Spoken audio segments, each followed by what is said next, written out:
And a cup of Joe, Fox Sports Radio. Mouse boy. LeVar Arrington, Brady Quinn, Jonas Knox of the air. Coming up top of next hour, the NFL's put its foot down. All right, no more. We'll explain what we're talking about here a little over 10 minutes from now. By the way, with the iHeart Radio app, you can stream us wherever you happen to be. Catch us and all of our Fox Sports Radio shows live 24/7 in the new and improved iHeart Radio app. Just search Fox Sports Radio on the app to stream us live all day, every day. And be sure to select Fox Sports Radio as one of your presets in the iHeart app, so it will always pop up at the top of your screen. Sometimes you can't get to everything in the world of sports or entertainment. Good thing the guys are here to bring you, in case you missed it. And for that, we turn it over to our executive producer, Lee DeLapp. Good morning, everybody. Good morning, Jonas. Good morning, Brady. Good morning, LeVar. Yep. Guys, in case you missed it, a former Miami Heat security officer is accused of selling stolen jerseys and other memorabilia worth millions of dollars. He made his initial appearance in federal court yesterday, and Mr.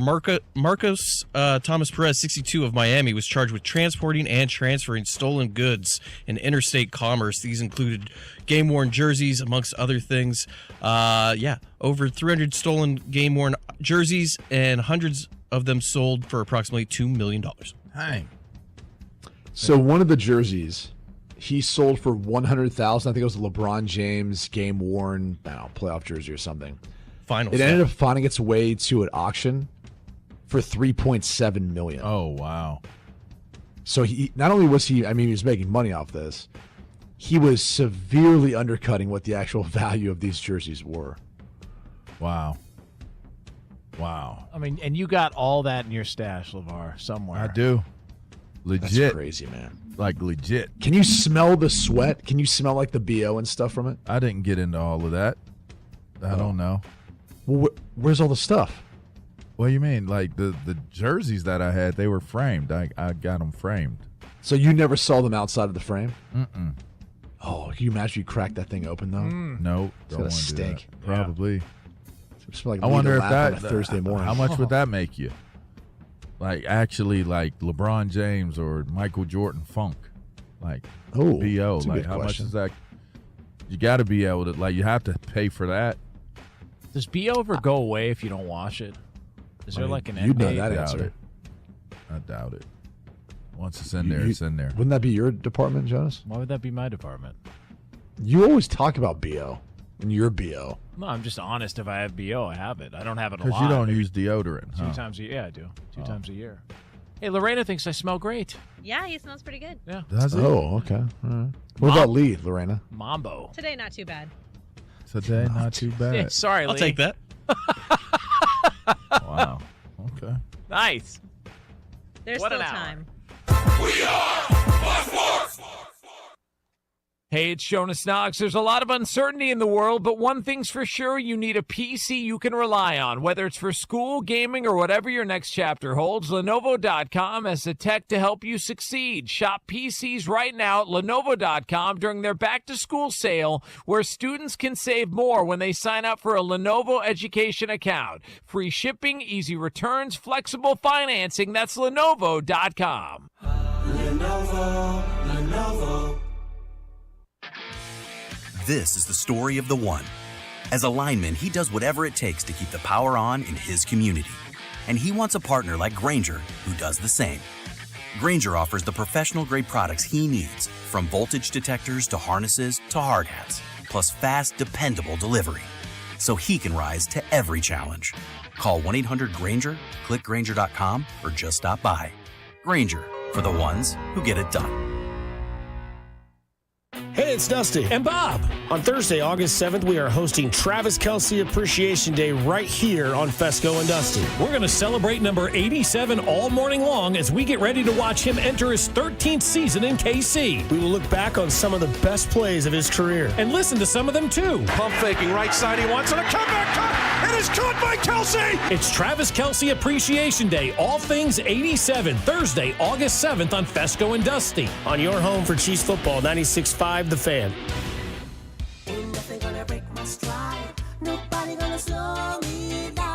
Don't let pneumococcal pneumonia break your stride. If you're 50 or older, you're at increased risk. So be proactive with Capvaxive pneumococcal 21-valent conjugate vaccine to help protect against invasive pneumococcal disease and pneumonia caused by certain types of pneumococcal bacteria. Capvaxive helps protect against the strains of bacteria that cause about 30% more IPD cases than any other pneumococcal conjugate vaccine in adults over 50, according to national-level CDC stats. Regional variations may exist. Don't get Capvaxive if you're allergic to the vaccine or its ingredients. Tell your doctor if you have a weakened immune system. Common side effects include injection site reactions, feeling tired, headache, muscle aches, and fever. Capvaxive does not protect against all strains. For more information, call 1-800-927-8888 or visit capvaxive.com. Ask your doctor or pharmacist about Capvaxive. Need help paying for your Merck vaccine? Visit merckhelps.com. Sponsored by Merck. This is the story of the one. As a lineman, he does whatever it takes to keep the power on in his community. And he wants a partner like Grainger who does the same. Grainger offers the professional-grade products he needs, from voltage detectors to harnesses to hard hats, plus fast, dependable delivery, so he can rise to every challenge. Call 1-800-GRAINGER, click Grainger.com, or just stop by. Grainger, for the ones who get it done. Hey, hello. Listen to my voice talking to you about the new Old Spice NFL collection at Walmart. Now listen to my smell. I smell like NFL stars Jared Goff, CeeDee Lamb, Saquon Barkley, CJ Stroud, and George Kittle. I smell like greatness. Why? Because I'm wearing Old Spice's new NFL collection. How can you put the greatness of the NFL into a smell, you ask? You can't. But Old Spice can, and they did. Smell like Suntal and Speed, Driftwood and Drive, Sea Ties and Toughness with the Old Spice NFL collection available at Walmart. Smell like the greatest smell in the NFL with Old Spice. This is the story of the one. As a lineman, he does whatever it takes to keep the power on in his community. And he wants a partner like Grainger who does the same. Grainger offers the professional-grade products he needs, from voltage detectors to harnesses to hard hats, plus fast, dependable delivery, so he can rise to every challenge. Call 1-800-GRAINGER, click Grainger.com, or just stop by. Grainger, for the ones who get it done. If you didn't think skipping breakfast was a big deal, you'd be right. Before.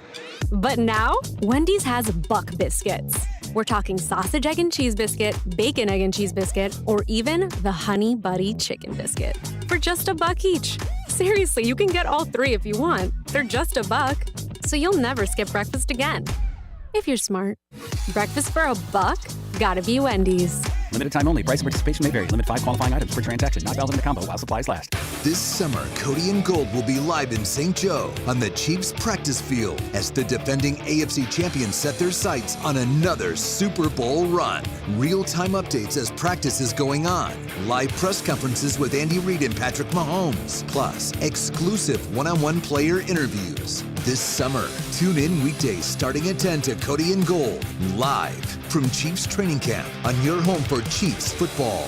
96.5 Cody and Gold are live at training camp all summer long. 96.5 The Fan. KFNC FM and AM, HD1 and HD2. Kansas City, an Odyssey sports station.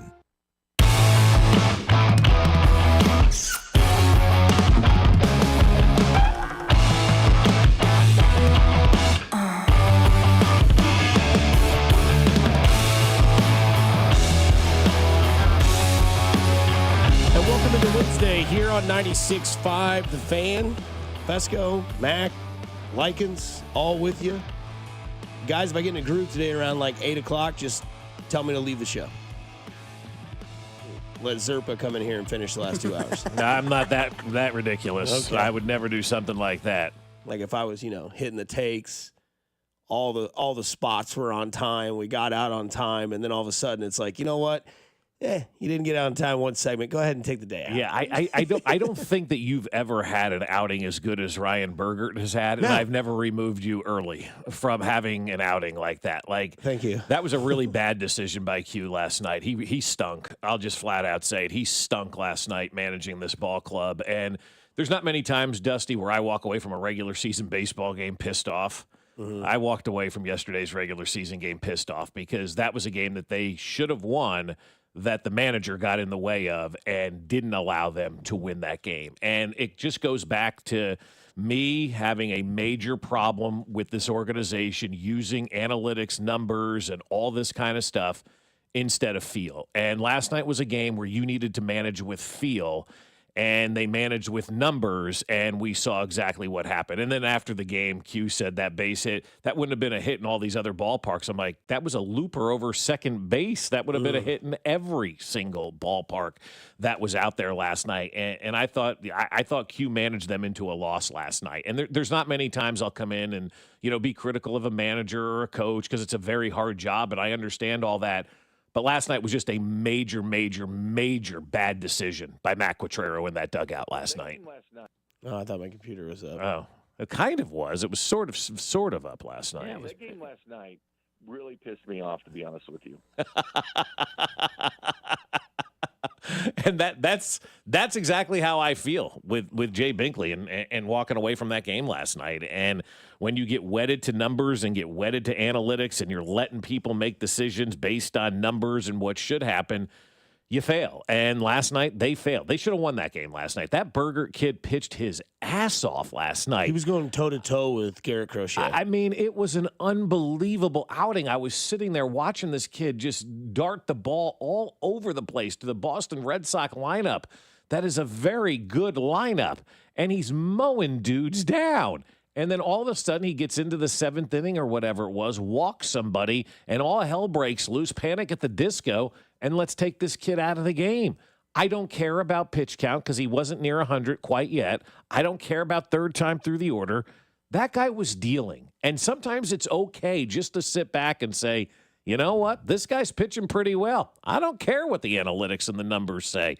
I'm leaving him out there. I mean, this is the same manager in Matt Quatraro who was on the bench when they pulled what's-his-name out of the World Series, Blake Snell, when he was mowing down people. And Tampa had an opportunity to win a World Series, and they took Blake Snell out of the World Series and lost. And last night, I kind of had, dreams of that all over again. Like, that kid was cruising, and he deserved to stay in that game last night. Very bad decision by Matt Quatraro. Very bad. We'll have Matt Quatraro on the show today at 9 o'clock. We can ask him, why not manage with feel? Why go with analytics? Can't you see what we all see? Right? Like, you see a guy out there going toe-to-toe.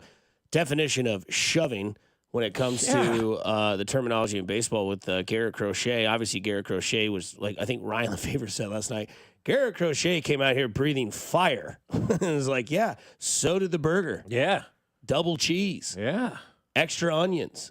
And just, I don't know, man, I'm with you. It was just like, to me, this, and I want to give it real quick, and then we'll get back to the Royals later on in the show, but the way it reminds me now, with the way the pitching changes happen, is the same frustration we had with Andy with the 2-minute drill when he first got to Kansas City. A little bit, yeah. It's like, what is he doing? Why is it 2 minutes? Everything just goes like they stole Coach Klein's offensive playbook and the other guy has it and he loses all his mojo. It's like, where did this go? Like, where you had the whole game, you're up 34-14, or not 30, 24-14, and then the 2-minute drill happens and the Chiefs would lose. And you're like, what happens to Andy in those 2 minutes? Eventually, Andy figured it out. Mahomes you got Patrick Mahomes.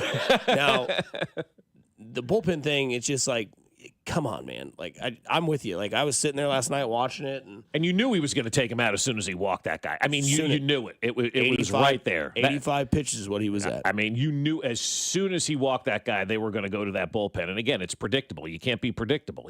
There was no reason whatsoever to go to that bullpen. I was talking to my friend Jim the other day about the Royals, and we were kind of talking about, after the Toronto series and things were going pretty good and they had won 2 in a row. And he says to me, he used the comment, something to the effect of, let's not mess with something that isn't broken right now. And I go, yeah, that's a good way to look at it.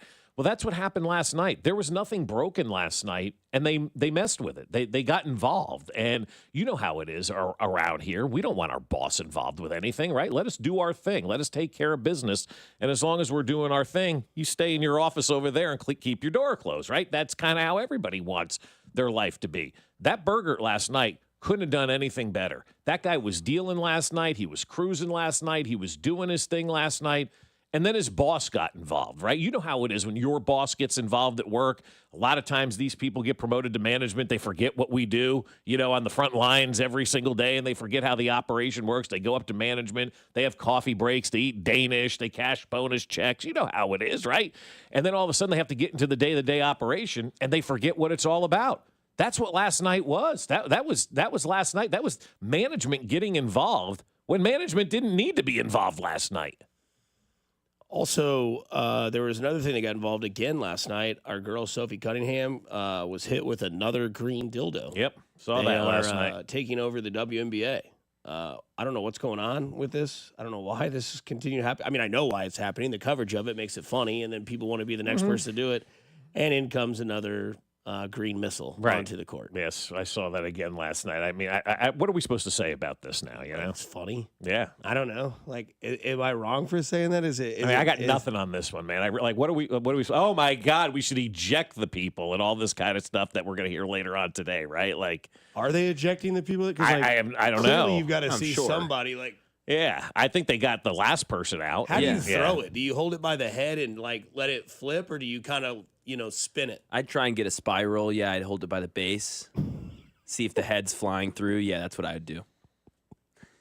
I just don't, I'm trying to think of like proper ways to throw it. I don't know if you spin it, you chuck it, you do it like in Rookie of the Year, you float it. Who knows? But yeah, I guarantee it happens again. I mean, yeah, at this point, it's just gonna keep happening. You've seen the movie Scarface? Yes. You know the scene where him and Tony and the guy are on the phone, his like plug from like Cuba or whatever it is. He's like laughing, and it says some guy that created the green dildo factory, just making tons of money right now. Yeah, making bank. Yep. Yeah. Imagine that. Hey, before we go, we got to stop at the novelty store. Then we'll go to the game instead of stopping at the BP outside of Kauffman Stadium, then going into the parking lot.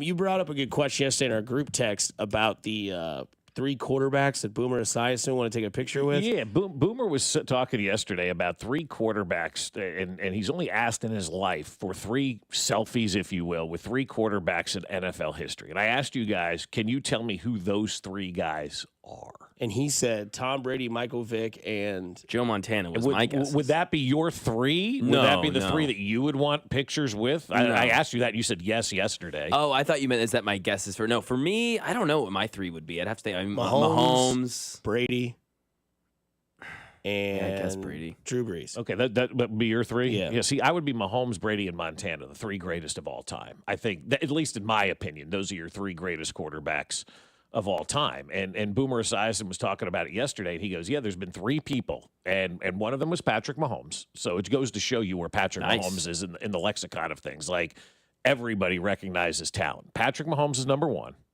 Number 2, Russell Wilson. Wow. And number 3, what? Andy Dalton. Those are the only 3 quarterbacks that he's ever had a picture with, right? Andy Dalton because he played for the Bengals. Okay. Russell Wilson because at the time it was the Super Bowl. He was covering the Super Bowl. He wanted a picture with Russell Wilson. And then Patrick Mahomes. And I was thinking to myself at some point yesterday, I go, one really doesn't fit in here. And actually, the only one who doesn't fit in that conversation is Patrick Mahomes. I mean, Russell Wilson probably not going to the Hall of Fame. I would. No. I mean, maybe, though. I don't know, depending on how this whole thing ends in New York. If he takes the Giants to the playoffs, for God's sakes, that'd be cool. Then maybe you start talking about him as a Hall of Fame type of quarterback. Andy Dalton clearly isn't going to the Hall of Fame. Everybody knows that. And then you have Patrick Mahomes as that outlier. And sometimes with all the nonsense that is out there right now, with all the noise of Josh Allen being better, Joe Burrow being better, Lamar being better, Cam Ward being better, all these guys being better, Caleb Williams being better than Patrick Mahomes, you have to remember, Patrick Mahomes and what we're watching here is still one of, if not the greatest quarterback of all time. It will all be said and done once he retires, where he ranks, comparatively speaking, to Tom Brady. But I just thought that was kind of wild. Like, here's a 65-year-old man who's played at a high level in the NFL, has never wanted selfies, never wanted this. But, damn, here's Patrick Mahomes. Let me get a picture with Patrick Mahomes. I think it tells you how good Patrick Mahomes really is. Sometimes we take that kid for granted, man. Somebody says they would take a picture with Mahomes, Marino, and Kelly. Used to be a diehard Miami Dolphins fan. It was fun to watch Marino and Kelly go at it. Those were good games back in the day. They were.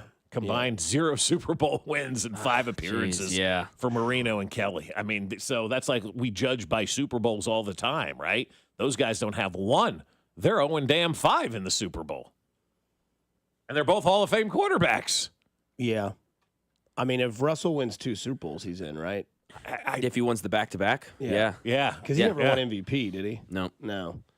But if he wins 2 if they just run the ball. God, I mean, and that's the other thing. Like 1 yard from the Hall of Fame. He's one bad play call away. Again, management getting involved when they didn't need to. Like Pete Carroll did not need to get involved because he didn't want Marshawn Lynch to be the MVP of the Super Bowl or whatever it was. And ultimately ends up costing you the game. Saw a pretty good argument arguing for that being a good play call yesterday. It's like, what sports argument will have you like this? And it shows a guy surrounded by a million people screaming at him. He's like, it actually was a good call. Here are the reasons why. It was a decent argument. What was the reason why? There were multiple reasons why, but one, there had been Marshawn Lynch inside the 2-yard line actually wasn't good because defenses were preparing for it. Stats. Passes on the 1 yard line. Yeah, it was a bunch of stats, but passes on the 1 yard line had for touchdowns were great percentage, especially against the Patriots defense. And they had 1 timeout and the clock was running down. So they wanted to keep their amount of play calls open to them after that first play failed. If that first play was a pass, they failed. They still had the run. They still had the run, except it was an interception, so they didn't. It failed in miserable fashion. But again, allowing all these outside forces to dictate what should be common sense. And at times we forget about the common sense aspect in sports. Great numbers, great information, great all that stuff. Hand the ball to Marshawn Lynch. Yeah, Not only that, but it came out afterwards the Patriots actually practiced that play. So it's like... Which is part of his point. He's like, that makes it better preparation. Yeah. That makes it better preparation on there, and not necessarily a bad call. But I get you. Yeah, I get you. Hand it off to Beast. Yeah. I mean, we talk about play calling all the time with coaches. We don't know whether a play call is good or bad. It's how you execute that play. But I think everybody could look at that and go, no, that was a bad play call. That was just a bad decision. And that's why when these moments happen, when managers and coaches get involved and ruin the game, you got a situation, you got to talk about it. Speaking of something to talk about, there was a suspension sent out yesterday to Jordan Addison. Why? We might think the Rashee Rice one is coming soon, plus a banned substance in the NFL. That makes absolutely zero sense. You're listening to 96.5 The Fan, your home for Kansas City Sports. You're listening to Fescoe and Dusty. Whoever that bozo was doing the armpit fart thing, come on, man. Catch Royals insider Josh Vernier every Monday at 8:20, right here on your home for Royals baseball. 96.5 The Fan. Well, we're getting into that time of the year where Halloween isn't far away. How would you like to make your next mortgage payment around Halloween time and take 2 months off from making those mortgage payments? If that sounds good, then you need to get started with Golden Oak Lending's free mortgage checkup. And I suggest everybody take it. It's risk-free. There's no paperwork or credit card required.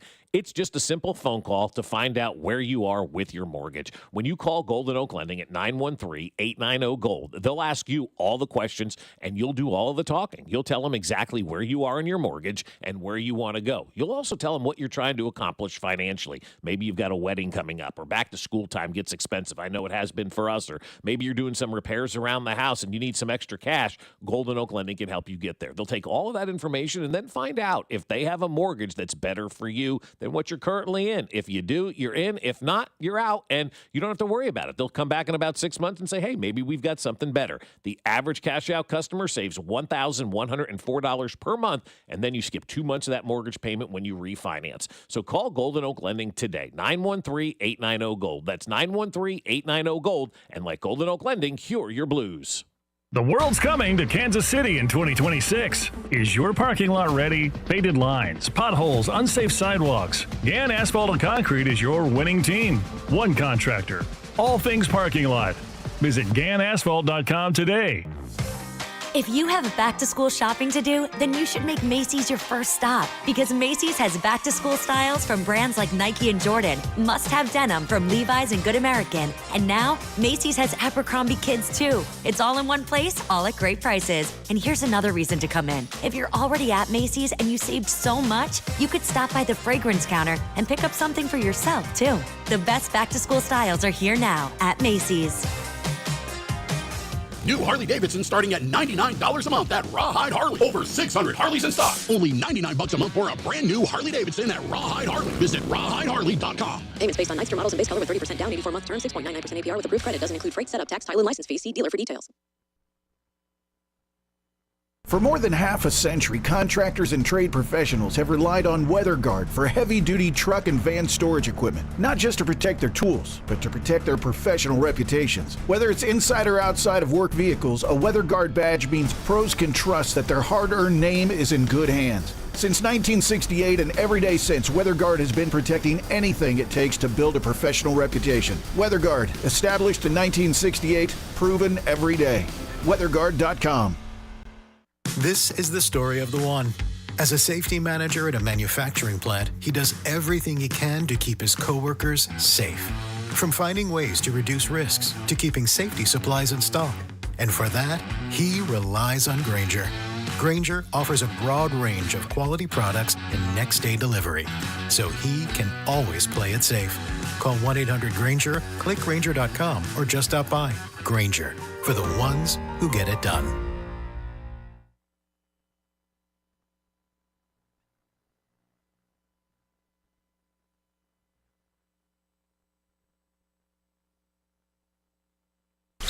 You're listening to 96.5 The Fan from the Mission Plumbing, Heating, and Cooling Studios.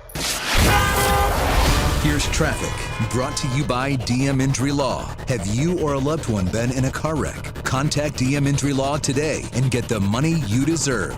Car wreck? Remember, Mike's got this. Shawnee, the two-car crash still there, 35 northbound on the ramp to 635 northbound. The left lane is blocked. And then 435 westbound as you approach 69, it is the right lane blocked. From the Anthony Plumbing, Heating, Cooling, Electric Traffic Center in Val, 96.5 The Fan.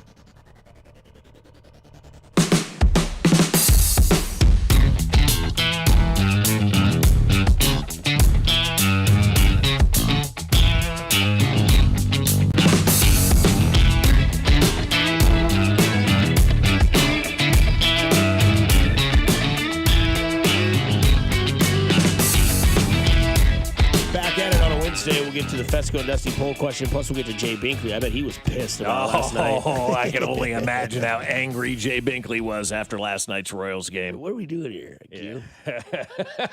I've got some cues for Q. Some guy asked us last night if we were going to ask him the tough questions. I don't know what the tough questions really are, other than why did you decide to pull Burgert out of the game at that point in time? I mean, I don't know what the tough questions are. He's done a fairly good job of managing for most of the season, but last night he had that, that bad hiccup that I thought stunk. But other than that, I mean, the hard questions, what are the hard questions that we're supposed to ask? Why aren't they hitting with runners in scoring position? We've been talking about that since April. There's no answer. Yeah. Ask the tough questions. How's life? Yeah. Where do you see yourself in 5 years? You want to see a picture of a cheese blanket? Yeah, I can show him a picture of a cheese blanket.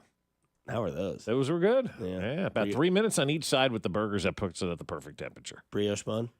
No, I had an everything bagel seasosoning bun. Ooh. Yeah, it wasn't bad. Yeah, not bad at all. Yeah. What were the condiments? I did just some ketchup and some pickle and some raw onion.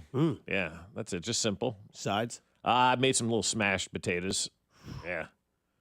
Yes, sir. Yeah. Yes, sir. They were good. So that was nice. No doubt. So it was announced yesterday that Jordan Addison's going to get 3 games due to his DUI charge that he had been charged with back, I believe, on July 17th. It was around that time.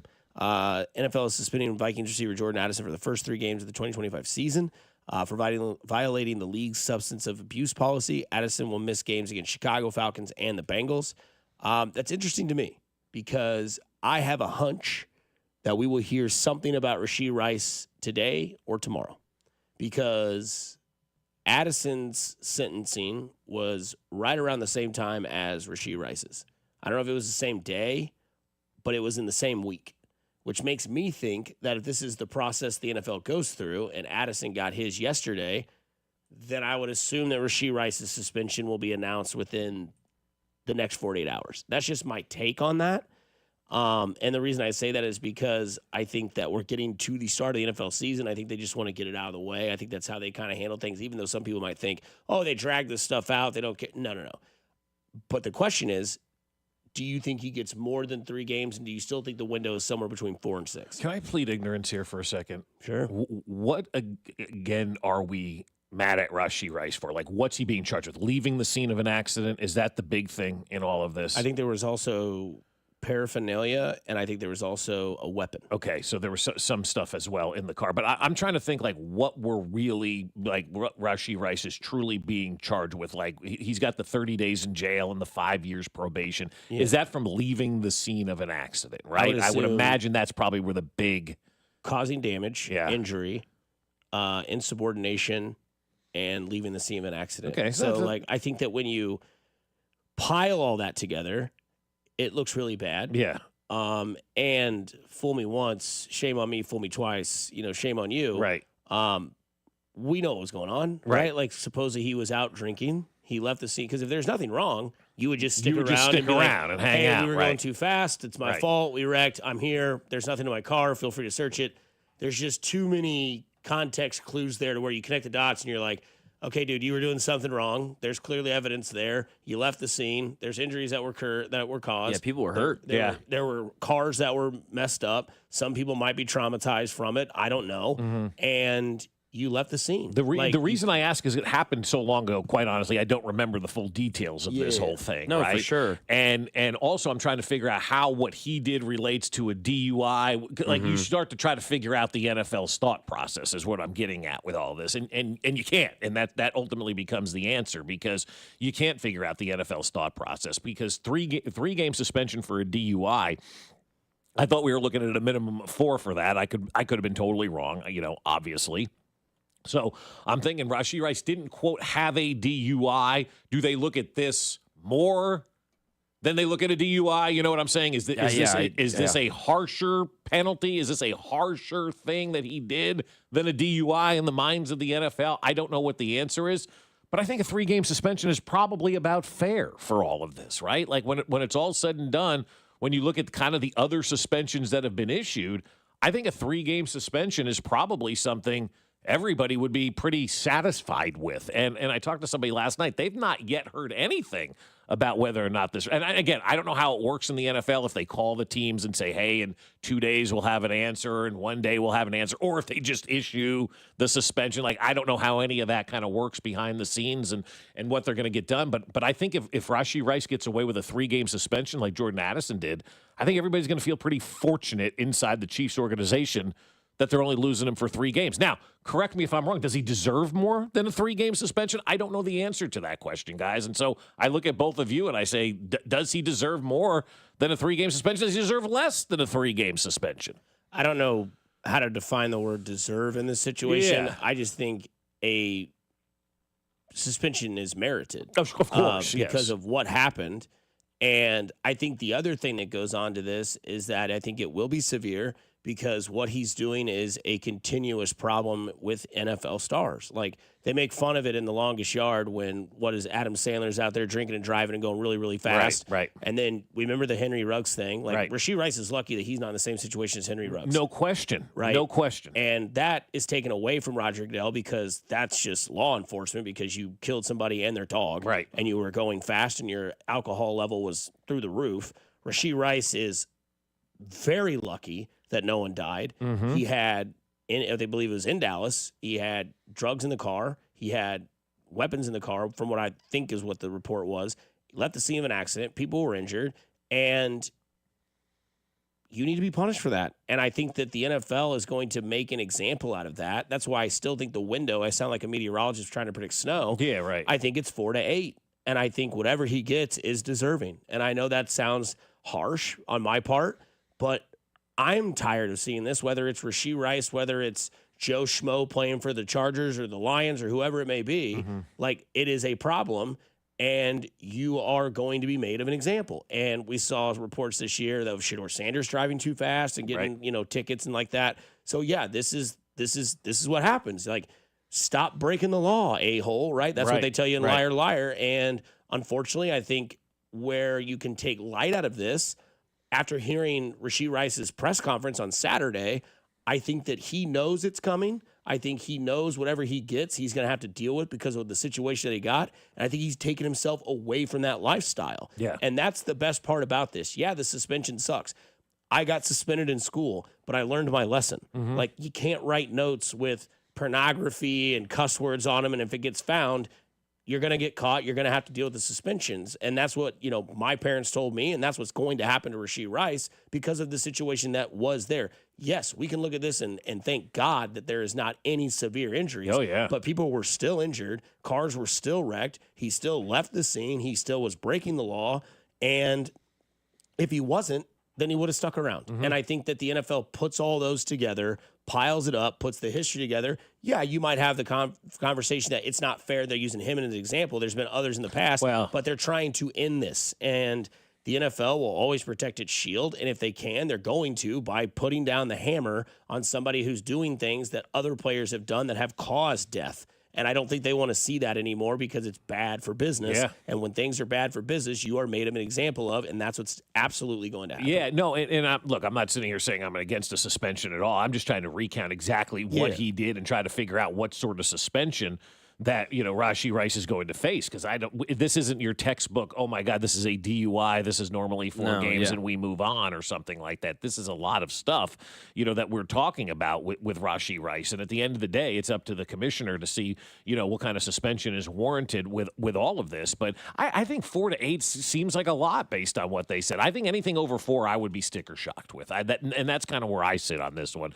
I think 4 is probably the answer to this question, and I think 4 is good. And I think also, too, you can already start to see kind of the change that Rashee Rice has made. As you mentioned, that press conference. I think that press conference goes a long way in showing everybody that you are humbled, humiliated, and you understand the grave nature of the situation that you put yourself and others in. It's one thing to make a mistake. We all make mistakes in life. And again, I'm not defending Rashee Rice or anything like that for what he did. But we all make mistakes in life. It's how you recover from those mistakes and how you move forward in your life. And it sure sounds like that Rashee Rice, after that incident, that was a wake-up call for him, right? He kind of changed who he is and what he's doing and what he's about, and he's going to focus on football and not the stuff off the field, and that's what needs to happen. And sometimes you need that wake-up call, and all of a sudden it becomes the best thing, that happened to you. And we'll talk about Travis Kelce Day tomorrow, obviously, on the station, but his wake-up, he was kicked off his college team, for God's sakes. I mean, so everybody has these kind of wake-up calls. I was fired the first day I got paid to work in radio. I was fired immediately after the event took place. You've had wake-up calls, I know, in business and in life before. So we all have those wake-up calls. We all have those moments. It's how you handle them and how you evolve from them.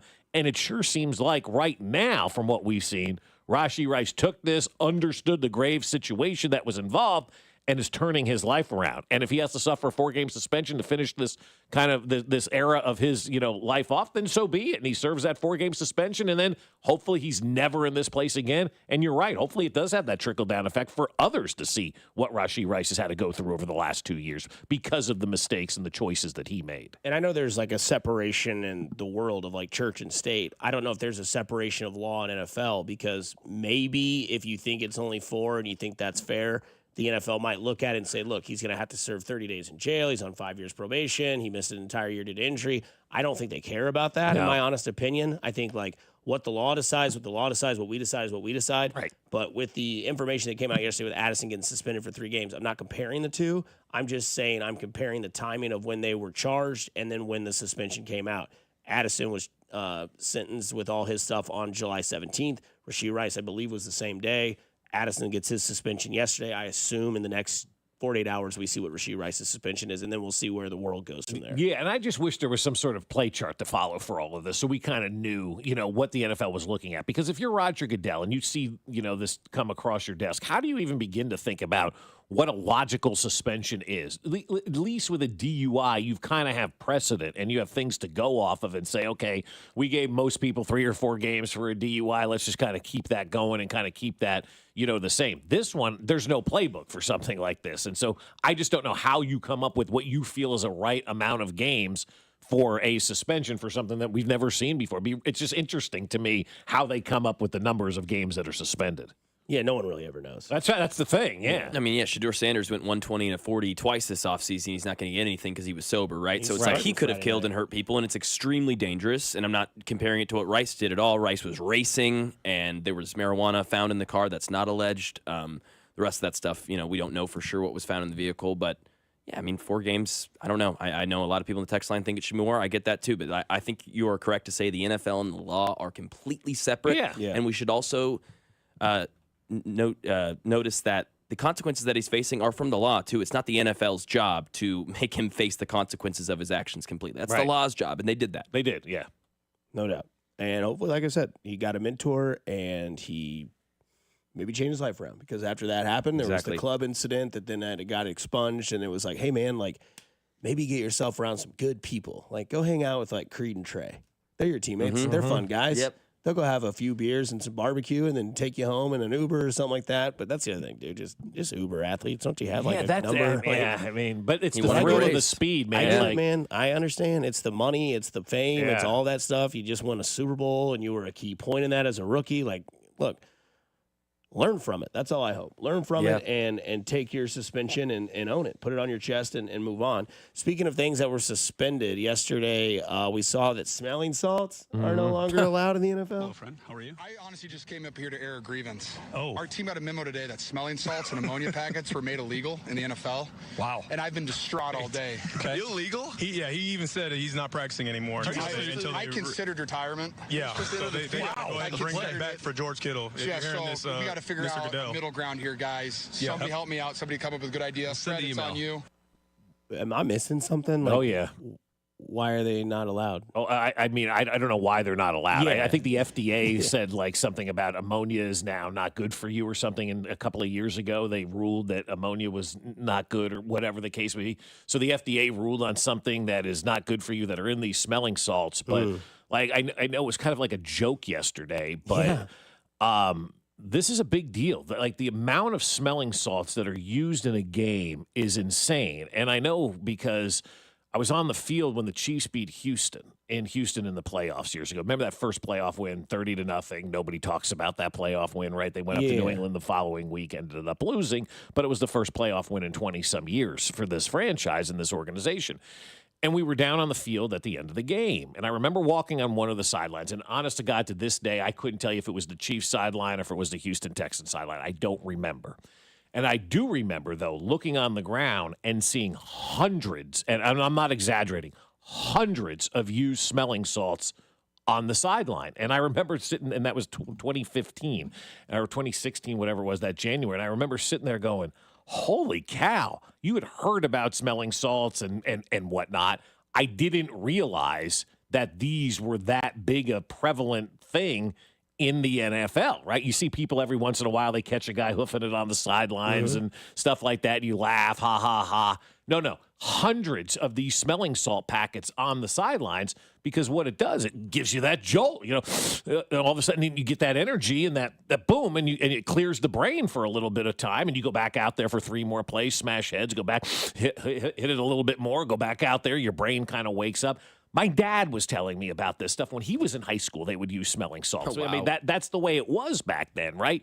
You got a concussion, you got your bell rung, you shook it off, you went like this with your head, you took a sniff of a smelling salt, and you went back out there and you played. And so guys in the NFL, and I've heard from numerous players, they get their bells rung all the time. They'll tell somebody it's their knee, they'll sniff a smelling salt, and they'll get back out on the field to avoid the concussion protocol. What's going to happen now, in my opinion anyway, is like in Major League Baseball. Chewing tobacco allegedly has been banned. Wrap it in some gum, stick it in your mouth, you got your chewing tobacco. These guys are just going to go in the blue tent and hoof this stuff out of sight or go into the locker room and do it down there. I mean, there's going to be ways around it. But I saw that yesterday, and I hear the George Kittle, I'm like, if I'd never seen that on the sidelines of an NFL game, I would have said, fine, okay, I don't get it. It's smelling salts, not that big a deal. But when I saw that, 10 years later, it still resonates in my mind. Hundreds of these packets on the sidelines. And it's not just the players. You see the coaches doing it, everybody, just taking a hit of smelling salts on the sidelines. From the 913, me and my buddies have been doing smelling salts every game for 8 years as season ticket holders. Oh, my God. And then they put, uh-oh. Like, do you just buy them at CVS? Like, I wouldn't even know. Amazon is what I mean, I'm sure you can get anything on there. But, like, whoever, like, other than a football player, what else do you need smelling salts for? Maybe if you're an EMT or something. Yeah, exactly. Yes, trying to get someone up. If it's Tuesday and your bill from Olathe Are you rolling into CVS looking for a 100-pack of smelling salts because you need to hoof them on the way to work? Well, what is it that Rogan swears by? It's like in a bottle, and I remember watching him and Theo Vaughn do it, and like they like open up the lid, and like as soon as they open up, you can smell it in the room, and it's like pre-workout stuff. Oh, okay. Really?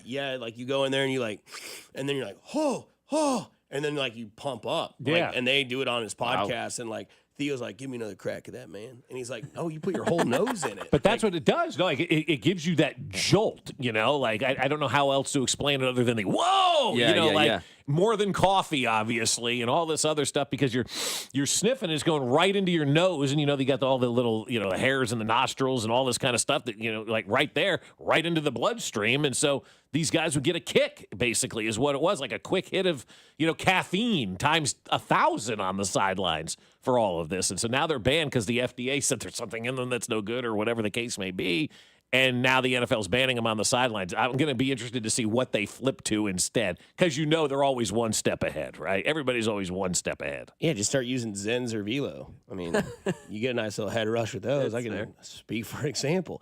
A lot of people weighing in now, different numbers saying they use them for powerlifting. We keep a bottle of them on the bench. In my rec league hockey team, smelling salts give you a huge boost for lifting weights. So there's a lot of those. That's what opens up everything. Oh yeah. We'll just now what they can do is just get horseradish. Yeah. I mean, seriously. Honestly, that's a great, everybody sniffed horseradish and had that kind of effect. Like, that's what these smelling salts do. Again, times 1,000. Cocaine is a hell of a drug. Yeah. But if they're masking concussion symptoms, that's I guess the thing I didn't know. Yeah. I didn't know that was They've like been an masking concussion symptoms, though, forever and a day. I mean, that's on the player. At the end of the day, I don't care about that, quite honestly. That's on you. If you want to mask that kind of stuff, that's on you. That's not my problem. You signed up for it, I mean... No, it's not. I'm not a medical doctor. It's not my job to take care of NFL players. It's not, but they're also out of their mind. It's also the NFL's job to make sure they take care of their product. It's not necessarily like the coach's job. It's like, hey, I'm sorry, this is the rules. Like, you unfortunately have conditions that result in what concussions may be. You're not playing. If you want to play, too bad. Yep. Like, I'm sorry, you can cuss me from here to heaven till you in the rest of your life. 100%. But unfortunately, that's just the way it goes. They've gotten better over the years. Obviously, with that on the sidelines, it's a lot harder now with that independent person there on the sidelines. Whoever pays him, he's not independent. If he's paid by the league, he works for the league. If he's paid by the players, he works for the players. But that's neither here nor there. But no, guys will say, like, if they don't have a severe concussion or something like that, they're wandering all over the place, you need to be directed somewhere, they're going to pull you. But these guys will go through everything they possibly can to lie about whether or not they got. I mean, I've talked to former players, like, oh, my knee hurts. And they're looking at his knee and they're like this, trying to, get life back into their head. And by the time they look at the knee and they go, there's nothing wrong with their head's cleared up, and they go back in the game. Because if they told them that their head was messed up, then the independent concussion guy will say, no, sorry, you're on the sidelines. You get them distracted and you say it's my knee, they forget about your head, and then they're working on the knee, and then the head clears up. I mean, guys will play at all costs in this league. I'm loving it. Well, hello, everybody. Happy Wednesday.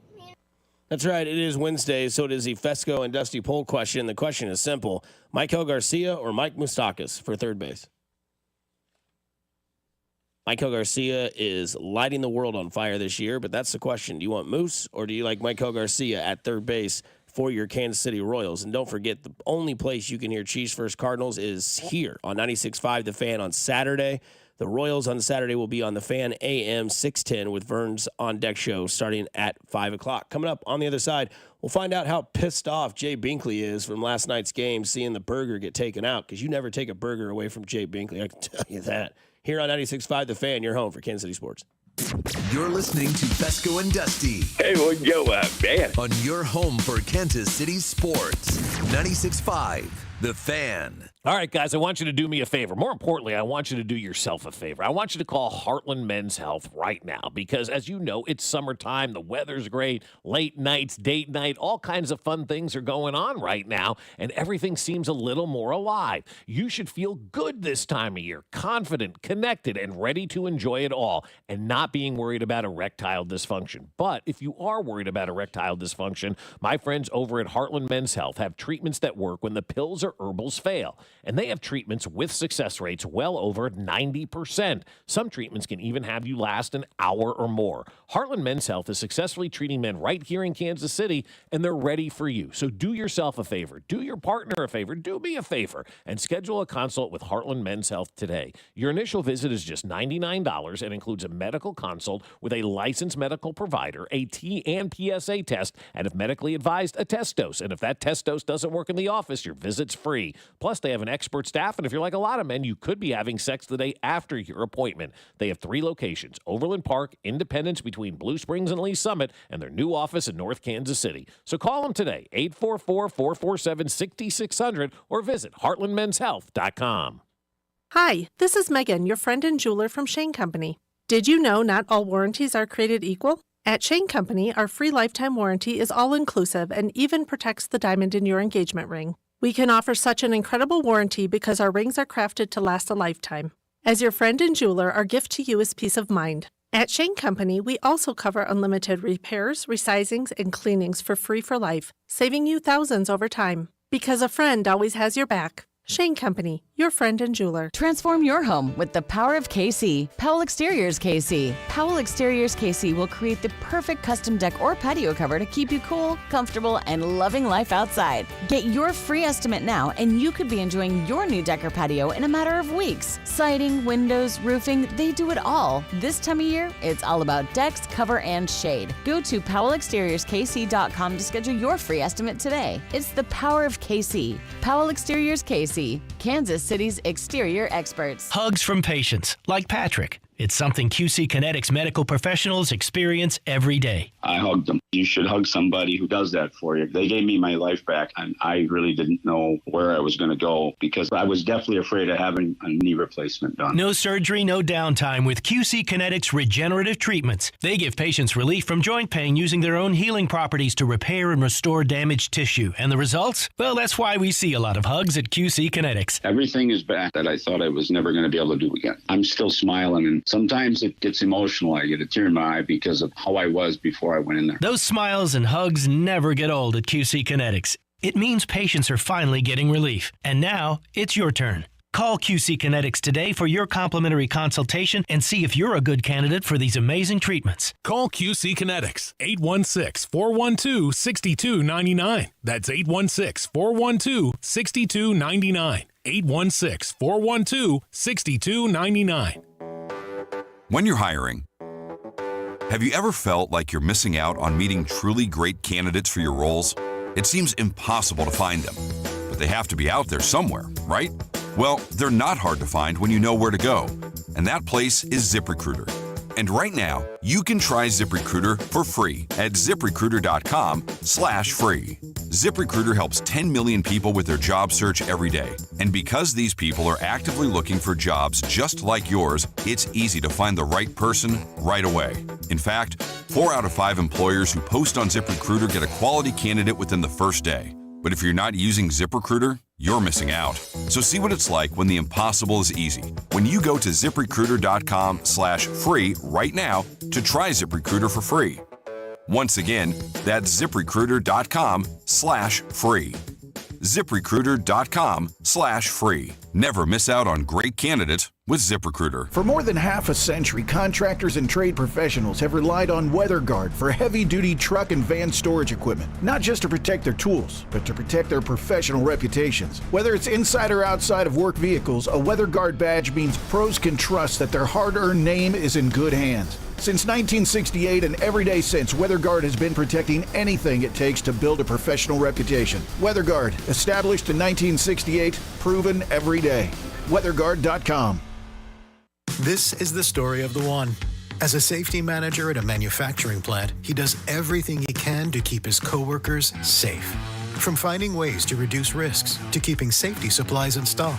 And for that, he relies on Grainger. Grainger offers a broad range of quality products and next-day delivery, so he can always play it safe. Call 1-800-GRAINGER, click Grainger.com, or just stop by. Grainger, for the ones who get it done. This ad furnished by Nesmond Taju LLC. Offer not valid in all states or where prohibited by law. Loans are subject to lender approval. See website for details. Honey, the credit card bill came, and we're maxed out. Great. Maxed out cards, rent is due, bills are piling up. We just need some extra cash to help us get by. We should do what my brother did. He went to 89cash.com and got $3,000. With our bad credit? 89cash.com is different. They're one of the largest personal loan networks. They can help people with any type of credit get up to $5,000. I'm sure there's a lot of paperwork. Nope. My brother said it was fast and easy. He did it right from his phone. If you have a regular source of income, you can be approved for a loan of up to $5,000 in minutes, and your cash can hit your bank account as soon as the next day. Our lenders have millions of dollars to lend regardless of your credit history. Great news! I went to 89cash.com and we'll have our money as soon as tomorrow. Wow, that is fast. If you need extra cash, go to 89cash.com. That's 89cash.com. 89cash.com. Brought to you by America's largest pickleball festival, PickleCon. PickleCon presents pickleball like you've never seen it. PickleCon takes over Kansas City August 7th through 10th. Tournaments, clinics, puppy yoga, glow-in-the-dark play, and more. Register now at picklecon.com. Here's traffic, brought to you by DM Injury Law. Have you or a loved one been in a car wreck? Contact DM Injury Law today and get the money you deserve. Car wreck? Remember, Mike's got this. Eastbound I-670 between 169 and I-35 is closed and causing delays to develop as peak traffic builds. There's a significant stretch of very slow speeds northbound I-70 out of that closure. I'm Bill Brooks, 96.5 The Fan Traffic. He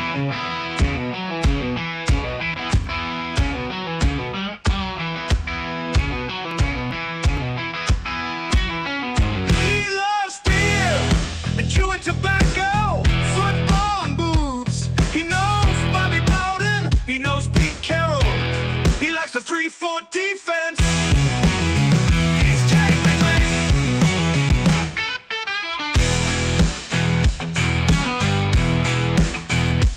He loves beer and chewing tobacco, football and boobs.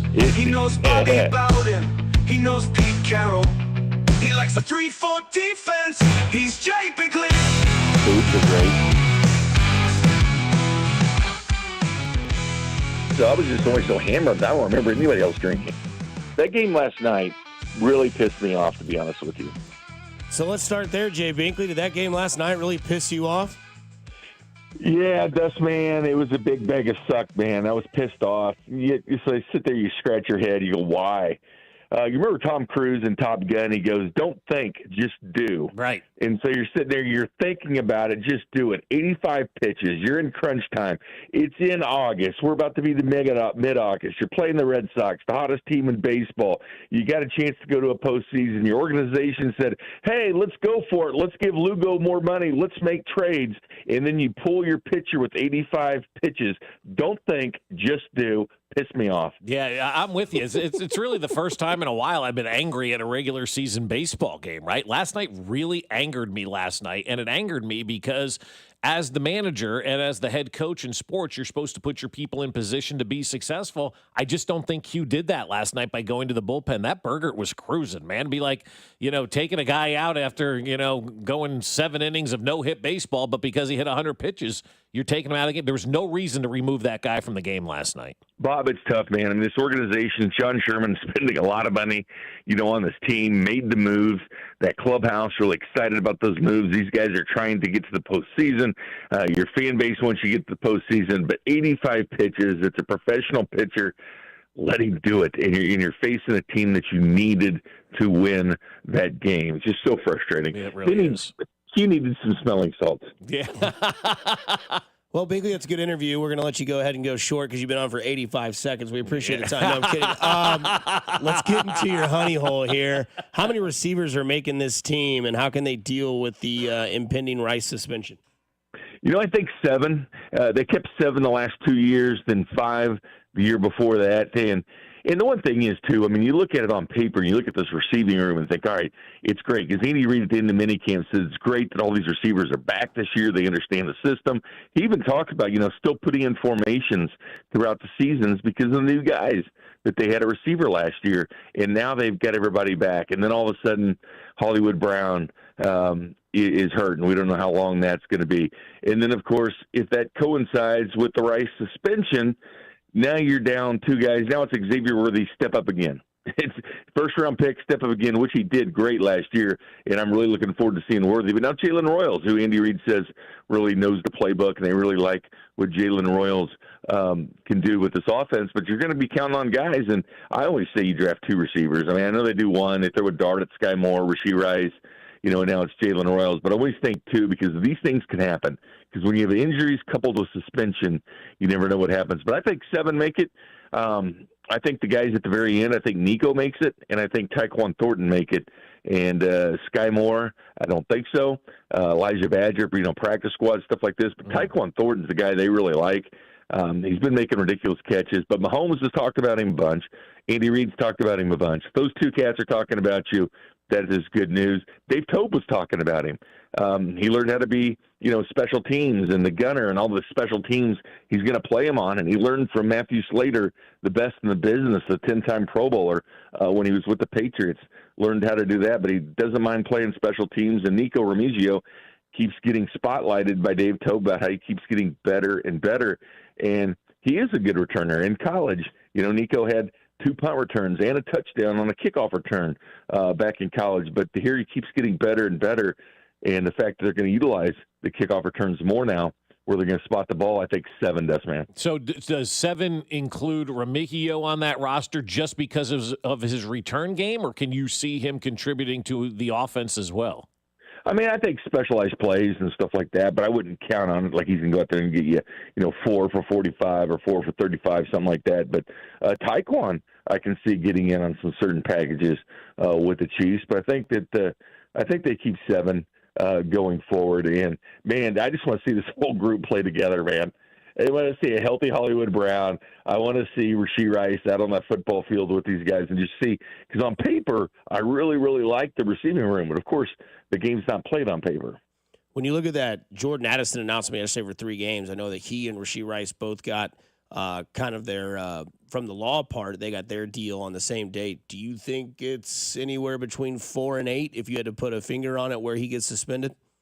I think it'll be about 3, Dusty. But would I be shocked if it's 4 to 8? No, I wouldn't be shocked about anything. It's the NFL, and you never know what they're thinking or doing. I would think 3. I would think that's what it is, but I would not be shocked if it was more. But I'm hoping, and I'm really hoping it's 3. Jay, let's look at the defensive line. I know you don't like Josh Simmons. Do you like Ashton Gelati and Norman Lear? Oh, you do like Josh Simmons because you hated the pick when they made it, so you're coming around now? Bob, it was because of injury. I wanted a guy to start on day 1, and you know that. And he is. But no, I love what Gelati's doing. I love the little back and forth that Gelati and Simmons have going on at camp where, Gelati, makes You're rooting for Gelati, aren't you? No, I like Gelati. And not only that, but you look at the depth chart, and I know that the PR staff puts out the depth chart and all that, take it with a grain of salt. But Felix was 3rd string. So Gelati was ahead of him. That shows you where the number 1 pick was a couple of years ago, that Ashton Gelati, Norman Lott. Norman Lott was a rotational guy at Tennessee. You can go back and try to find his starts, and they weren't there because he was on a rotation. They used a 6-man rotation at Tennessee. But I love hearing what I'm hearing about Norman Lott. And Ashton Gelati, this dude's got one of those just high-impact motors, man. You're going to see him on the football field. But I'm really excited about a couple of these draft picks this season. You can throw Simmons in there too. So I think this draft class, when it's all said and done, because I think we're going to see a lot of Noel Williams out there as well, but I think we're going to look back at this draft class and go, wow, again, like we did before with Veach. Who has more receiving yards this year, Binkley, for your last question, Rashee Rice or Xavier Worthy? Worthy. Okay. Only because without the suspension, 100% Rice. Okay. Because he's the yak man, Mr. Rashee Rice, and then Worthy's the speed guy. 99 speed on Madden. I don't know if you saw that, Binkley. No, that's right, Dust, man. He is, but I would pick Rice if it wasn't for a suspension. Yeah, for sure. He's the wide receiver 1. But would I be shocked if Worthy led this team in receiving yards? Absolutely not, the way he's growing. All right, Bink. Well, hopefully tonight's game doesn't piss you off and they get a win in Boston. Got to get a win tonight, then you got to go sweep those Twins, out in Target Field where Salvador Perez will hit at least 3 home runs. Yeah, I need to go grab some smelling salts, fellas. Enjoy. Right. Take care, Binkley. Later. That is Jay Binkley there for you. Pissed off about last night. Don't ask, just do. Is that what he said it was? Yeah. All right. Yep. Fescoe and Dusty poll question is up. You know what that means. You can go to Twitter and vote. The question is, would you rather have Michael Garcia or Mike Moustakas as your third baseman? Garcia, Moustakas. Right now, 24 votes in, still fresh, 50-50. Wow. Okay. 50-50. I didn't know what I expected at these poll results, but I was watching Garcia last night. I'm like, he's really good, man. That's getting all lost in this. We talk about everybody else and so many other people on this team. The guy's been your best player from the start of the season to where we are now. Most consistent player. Like, he can play defense. He can hit. Like, he's just a really, really good baseball player. So I'm interested to see what the poll results are going to be on this one. Could be the 2 players of the year in the Royal system. Would have been 2 you never would have thought of. Michael Garcia and Noah Cameron as your pitcher and your player. Yeah. It is still out there. Coming up on the other side, we dive into that Royals game. Don't forget Matt Cotrero at 9 o'clock. Plus, we get into what is the rest of the week here on 96.5 The Fan. Big day tomorrow here on 96.5 The Fan, your home for Kansas City sports. You're listening to Fescoe and Dusty on your home for Kansas City sports. 96.5 The Fan. Hey guys, it's Dusty Likens, and let me tell you about my people at GimmeTheVin.com. Gimme the Vin wants to buy your car, whether it's your daily driver, pickup truck, SUV, minivan, supercar, or exotic. So say goodbye to dealing with those dealerships, those annoying hassles, all that stuff that the dealership brings, and private sale tire kickers, and get a true buy offer for your car. GimmeTheVin.com is already the best place to sell your car, and now it's even better with the GimmeTheVin.com big cash giveaway. Gimme the Vin is giving away $25,000 in cash every month. Get 1,000 chances to win if they buy your car. For more details, go to their website, GimmeTheVin.com. So again, say goodbye to the dealerships and say goodbye to the private sale tire kickers and go to GimmeTheVin.com. GimmeTheVin.com is America's best car buyer. Hit it, boys. Sell us your car. GimmeTheVin.com. So easy you can do it in your underwear. Guys, you know that Low T Center has been changing men's lives through hormone care for over a decade. But did you know that they can help women balance their hormones too? If a partner is experiencing fatigue, moodiness, or just feeling off, she might benefit from hormone therapy at Low T Center. Help her get back to her best self. And if you still haven't taken the T-test, what are you waiting for? Get started on TRT today. Most major insurance accepted. Don't wait. Visit FixMyLowT.com. That's FixMyLowT.com. Hi, this is Toby Tobin along with Jason Goodenkoff with Lewisburg Ford, Lewisburg, Kansas. Hi, Jason. Hello, Toby. Do you have any good deals going on pickup sale? We got great deals, Toby. Right now, we've got amazing incentives. Always $50 over invoice, only at Lewisburg Ford. But listen to this, 2024 F-150s up to $16,000 off of top MSRP. Plus, you get a 2-year free maintenance plan when you buy from Lewisburg Ford. Whoa, that's good. Absolutely. And listen to this, on 2025 F-150s, we've got 0 down payment, 0% interest for 48 months, and 0 payments for 90 days, along with a 2-year free maintenance plan, Toby. Am I able to get a lease? Absolutely, Toby. We got a 25 F-150 Super Crew STX, 36-month lease, only $499 a month plus tax with 10,500 miles. I'm on. Okay, but everything else, you buy at $50 over your cost. Every single day, $50 over invoice at Lewisburg Ford, and only at Lewisburg Ford, Toby. It goes on all the time. What's your phone number? 816-444-2300. LewisburgFord.com. Do Crohn's disease or ulcerative colitis symptoms keep coming back? Tremfya, guselkumab, may help, with rapid remission achieved at 12 weeks and lasting clinical remission at 1 year. Some even saw visible improvement of their intestinal lining at 12 weeks and 1 year. Tremfya is a prescription medicine used to treat adults with moderately to severely active Crohn's disease and adults with moderately to severely active ulcerative colitis. Serious allergic reactions and increased risk of infections and liver problems may occur. Before treatment, your doctor should check you for infections and tuberculosis. Tell your doctor if you have an infection, flu-like symptoms, or if you need a vaccine. Healing is possible with Tremfya. Approximately 3 out of 10 patients were in endoscopic remission at 1 year, based on areas visualized on colonoscopy, which may not represent the deeper bowel layer or entire GI tract. Individual results may vary. Ask your doctor about Tremfya today.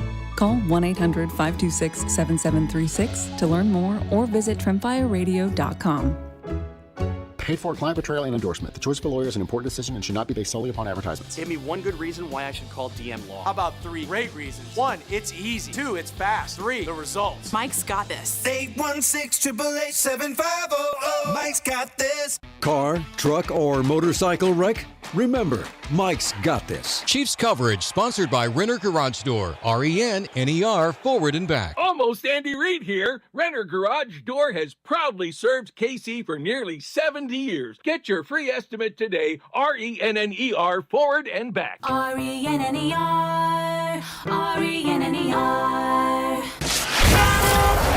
Here's traffic, brought to you by DM Injury Law. Have you or a loved one been in a car wreck? Contact DM Injury Law today and get the money you deserve. Car wreck? Remember, Mike's got this. I-670 eastbound is closed at the River Bridge. The I-35 and I-29 corridors have mild to moderate stalls, and there are ramp closures along I-435. I'm Bill Brooks, 96.5 The Fan Traffic.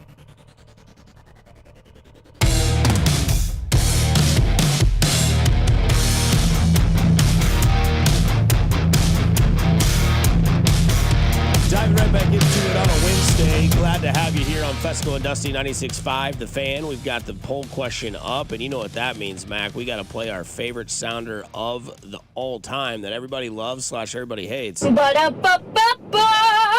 loving it. Well, hello, everybody. Happy Wednesday.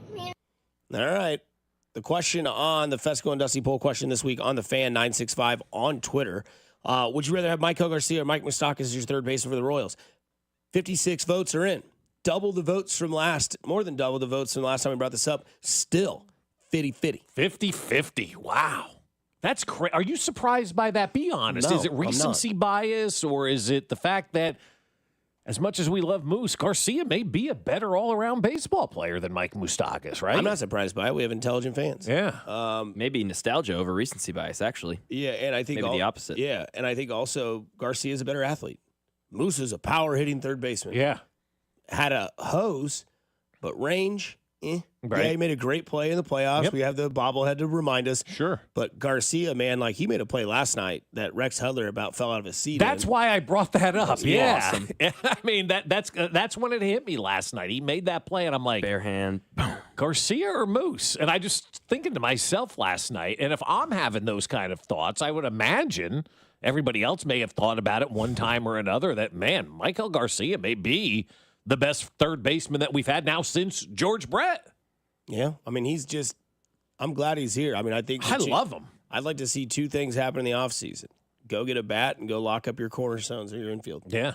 Go get Vinny and go lock up Maikel. Yeah. What a big move that would be, too, for John Sherman as you get ready to announce the new stadium here in the next couple of weeks or so, and then you sign those two guys in the offseason, coming off the Lugo signing, coming off the Bobby signing. I know that I'm hard. I mean, seriously, like think about what a 2-year run it's going to be for John Sherman as the owner of this franchise. Yes, I know Glass got the World Series and all that, and that is fantastic. But what this 2-year run for John Sherman ultimately is going to be like by starting with signing Bobby Witt, signing Seth Lugo, signing Michael Wacha, signing potentially Garcia and Vinny Pasquantino, making all the trades out there, announcing a new ballpark. Like, you want to talk about a big 2 years for the owner of this franchise. Anybody who's still doubting this guy as the owner of the franchise, completely insane. I love the fact of going and getting a bat and then locking up your two cornerstones, because I don't think you're going to find a better first and third baseman combo for this organization than we have right now with Vinny Pasquantino and Maikel Garcia. I'm sure there's somebody out there that you could say is better and whatnot.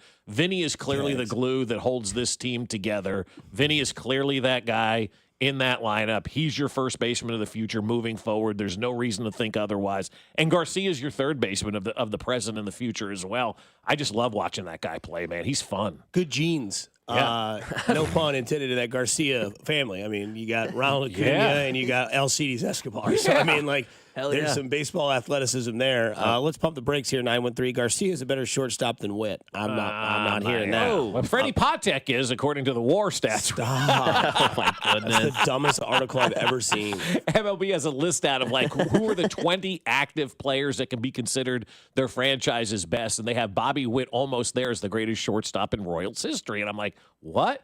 Freddie Patek still has a better career WAR than Bobby Witt does. Of course he does. Which is, but how? I mean, Because Freddie Patek played for 13 years. I understand that, but he's There never it done is. anything like Bobby Witt is doing, 30 for 30, every year and whatnot, like doing stuff the record books have never seen. Like, I love Freddie with all my heart. He's one of the greatest human beings I've ever worked with in my entire life.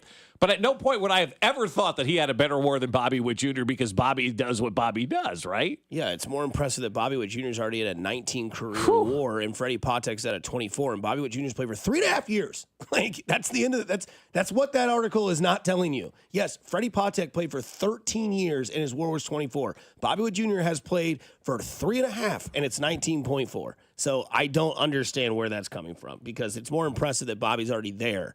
Bobby will go down as the leading WAR person for the Kansas City Royals franchise history.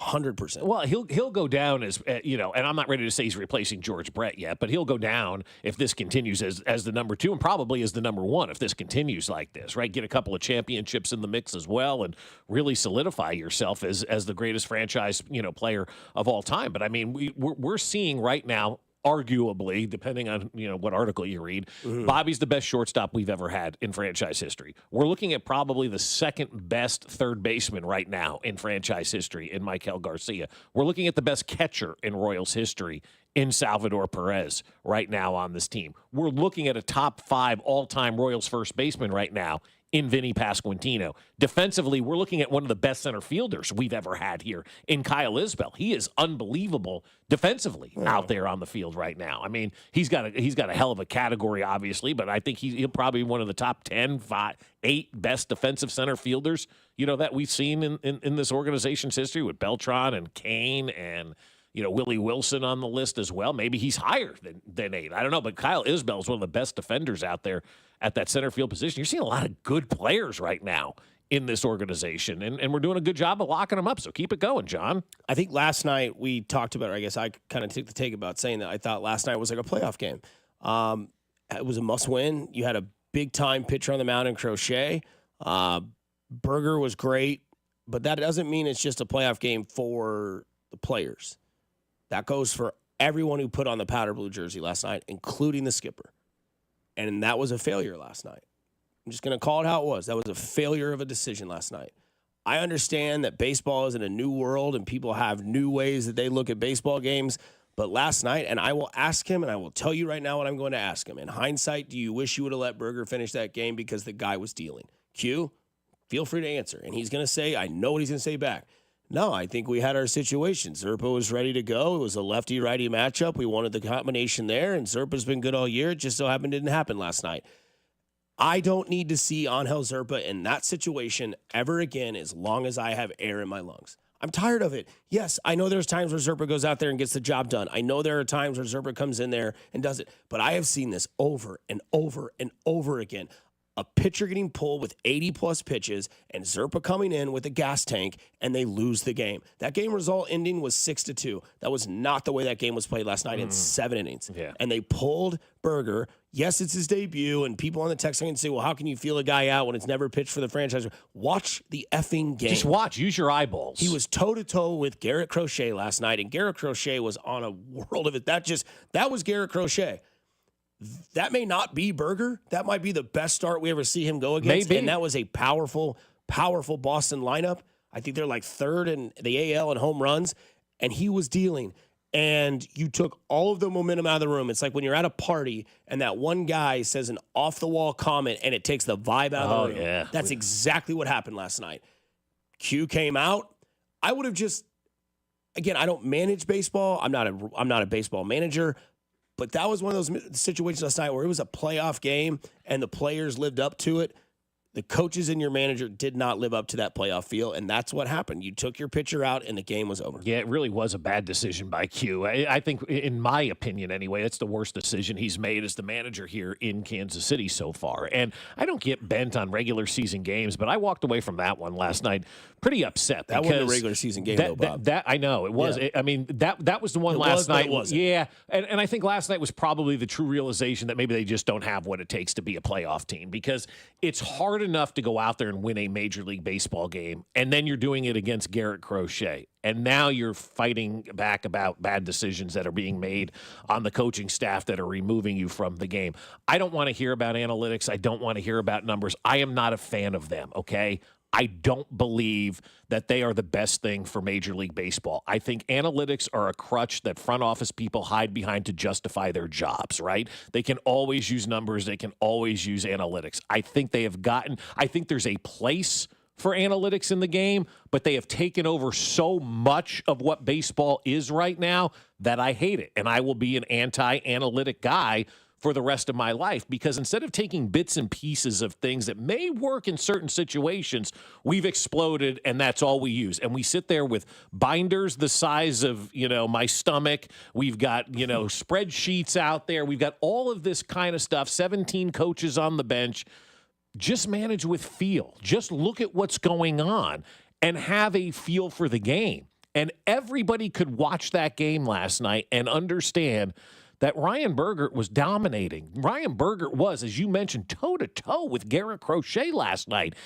And this isn't hindsight being 2020, because I texted you guys this. When they pulled Bergert out of the game, I sent you guys both a text that says, I don't like this move.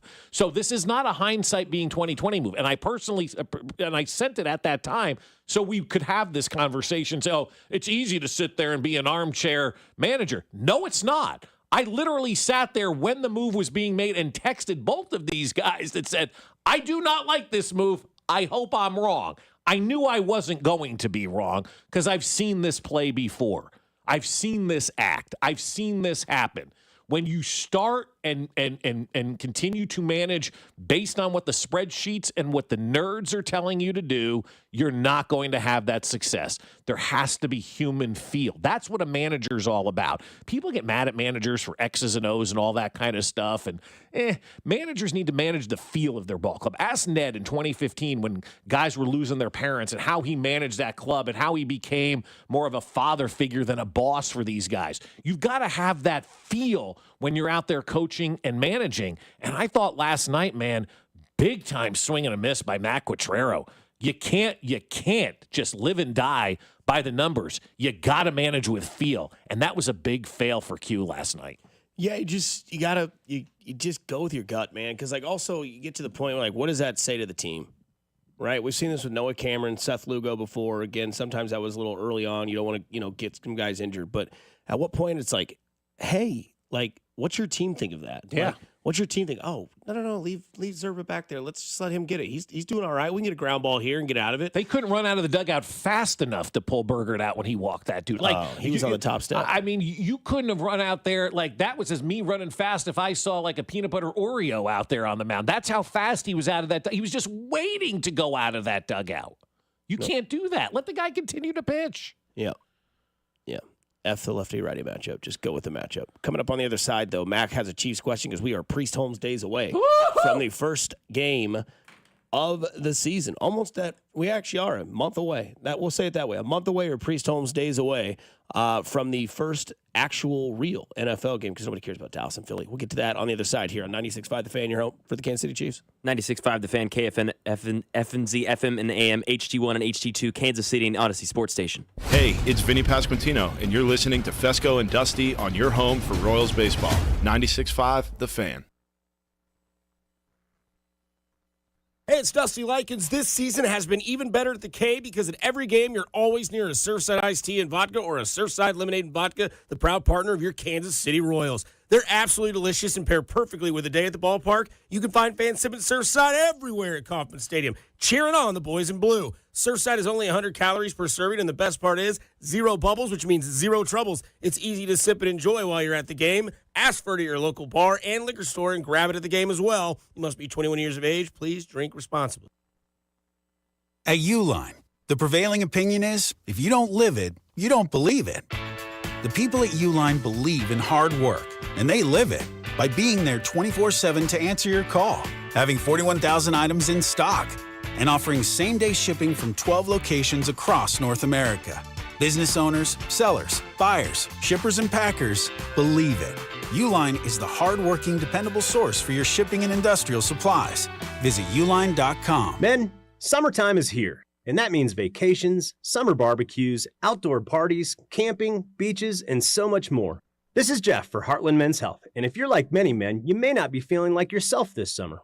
Perhaps your energy is low and you aren't sleeping well. Maybe your workouts aren't as good as they used to be. And if what I'm describing is you, it's very likely you're suffering with low testosterone. But low T doesn't have to affect you anymore. Just call Heartland Men's Health, get treated, and see how it changes your life. If you're like most men, you'll feel so much better. Deeper sleep, improved vitality and clarity, greater strength and energy, and an enhanced sex drive as well. So call us. Just $99 gets you a PSA and T-test and a medical consult. And if you start on testosterone the day of your appointment, your visit is free. Call 844-447-6600. That's 844-447-6600. Or go to heartlandmenshealth.com. We have 3 offices, Overland Park, Independence, and North Kansas City. This is the story of the one.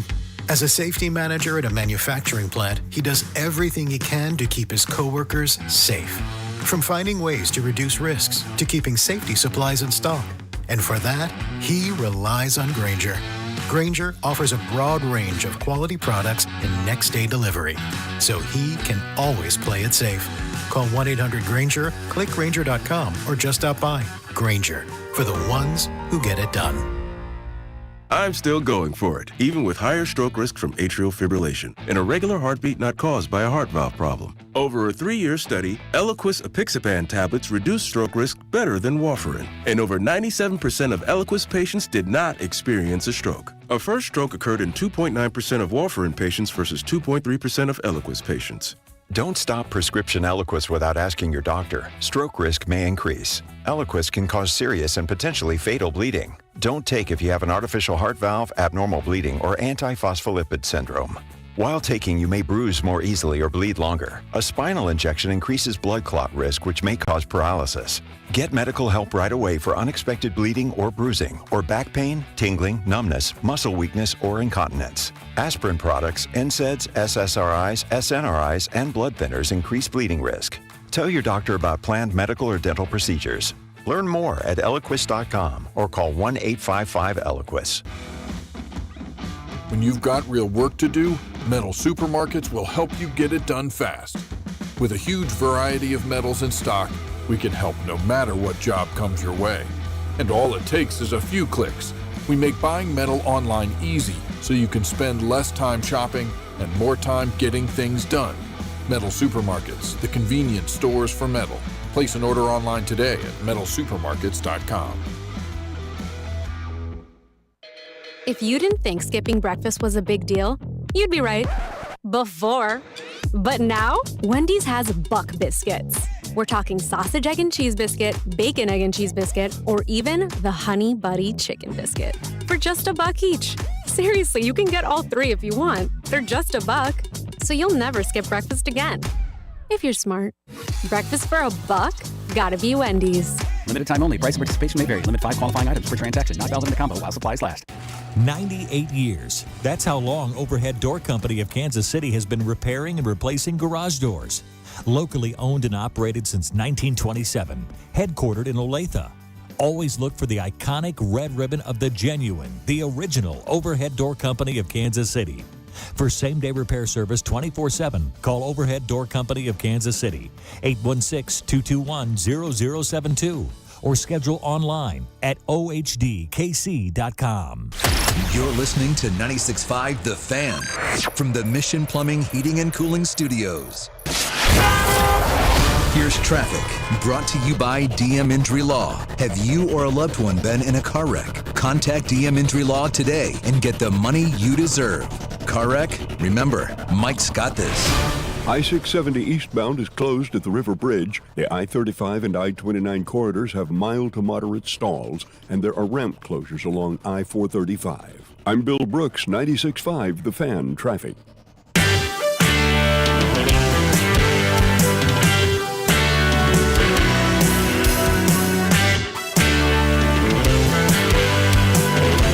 Another station identification, please, Mac. No.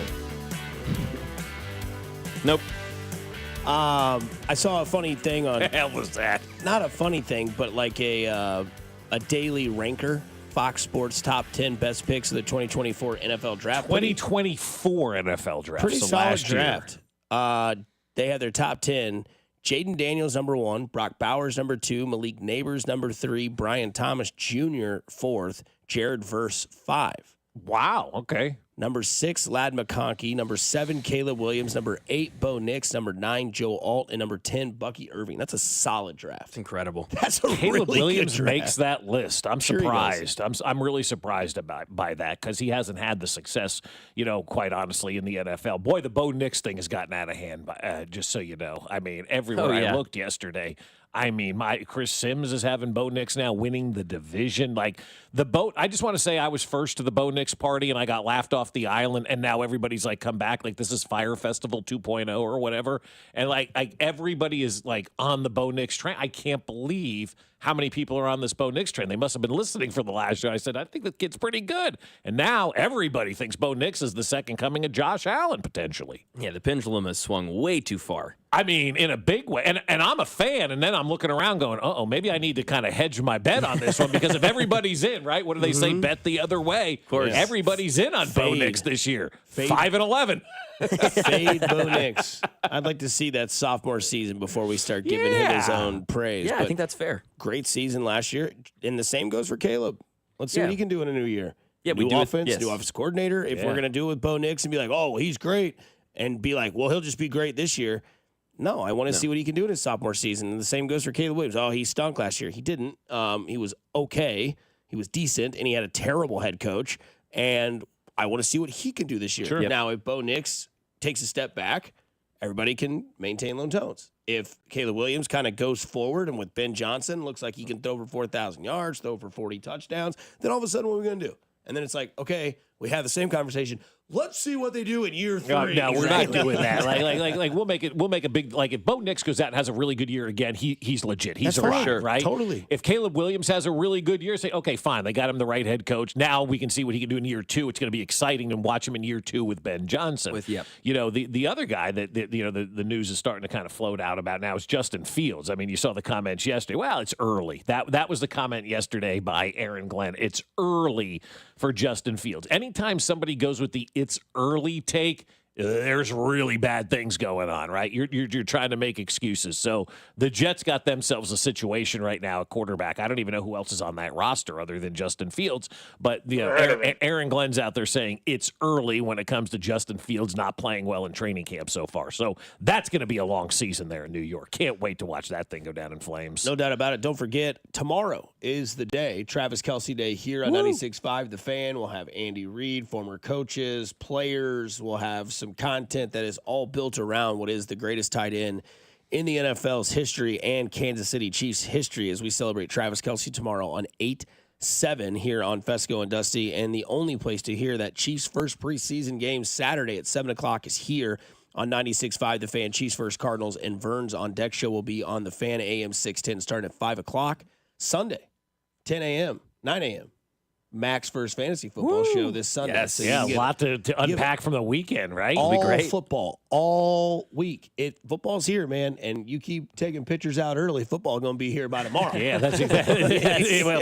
And that was again the realization last night. Like, this thing may be over based on that. But you mentioned that the game is taking place on Saturday or whatever it is. Hollywood Brown probably not going to play in this game. Don't freak out. Good. And who even knows if he's going to play next week, right? They're going to come back after this game and see kind of where he is, from an injury standpoint, and then kind of go forward. But don't freak out this weekend when Hollywood Brown is an inactive. They're already having the conversation that he's probably not going to play in this game. And I know this is going to tick Binkley off, but I was talking to somebody around the team in the last couple of hours, and one of the conversations that we had was the simple text of Josh Simmons looks awesome. Hell yes. So I know it's going to pain Jay Binkley to hear all of that, but they like what they're seeing out of Josh Simmons, and they do like what they're seeing a lot out of those young defensive linemen, the Ashton Gelati. Ashton Gelati may be a household name for a lot of people by the time this season ends. Mac? All right, Max Chiefs question. Sorry, I thought you were pointing one word. I was like, wait. Okay, yeah, Max Chiefs question. 31 days till we go. You said Priest home days till the Chiefs get going. So we're going to play one word here in a few minutes. So I thought, let's do a pre-one word with the Chiefs question. I want you all, including the text line 913-586-7965, to describe this Chris Sims audio in one word. You're an idiot. What are you going to do at number 2? I'm putting the Kansas City Chiefs number 2. Oh, I'm going to do it. Yeah, because I'm like you. Listen, I was the guy on Football Night in America where Rodney and Dungy a few years ago, I was like, no, if you're going Chiefs versus the field, I'm going to take the Chiefs. I'm with you. I've been like that too. It's hard to go against it. I do feel like this is the year. It's just the division, how good it is. I think their schedule is about as brutal as I can remember seeing it. I mean, Chargers, Brazil, week 1, Eagles, week 2. Holy crap. I mean, it gets real. Baltimore, week 4, Lions, week 6. So I look at that. You're going to have the Rashee Rice suspension at some point there. And, yeah, can they climb the mountain one more time and do all that? No, I just feel like this is the year where the foot comes off the gas pedal a little bit. It's a little bit of a recalibration year for the Kansas City Chiefs and their football team. That's at least how I'm feeling right now, Mike. Recalibration year for Kansas City, 15-2. Hey, they actually lost a lot of. Oh wait, no, they actually got all their wide receivers back, their running back back, and they got a new left tackle. But they're going to be recalibrating. One word to describe. Stupid sense. Can we unpack all this for just 1 second here? Recalibrating, because as I told you last night, Mac losing in the Super Bowl is akin to going 2-15 in this day and age in the NFL. My fault. So we need to break it all down and recalibrate this whole thing. But the one word that I will use, and I don't say this word lightly, uneducated. That is an uneducated take by Chris Sims. And that's why part of the reason why that NBC Football Night show sucks from top to bottom. There's not one redeeming quality about that pregame show that they have. There isn't one person on that pregame show that is any good. And that's just an uneducated take, because if you're educated about the game of football, you've got a body of work of what happens when the Chiefs don't win the Super Bowl and how they come back the next year. They've retooled this offseason. And the other thing that I will say for Chris is an uneducated take. They are tied for the 10th youngest roster in the NFL. So it's not like they've got an aging roster. They're not replacing veterans. They're tied for the 10th youngest roster in the NFL. And not just Mac, but Binkley saying it now. People are starting to say about this draft class being as good, if not better, than the 2022 draft class, which is looked at as a Hall of Fame draft class. Some good text here. Hater, clown, idiotic. What do you think, Dusty? It's fine. I love it. Let's just do it, man. Let's just write them off. Let's just sit back, enjoy all these people, have these takes. I'm not doing it anymore. I'm just, you know what? I'm with Patrick Mahomes. Let's just play football. That's where I'm at. Let's just play football. Let's go out there, do your thing. Let these people make these takes. Coward had the Chargers win the division yesterday. Sims has the Chargers winning the division. No, I thought he had Buffalo or Broncos. Denver. Yeah, Denver's winning the division with the second-year quarterback in Bo Nix and Sean Payton.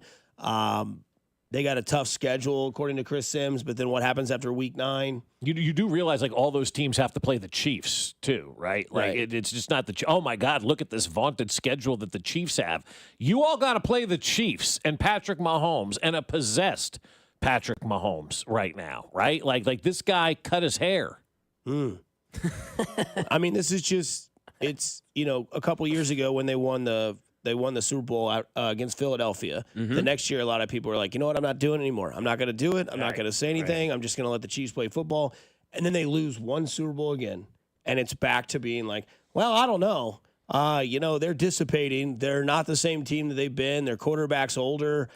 Travis Kelce's in his last leg. Hollywood Brown's always hurt, according to some. Rashee Rice is going to be suspended. Their schedule's brutal. Pretty sure they had a brutal schedule last year, went 15-2. How you done? They're hanging on this Rashee Rice suspension like we're losing Patrick Mahomes. How many games did Rashee Rice play last year?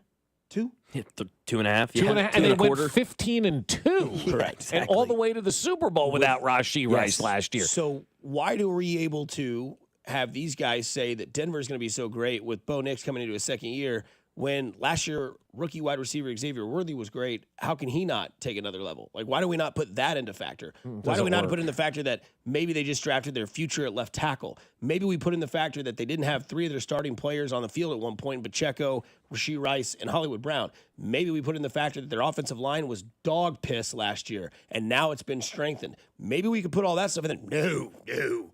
Let's say that Sean Payton, a.k.a. Kenny Chesney's AI twin, is going to take Denver to the promised land. Let's think that Jim Harbaugh, who thinks that worms with arms and machine guns and thinks that he watching his quarterback through a black tarp. That guy, trust him. Let's trust that. Yeah. Let's just play football. I'm done. Let them have their takes. I love it. Create content. We're talking about it. You win.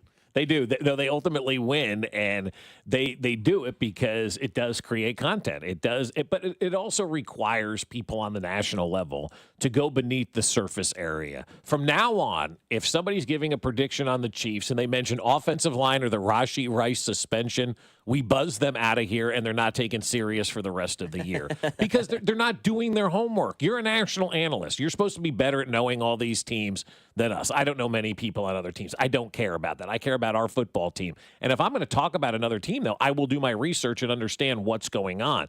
When these folks talk about the Kansas City Chiefs, it is surface area. Their offensive line is banged up, and they're not going to have Rashee Rice. Their offensive line was banged up last year, and they didn't have Rashee Rice, and they went 15-2 and made the Super Bowl. Now they fixed their offensive line, and they'll have Rashee Rice for a lot more than they didn't have him for last year, and they're still going to make it to the Super Bowl. So I just don't understand the logic and the reasoning and the why that people have when it comes to running down this organization. One word. First name is Blake, and he goes on a cruise. He goes on a Caribbean cruise. Katie Holmes. No. Ah! Are you listening? What's your least favorite thing about working with yourself? Body odor. You get one word. On the count of three, name your favorite dinosaur. 1, 2, 3. Velociraptor. This is One Word on Fescoe and Dusty. Staying on the gridiron, Shedeur Sanders, fourth string on their first unofficial depth chart for the Cleveland Browns. But then it comes out yesterday, he's going to start tomorrow's game. So you're fourth string on the depth chart, but you're going to be the starting quarterback for the first preseason game. One word. Perfect. It's great. I love it. I love the fact that Shedeur Sanders has an opportunity to be the starter now in Cleveland. Go out there and earn it, man. Go ball out. Go play your ass off. Go win that job tomorrow night or Friday night or Saturday night, whenever they have that preseason game. Because this league is going to be better if Shedeur Sanders is a starting quarterback than if he's sitting on the bench in Cleveland.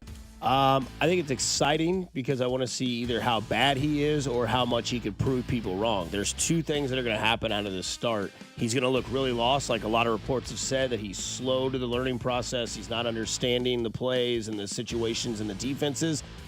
Maybe he shouldn't. I mean, what was it Mahomes said? Like, it was his third year until he really started. Alex Smith said that, too. Yeah, like, it was like, Mahomes, like, it was my third year I started understanding defenses. Like, it's so hard to be a rookie quarterback in this league. Yeah. And I thought that was hilarious. Yesterday I was watching FS1, and it was, I think, was it First Things First?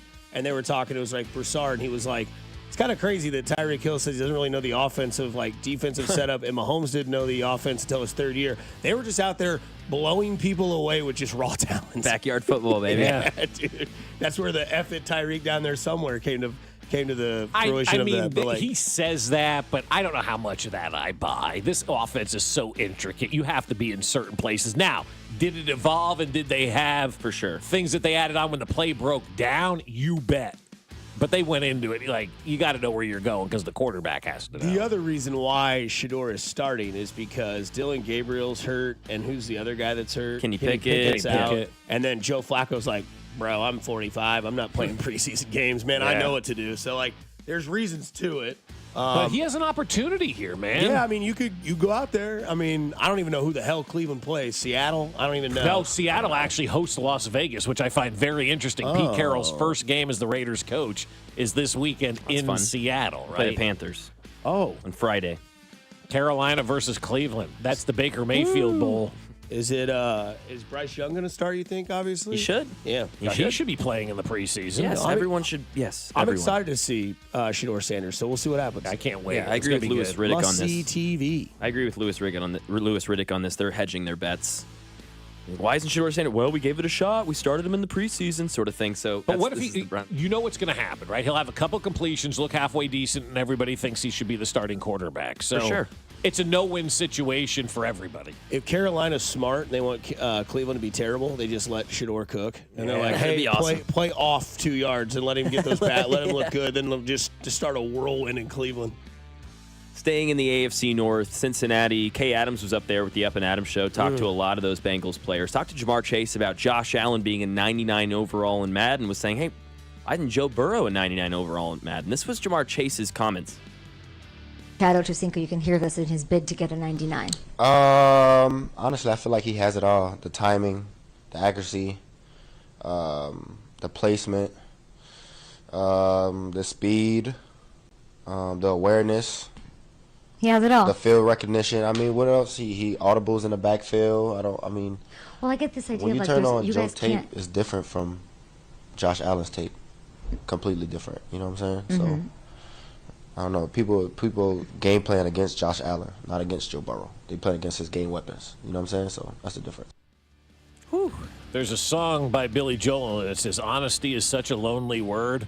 Honesty. You do hear people game plan for Josh Allen because he has that running element to him. You know, that's one of the strengths of his game. We can't let Josh, we say it every time we play Buffalo, right? We don't game plan against you. You got to stop Jamar Chase. You got to stop T. Higgins. It's honesty. It's fair. I think it's confusing because I think he's trying to gas up Joe Burrow, but the way he delivered it didn't come out that way. I think the way he's trying to say it is that, like, people plan against Josh Allen because it's just Josh Allen, or they plan against guys like that because it's just them, whereas, like, with Burrow, you can't just plan against Joe Burrow. You got to plan against Higgins and Chase. Like, I think that's the way he meant to come across, but it didn't come out that way because he glazed him. He was like, hey, man, he does back audio, accuracy, timing, all that sort of stuff. And then it's like, but people don't plan against Joe Burrow. It's like, well, he glazed Allen. Yeah, glazed He Allen. was And then glazing went, Allen yeah, exactly. in a big way. Like, and it was like, yeah, they don't plan against him. They don't plan against my guy. But it's true. I mean, like, the strength of the Bengals, obviously Joe Burrow is good. Nobody's going to debate that. But they got the 1 and 2 best wide receivers of Allen or Mahomes as of right now. It could change this year. You know, Rashee Rice and Xavier Worthy could step up and be the best duo in the AFC at the wide receiver spot. That's all, you know, waiting to be seen. But I think Joe Burrow right now is a big product of the 2 wide receivers that he has around him. Obviously, they paid both of those guys. Yeah. Some more news in the NFL. No more smelling salts on the sideline, as well as ammonia packets. Those are now going to be banned from the NFL. One word. Harsh. That's a substance a lot of guys relied on the field, and told the story earlier after that Chiefs win in Houston in the postseason, being down on the sidelines. I saw hundreds of these things that were used, and I went, oh my God, like I had a smelling salt kind of revival myself. I'm like, I can't believe this many are used in the game. Every once in a while, they'll catch somebody on the sidelines with the camera taking a rip off of one of those, and you laugh, ha ha ha. But it's happening in mass down there on the field. I'm interested to see what they do to try to get past this not having of the smelling salts. Velo. 6 milligram or 9. Put that in your upper lip and get back in the game. That's what they'll do these days. You'll see. Because I think they even showed Baker last year popping us in on the bench. Yep. And I know he used to always do the smells of it. So, I don't know. I mean, safety, I guess. I didn't know the story behind it. That's probably my fault for not looking deeper into it. But I guess they were just using it to disguise injuries, concussions, all that sort of stuff. All sorts of stuff. But, the FDA banned something that's in it or something, so the NFL is now banning it as well. But again, I mean, this is like banning chewing tobacco in Major League Baseball. They'll wrap it in some gum and stick it in their mouth. These guys will be in that blue tent hoofing it, I guarantee it, or down in the locker room, or I got to pee. They'll figure out how to take care of business. Yes. Go cheesing like they do in South Park. Keenan Allen back with the Chargers. 11 seasons with him. 1 year gone with Chicago. Didn't really work out. Back home. One word. So. Playoffs, right? He goes back to the Chargers. Now we get to hear the Chargers and everything like that. Like I said, look, let's just play football, man. You're 13, you said? Yeah, 12 or 13. Yeah. That's old. He's 32, I think. Yeah, he'll be the 3rd and 4. Damn it, Keenan Allen always catching that 3rd and 4 pass against the Chiefs. That's what it'll be. He won't be the 9-10 target guy. I don't think that's his role. Obviously, Mike Williams retired in the offseason, and then Keenan Allen comes back home to Justin Herbert. They have that connection. 3rd and short is where you'll see Keenan Allen probably really elevate this year in football. He's not going to go out there and give you 130 yards a game and 9 catches or whatever it is. Now it'll just be one of those plays where it's annoying, where you see like Keenan Allen, number 13, over and out, first down. You're like, damn it. Yeah. Why is he still around? Where's that guy who dropped every pass last year? They still have him. They still have him on the Quentin roster, Johnston. right? Quentin Johnson, man, he's still there. They need to bring somebody in who can actually catch the ball on 3rd and 4 this year. So I understand it, but am I worried? Is it going to change the balance of power? No, I don't think so either. I wouldn't think his addition would have been huge anywhere, but like you said, he knows the playbook. He knows Justin Herbert. So, yeah, occasional 3rd and 4 will be fun. Yeah, one more we do need to get to because I think it's important for the day is ESPN and what's going on there today at the 4-letter network. They obviously acquired all the NFL stuff, yesterday, and now they own 10% of the NFL, basically. And they also acquired the WWE this morning as well. All the WWE stuff will be now on ESPN. And then, shockingly, on August 21st, they're announcing it's $29.95 a month for your direct-to-consumer ESPN. Give me everything for $30 a month that ESPN has, which now includes the WWE and all the NFL stuff. ESPN also now owns NFL.com. Monopoly. Jeez. That's the one word, It is. I mean, they have become a monopoly when it comes to sports. Now, I will say this. For all of us out there who have been dealing with the apps and wanting a one-stop shop, you're pretty much getting that now with ESPN. And in a perfect world, ESPN will pick up baseball, and they will have every baseball game on there, just like Apple TV does with the MLS, and have it all in one spot. $99 for the year. You get every game, no blackouts. You get your Royals. You get all this kind of stuff. Like, I hope it's going to that direction where it does kind of become a one-stop shop, but it's expensive to be a sports fan when it comes to consuming the product on TV. Mac, you want to get your master's? Yeah, you want to go to Mizzou and get your master's? Okay, yeah. Well, go there, take 12 credit hours. You can go walk on tryouts for the Mizzou football team. Let's go. Run some routes. Must be a full-time student enrolled in 12-plus hours this semester. You can do it. I thought about doing that at KU one time, me and my friend Jeremy Dixon. And Dixon went out for the football team, ended up being on it for a year. And I was like, I thought about that for about 2 minutes. I'm not going to do that. There you go. Coming up on the other side, tipping. Well, like in restaurants, tipping. Not like pitches, but tipping. We'll get into that on the other side here on 96.5 The Fan, your home for Kansas City Sports. You're listening to Fescoe and Dusty on your new home for Royals baseball. 96.5 The Fan. Well, I'll tell you what, if you got that knee pain or back pain or shoulder pain or elbow pain or any of that pain in your joints, you're thinking to yourself, man, is this ever going to go away? When I was younger, it all went away overnight. But as we get older, this stuff doesn't go away and nothing changes. Now it's time to call my friends over at QC Kinetics and schedule that free consultation with the medical pros there, because there are thousands of patients who will tell you they wish they would have done it sooner. They turned around their lives with QC Kinetics regenerative treatments that work with your body to help restore and repair that damaged joint tissue. Natural cellular therapies. No scalpels, no pills, just long-term relief with no dreaded recovery. So bring your x-rays and MRIs to QC Kinetics for a free, no-pressure chat and thorough evaluation to see if you're a good candidate. Grab the phone now and give them a call. Appointments are available on Saturdays as well. 816-412-6299. And ask about that free consultation. 816-412-6299. That's 816-412-6299. QC Kinetics off 435 in State Line and in Gladstone.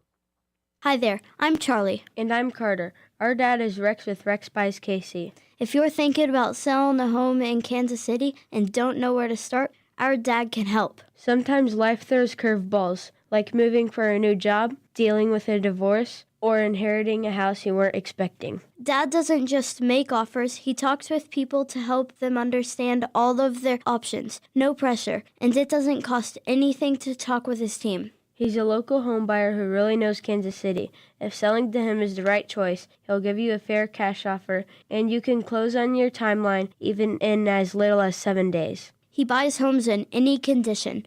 No need for repairs, no fees, no surprises. Just an honest, easy process so you feel good about your decision. Want to talk to him? Call 816-330-6000 or go to rexbuyskc.com. Rex Buys KC, helping people make smart choices one home at a time. I'm Piera Palazzolo, VP of Digital Marketing for the American Management Association, a company focused on the management training skills needed to enhance the careers of business professionals. We did our research when it came to the best companies for website development and chose AmericanEagle.com. And we couldn't be happier. AmericanEagle.com worked closely with us to understand the front and back end requirements needed to launch an e-commerce website that could handle the complexities of running thousands of seminars nationwide. Our robust new website and improved SEO saw immediate increases in site traffic and web revenue. If you're in need of managerial effectiveness and success, visit our website at amanet.org. If you're in need of a website that provides an unparalleled consumer experience, I highly recommend AmericanEagle.com.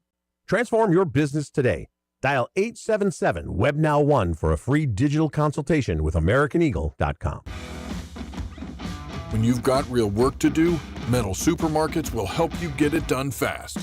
With a huge variety of metals in stock, we can help no matter what job comes your way. And all it takes is a few clicks. We make buying metal online easy so you can spend less time shopping and more time getting things done. Metal Supermarkets, the convenience stores for metal. Place an order online today at metalsupermarkets.com.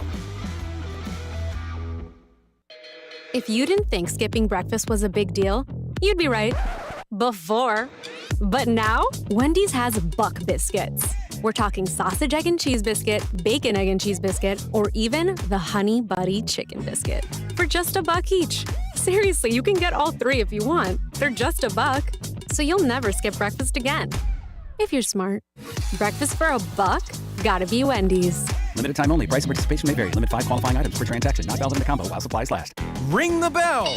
We've done it again. Golden Oak Lending has lowered rates to 4.875% fixed. While other lenders are talking about high interest rates, we're dropping rates.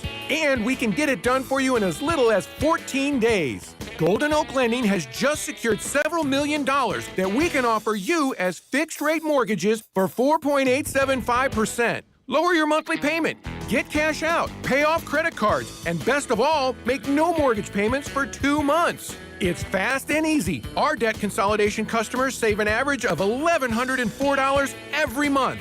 And at Golden Oak, you never pay for your appraisal up front. Lock in this incredible 4.875% rate now before it's too late and say goodbye to those high-interest credit card rates. Call 913-890-GOLD. Golden Oak Lending cured my blues. 5.81 APR, FHA, 15-year, 20% equity, qualified credit. Additional terms apply. NMLS 114937. Here's traffic, brought to you by DM Injury Law. Have you or a loved one been in a car wreck? Contact DM Injury Law today and get the money you deserve. Car wreck? Remember, Mike's got this.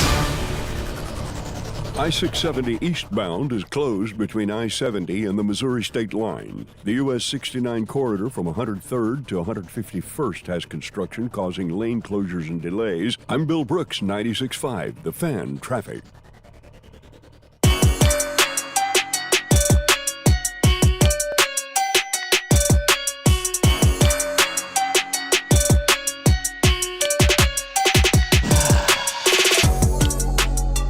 Wednesday to you all here from Fescoe and Dusty, 96.5 The Fan. Mac Morey with you as well. Don't forget the only place to hear the Chiefs Cardinals preseason game 1, 96.5 The Fan on Saturday. Yeah, Josh Klingler and the other two.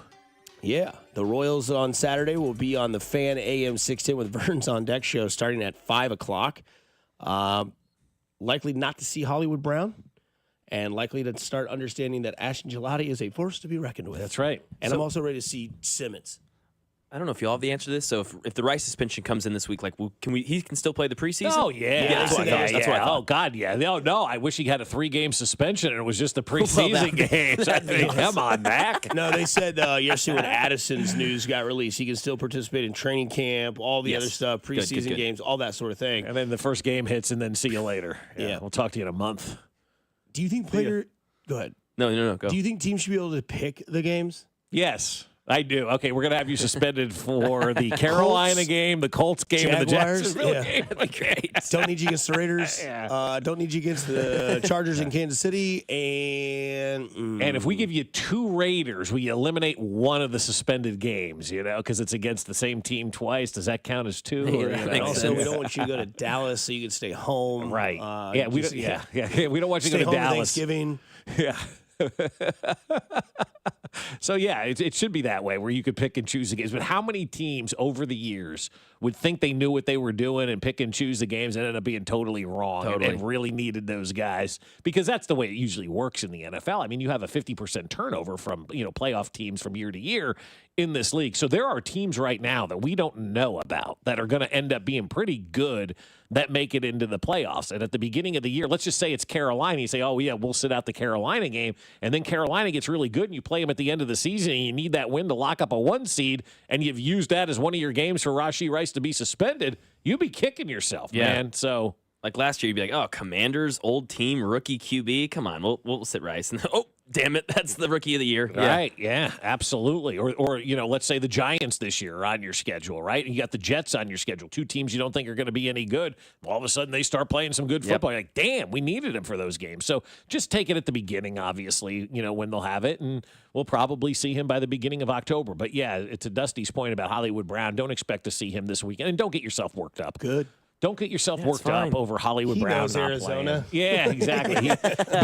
But that also is a place that has really bad turf, right? Isn't that where Butker got hurt? Yes. And we Everybody's hear been about hurt it all there. the time about how that field is. So that is a little bit concerning for me. Like, if you got anybody out there that you're thinking about not playing, don't play them because that turf has been an absolute mess. It was a mess in the Super Bowl, right? Isn't that the place where they said that George Toma messed up the turf and blamed it on that poor old man? I can tell you something about that turf, Mac. You can wheel that outside and let the grass grow in the desert sun and wheel it back in.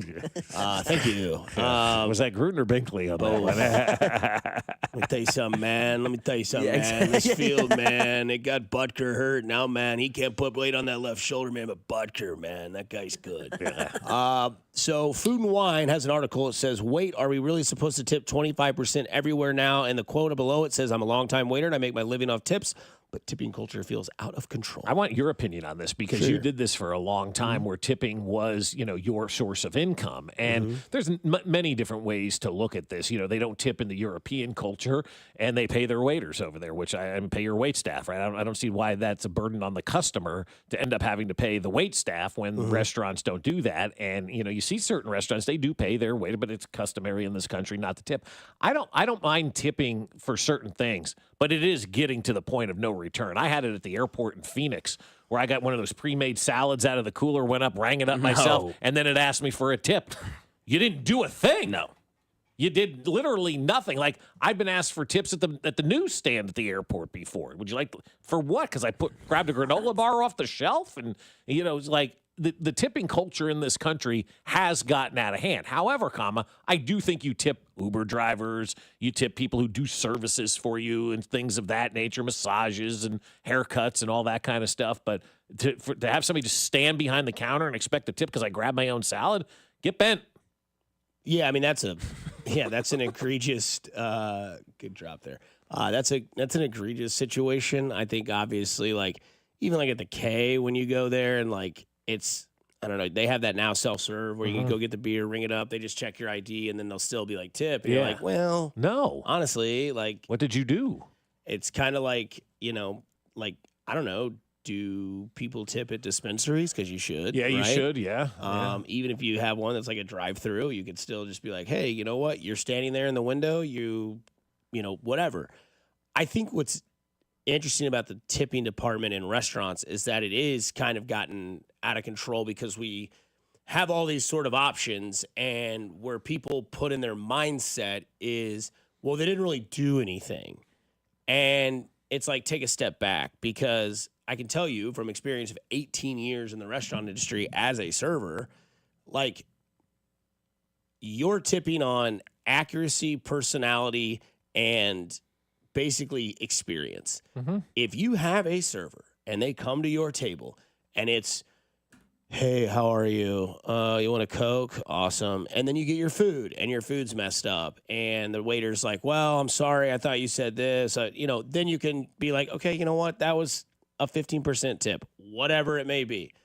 But if you go there and your drink's refilled and your food is accurate, like, I don't know if people understand how complicated that walk from the table to the POS, that's what they call the computers there, that walk. Sometimes my wife calls me that if I'm bad. How many different things can change in that moment. Going from your table to that computer monitor can be a spill in the restaurant, a kid knocks over your legs and you tip your entire tray over, or get your manager pulls you to the side and says, like, you run this table 45, and then all of a sudden you're like, what was I doing? Like, there's a lot that goes into the restaurant industry. Right. I mean, the standard to me is not 25%. The standard is 20%. If you want to go above and beyond that, that's fine. Where I think places get it messed up, and at least someone has a big problem with this, a huge problem with this, is not every place has gratuity. And I think if your party is 8 or more people, you should automatically be forced to tip. Because I don't know if you've ever dealt with 8 people in your life at the same time. It's very hard. Yeah. And you're coming there, having a service. Now, I will say this. If you want to have gratuity on 6 or 8 or more, then you better have some really damn good servers because they're getting that money guaranteed. But I could tell you numerous amount of stories where we had parties of 19 to 25, total tab, $650. Came in at 8:30, we closed at 9:30, tipped us $15. Yeah, that's ridiculous. And I mean, I'm basically giving that money back to the restaurant. I made nothing off that. And then what do we get? Oh, here's a gift card. Have a good day tomorrow for lunch. I don't want that. I want you to do something about it. And you get lost in translation when it comes to gratuity because then people think that it's, you're discriminating against a certain group or you're discriminating against a certain, type of, people that go out to eat. And it's like, oh, well, how come they're not getting, slapped with gratuity? Because there's only 5 of them. How many times have you had to reserve an entire party of like 15 people because they said they're going to be there at 7:30 and then 8 o'clock gets there and there's only 8 people there? And like, oh, there's only going to be 8 of us. Like, I lost half of my money tonight because you guys were inconsiderate. Right. So that's the problem that a lot of places in Lee Summit don't have is gratuity. There's tons of restaurants that don't do it. One that I've worked at will not do it. They should do it. I don't know why they don't do it. They lose good people not having it. But 25%, I don't know, anywhere between 18 and 20, I'm fine with. I'm a standard 20% tipper for a waitress or But waiter, like unless it's so bad. Do you tip at Jersey Mike's? I don't. No. I do. Yeah. I do. They make my sub in front of me. They make it the way Right. that I want. They make it an efficient way. It's $2.50 on 20% of that. Yes, I'm tipping that. I tip at Starbucks. See, I and tip at that's Whistle where I Stop. run into I tip everywhere. Yeah, like the coffee shop. There are certain times I do, 100% you tip at sometimes coffee I shops. don't. I mean, it just kind of depends. If I'm just getting, a drip coffee and all they're doing is filling up and giving it to me and I'm gone, what did you really do in that? So I do run into that kind of situation there because I also don't want to come across as cheap when I tip either. I don't, that guy only gave me 50 cents. It was a $3 cup of coffee. How much am I supposed to give you on this, right? Yeah, Right? this guy's an a-hole. Tipping is absolutely ridiculous. No way should I have to tip 20% no matter what. Earn your tip. Well, then don't go out to dinner. Yeah, and get on your knees and kiss my ass. Yeah, I mean, Like, let me see you work in the restaurant industry, guy. Like restaurant, I am a standard 20% tipper at a restaurant. If you're getting less than 20% from me, you have been absolutely abysmal. Yeah. In that situation, I will take care of servers all the time. I take care of the Uber drivers all the time. I take care of valet, valet people and stuff like that. It's where I just like you see it pop up at some of the weirdest places,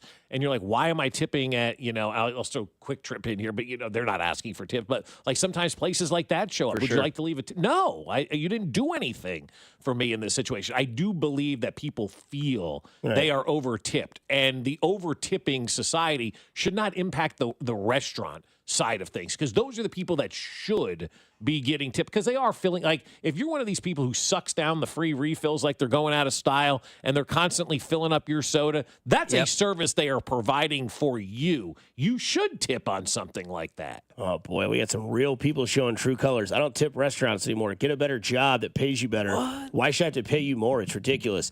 Nope, there's no way I'm going to pay a server for more money than what I make in an hour at my own job, regardless of the amount of the bill. Then stay home and make your own food. Stay home, yeah. It's simple as that. That's part of the game. I understand that it is egregious where you go everywhere and it's like, would you like to tip? It's like there are certain things, yes, I don't think that you have to. Like we could have a conversation about carry out. They brought your food out to you, maybe $2 on a, whatever the tab is.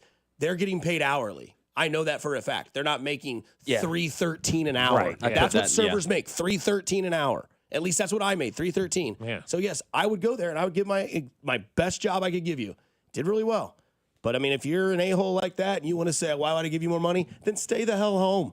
I'm sure you're a really nice person. Coming up on the other side, we dive more into the Royals here on 96.5 The Fan, your home for Kansas City Sports.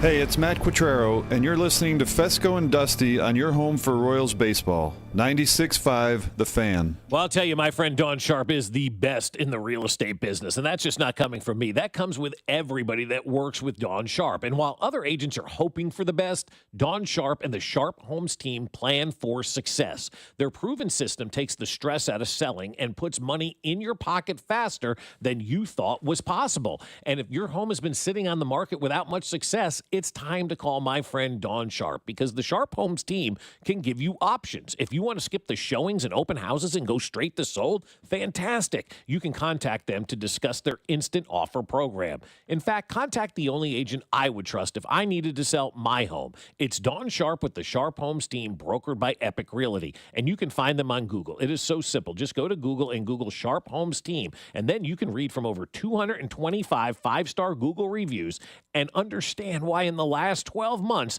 Dawn and her team have sold over 150 homes when the average agent sells just 4 homes per year. So find them on Google, Sharp Homes Team. That's Sharp Homes Team, and start packing.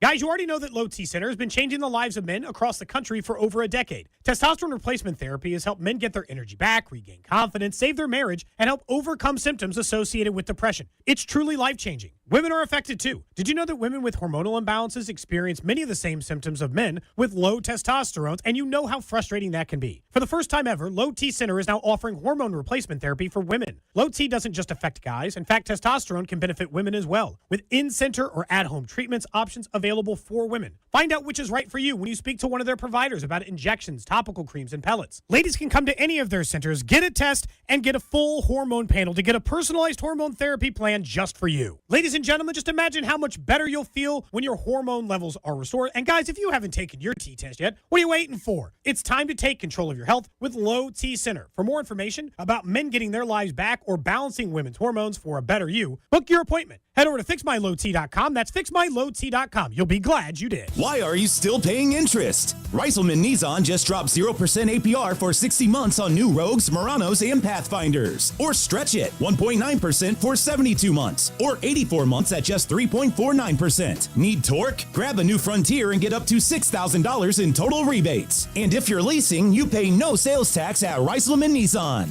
0. These are real deals, but they won't last. Tap over to reiselmannissan.com. Reiselman Nissan. Every customer, every time. The world's coming to Kansas City in 2026. Is your parking lot ready? Faded lines, potholes, unsafe sidewalks. Gann Asphalt and Concrete is your winning team. One contractor. All things parking lot. Visit GannAsphalt.com today. The last 3 days of the summer sale is happening now at Peter's Clothiers. Save from 20 to 50% off all suits, sports coats, and sportswear. Save big with sizes to fit every man. Peter's Clothiers, 124th and State Line Road. Chiefs coverage on 96.5 The Fan is brought to you by Twin Peaks. Tune in to exclusive Chiefs training camp coverage live from St. Joe on 96.5 The Fan. All access player and coach interviews that you can only hear on 96.5 The Fan. Chiefs training camp coverage is sponsored by Twin Peaks. Eats, drinks, scenic views. Here's traffic, brought to you by DM Injury Law. Have you or a loved one been in a car wreck? Contact DM Injury Law today and get the money you deserve. Car wreck? Remember, Mike's got this. Road work is really jamming things up through downtown KC. I would avoid I-29, I-35, US 169, and Independence in the downtown area if possible. I'm Bill Brooks, 96.5 The Fan Traffic. You're listening to the all-new 96.5 The Fan, your home for Kansas City sports. KFNZ FM and AM, HD1 and HD2 Kansas City, an Odyssey sports station.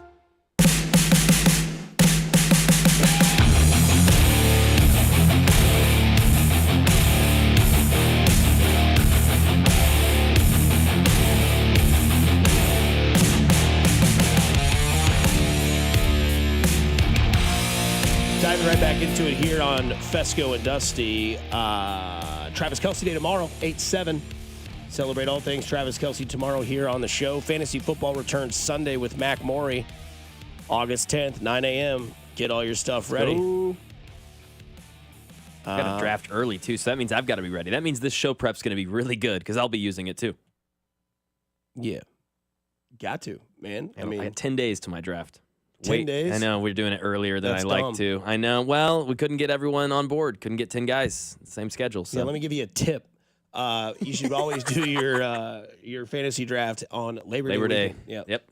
Never done it not Labor Day. I mean, it's been years. Because since imagine that week ramp up, right? You do your draft on Sunday or Monday, Philadelphia, Dallas on Thursday, Chiefs on Friday, and then Sunday it starts, and you have your fantasy football draft. Because normally I used to be that guy where once we had our fantasy draft, football was ready. I was ready to go. I'd start looking at rosters, start looking at people's tendencies from the last year.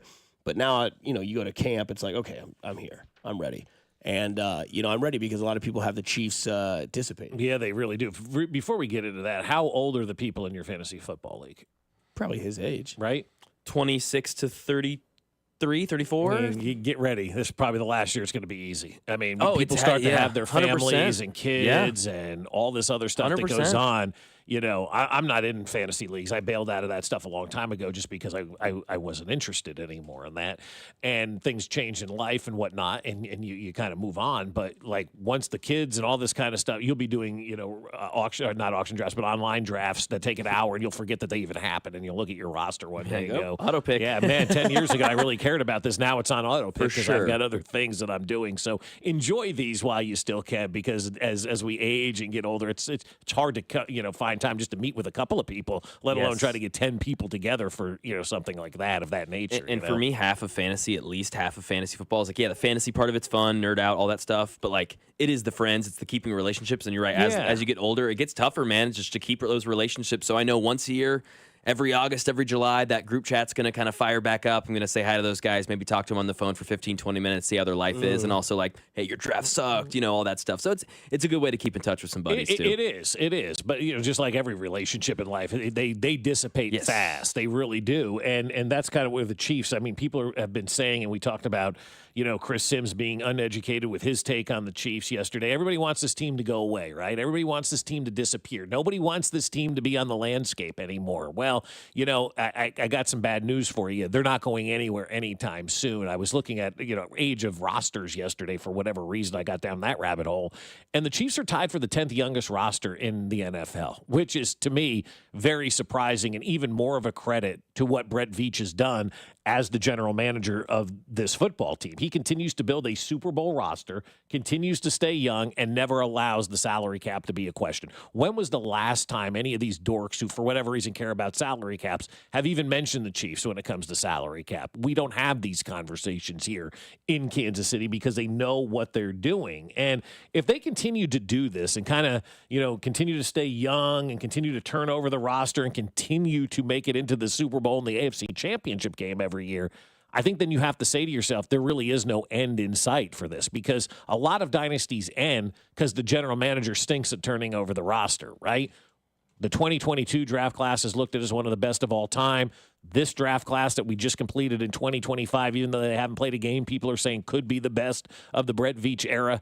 If he continues to draft like this, then there is no end in sight to this dynasty, no matter who comes and who goes. And at the end of the day, we may all look back and go, yeah, Andy and Patrick were good, but Brett Veach is the real reason we kept this dynasty going, because he continues to draft legitimate players, continues to turn over the roster, continues to stay young, doesn't get in the salary cap hell, and is always young and fresh on the roster, and they're always making it to the championship game and to the Super Bowl. Brett Veach may go down as the most important figure in this whole run when it's all said and done if this continues.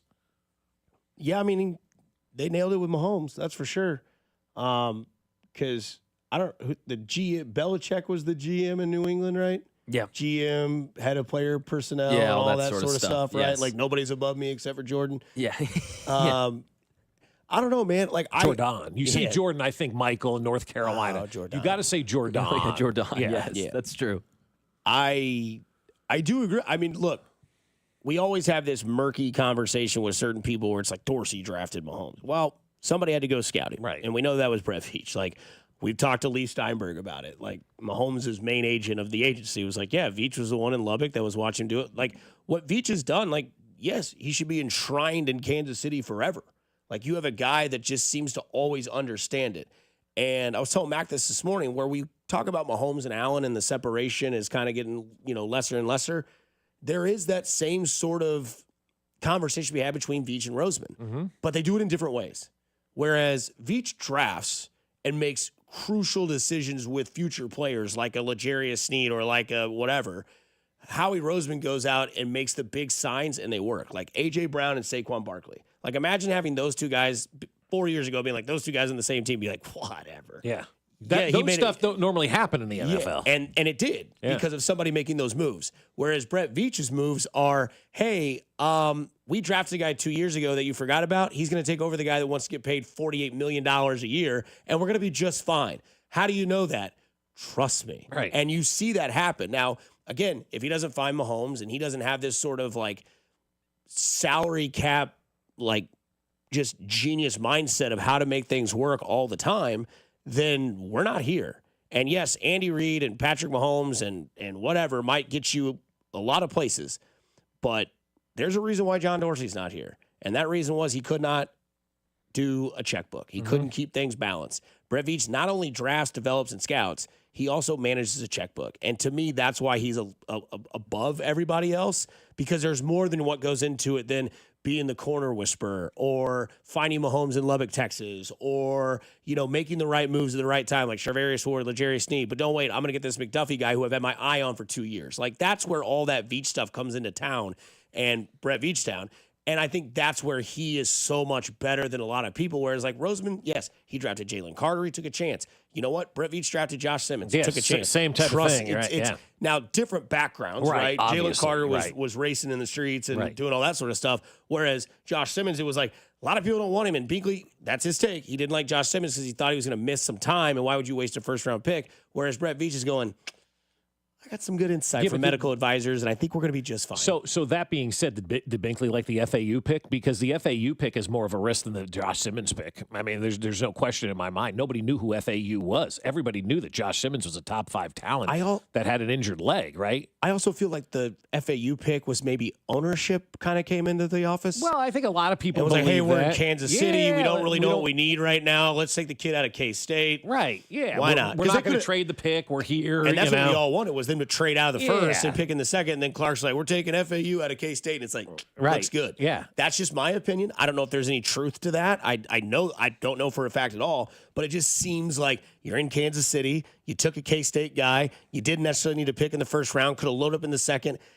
I think if Brett Veach did it differently, he definitely would have traded out of that. Look, if that draft isn't in Kansas City, we probably don't have FAU on this roster. So we're giving Veach a pass on that one? I'm not giving anybody a pass. I don't know what he is. He's an incomplete right now, If FAU, I give him a pass, I don't necessarily think it's 100% his pick. Okay. Because I think there are times where we might do something, right? Bob's the most tenured person on this show, and it isn't even close. And if Bob has something he wants to talk about, we sit back, we're like, yes, Bob, right? But if, like, Spec comes in, right, the boss, and it's like, here's what you guys need to do tomorrow. I want you to do this. We don't have a say. And if it's a bad topic, do we get the pass? No, we just say it's Spector's topic. Right. And that's just me personally. I think that was Kansas City has the draft. We want to come out and show our face as like the owners of this Kansas City thing. It's not a knock on Clark. I just think he wanted to bring a hometown feel, which was a massive hometown feel on night one. Look, it's very much like the Clyde Edwards-Helaire pick. You didn't really need anything at that point in time, so you took a guy, right? That's essentially how I look at it. You didn't really need anything at that point in time, and it hasn't stopped you from getting to the Super Bowl and winning championships because you swung and missed potentially, at FAU at number 32 overall. But I'm giving him an incomplete. This is the year. We talked about, I think, on Monday or Tuesday about how I think this is the biggest year for any individual player is for FAU this year. He's got to go out there and shell out. Otherwise, we'll probably have to move on, from him and find somebody else to play that position. But, as far as that pick goes, I'm more with Dusty on this than anything. Like if it was last year in Green Bay, the Chiefs probably trade out of that pick. They're probably not there. So I think the FAU pick is more of a whoa pick than the Josh Simmons pick. And I think more people had a problem with the Josh Simmons pick than they did with FAU being picked at number 32. Yeah. I mean, look, keep going to the Super Bowl, and everybody will love Yeah, you. You know what I mean? that's the other thing. Like, everybody wants to say, oh, this was a bad pick, or that was a bad sign, or this was bad. They still end up in the Super Bowl every single year. They get the benefit of the doubt. Did you see that text from the 816? FAU is Big 12 Defensive Player of the Year. What do you mean no one knew him? I did see that one, yes. Yeah, no one knew him, man. Sorry, I wasn't watching K-State football. Did you 3 know years Felix ago. Nduke Uzama, Mac, living in Tennessee?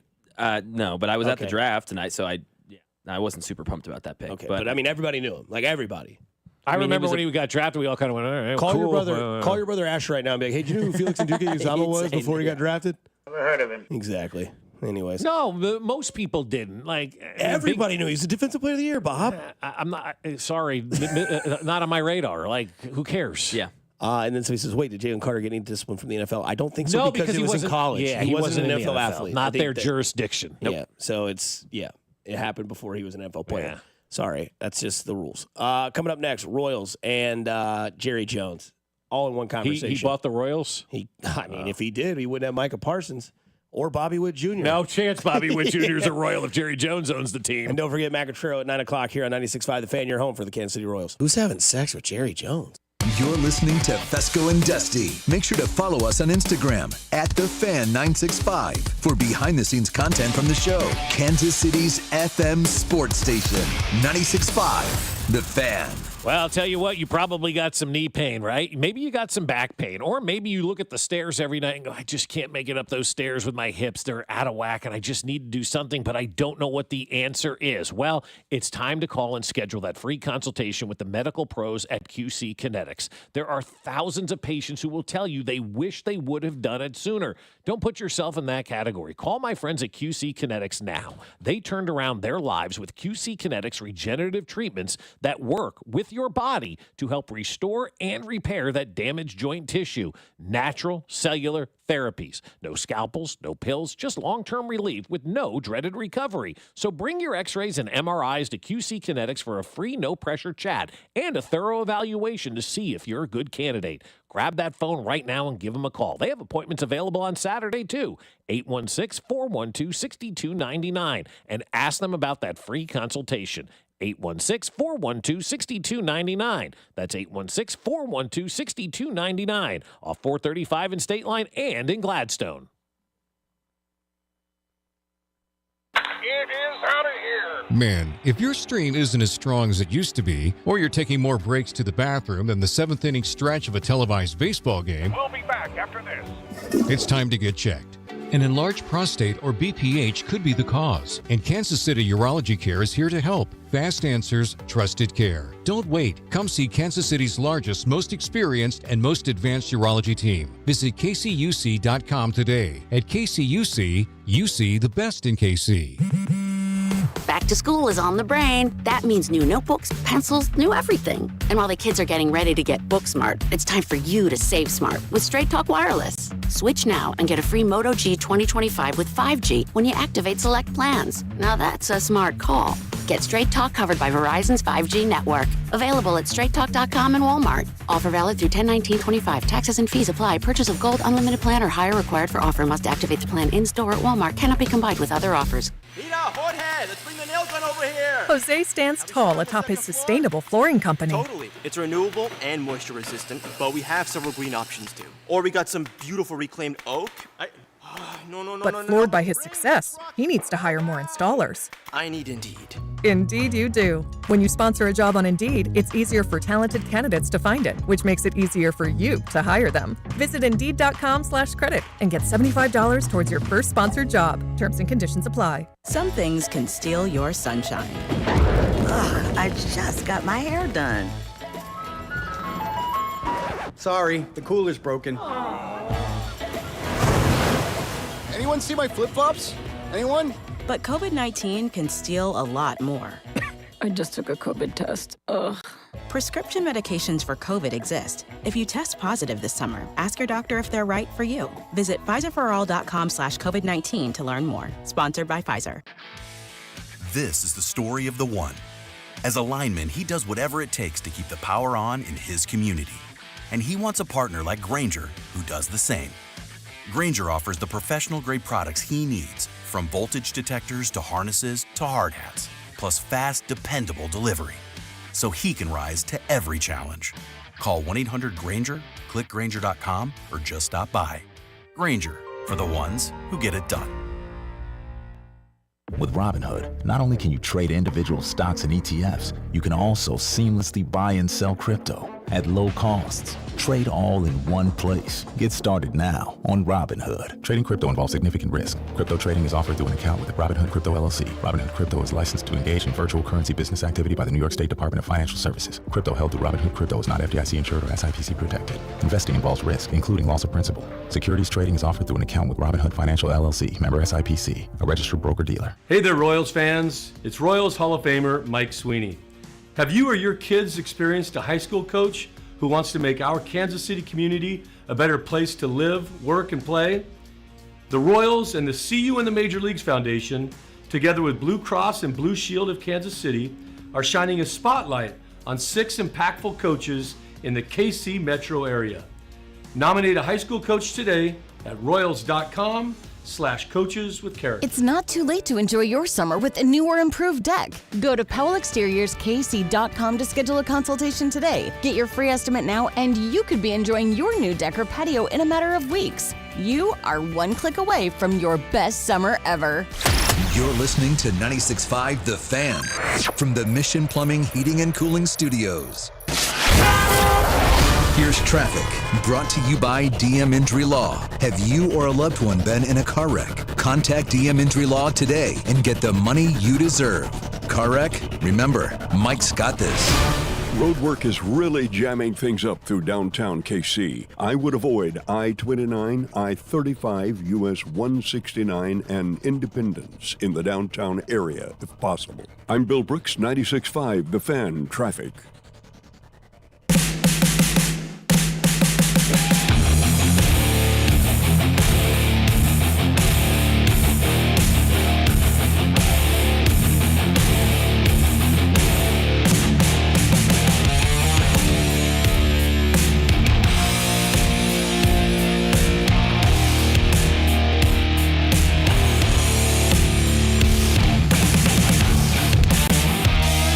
Text from my buddy Joe during that last segment.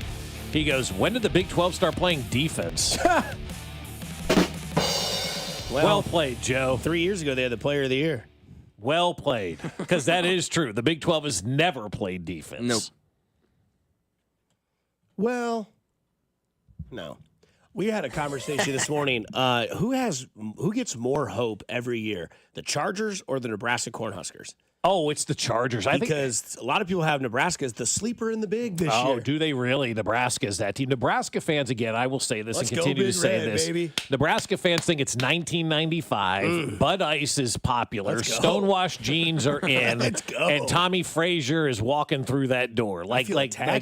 Like Nebraska fans have not let go of 1995. They're going to be a real interesting program to watch in this new NIL because there's a lot of money in corn that's out there right now. Well, that's why the weather was weird. Corn sweats, I know. It was all those Huskers, playing football up there. But it's like dump or get off the pot time for them because most Nebraska fans, again, do believe that they're still a relevant football team. Sorry, Richard, my friend, but you're not a relevant football team. Haven't been a relevant football team in the better part of a generation right now. Again, Nebraska still thinks it's 1995. So I'm interested to see if this NIL can vault Nebraska back to the top because, again, there is a lot of money in farming and a lot of money in that state that can go towards this football team. The problem that Nebraska ran into, they were doing a great job of recruiting in Jersey and Pennsylvania and bringing kids out west. And then the world got real small real fast.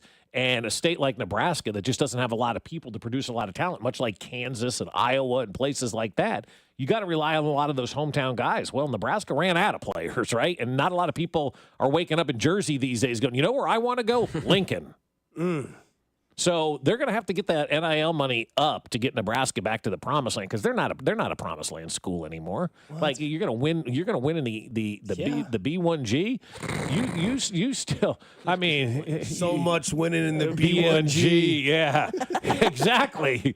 My guys at Nebraska, have no knees or what. Well, McAdoo, he's only got one knee. Yeah, it's right now. You need to go see QC Kinetics. You got the knee barking over there. I've been told that. I mean, you're going to dodge it. Yeah, go OCQC Kinetics 816-412-6299, and they'll take care of that they knee. can do for you. Yeah, they'll take care of you. But no, like who's Nebraska going to knock? They're not knocking off Ohio State. They're not. If they got Dylan Raiola. They're not knocking off Ohio State. They're not knocking off Michigan. They're not knocking off. I mean, who else is in the Big Ten that you want to put up there? In that category. Iowa probably is Penn State. Legit. Penn State is one of the top teams this year. Like, so where does Nebraska even fit in to this USC. Conversation? And then you got USC and UCLA and all the Western schools that have been added in. So, like, where does Nebraska think they're going to? Oregon. Pretty good. I mean, I forgot Top 5 team, right? Yeah, I don't know about this year, but last year they were. Aren't they ranked in the top 10? Yeah, I don't know. Yeah, top 10 for sure. I said top 5, but yeah, top 10. That's a top 5 team when it's all said and done. Should be. Why did you get me on this Nebraska tangent? My God. Eggs and eggs in football. Let's go. But, I mean, like, an overvalued program, man. Like, they need to let it go and realize it's not 1995 anymore. And the sooner they can do that, the better off Also they'll in be. the B1G, you got Google Me. Indiana. Yeah, the Indiana coach. That's got recipe for coming back down to earth, doesn't it? I kind of feel like Indiana's not going to be a college football playoff team this year. Somebody says Patrick's little brother's going to save the program. Yeah. Let's go, Raiola, baby. Mm-hmm. Come on, fan. man. Yeah. Go write checks up there. I'm telling you, man, you got to believe in the Big Red this year. Cornhuskers are back. Warren Buffett's an alumni of Nebraska? Yeah. Oh, yeah. You Probably didn't gave know that? him more money than his kids. Yeah, there you go. No, he's not like the guy at Microsoft. I thought Warren Buffett came out and said he was only going to give his kids $1 million. I don't know if I saw that. I know Bill Gates has been saying that stuff over the years. He might be like robot underneath that. Remember that video with Maloney and him celebrating the release, and he's just Maloney, a.k.a. Bomber? Yeah. That's the best, dude. Yeah, that is Maloney. 100%, dude. We got troughs in the bathroom and ice in the urinal. Yeah. He said he's going to punch these people in the eyes that keep spitting Zens in his urinal. Stop doing that, people. Yeah. I mean, we've got There's a signs trash now can, at the dude. J that say no gum and no tobacco. Like, we had to go this far to let people know to not be jerks. Because when you spit that stuff in a urinal, there is somebody that has to clean that out. So before you're a jerk, think about the person who's got to clean up your mess. Ugh. Yeah. By the way, Maloney's coming to your house on the Texas-Ohio State. Yeah, on the 30th, he's been invited. Yeah, but I could definitely see Maloney there. Ice in the urinals, baby! Yeah! Yeah, Bomber. Yeah. I think my brothers might be there too, if you're cool with that, Bob. Probably not. Well, then I won't be there then. Okay. So, never mind. That's fine. So Maloney rooting for Nebraska this year. Way to go, Rob. He should. Big Red, rooting for Big Red. I'm rooting for him. Nebraska? Yeah, why not? Why? Why not? Yeah, because I like Dylan Raiola, and I think it's fun. And it'd be fun. He's College weird. football would be fun if I want to see like the old become new.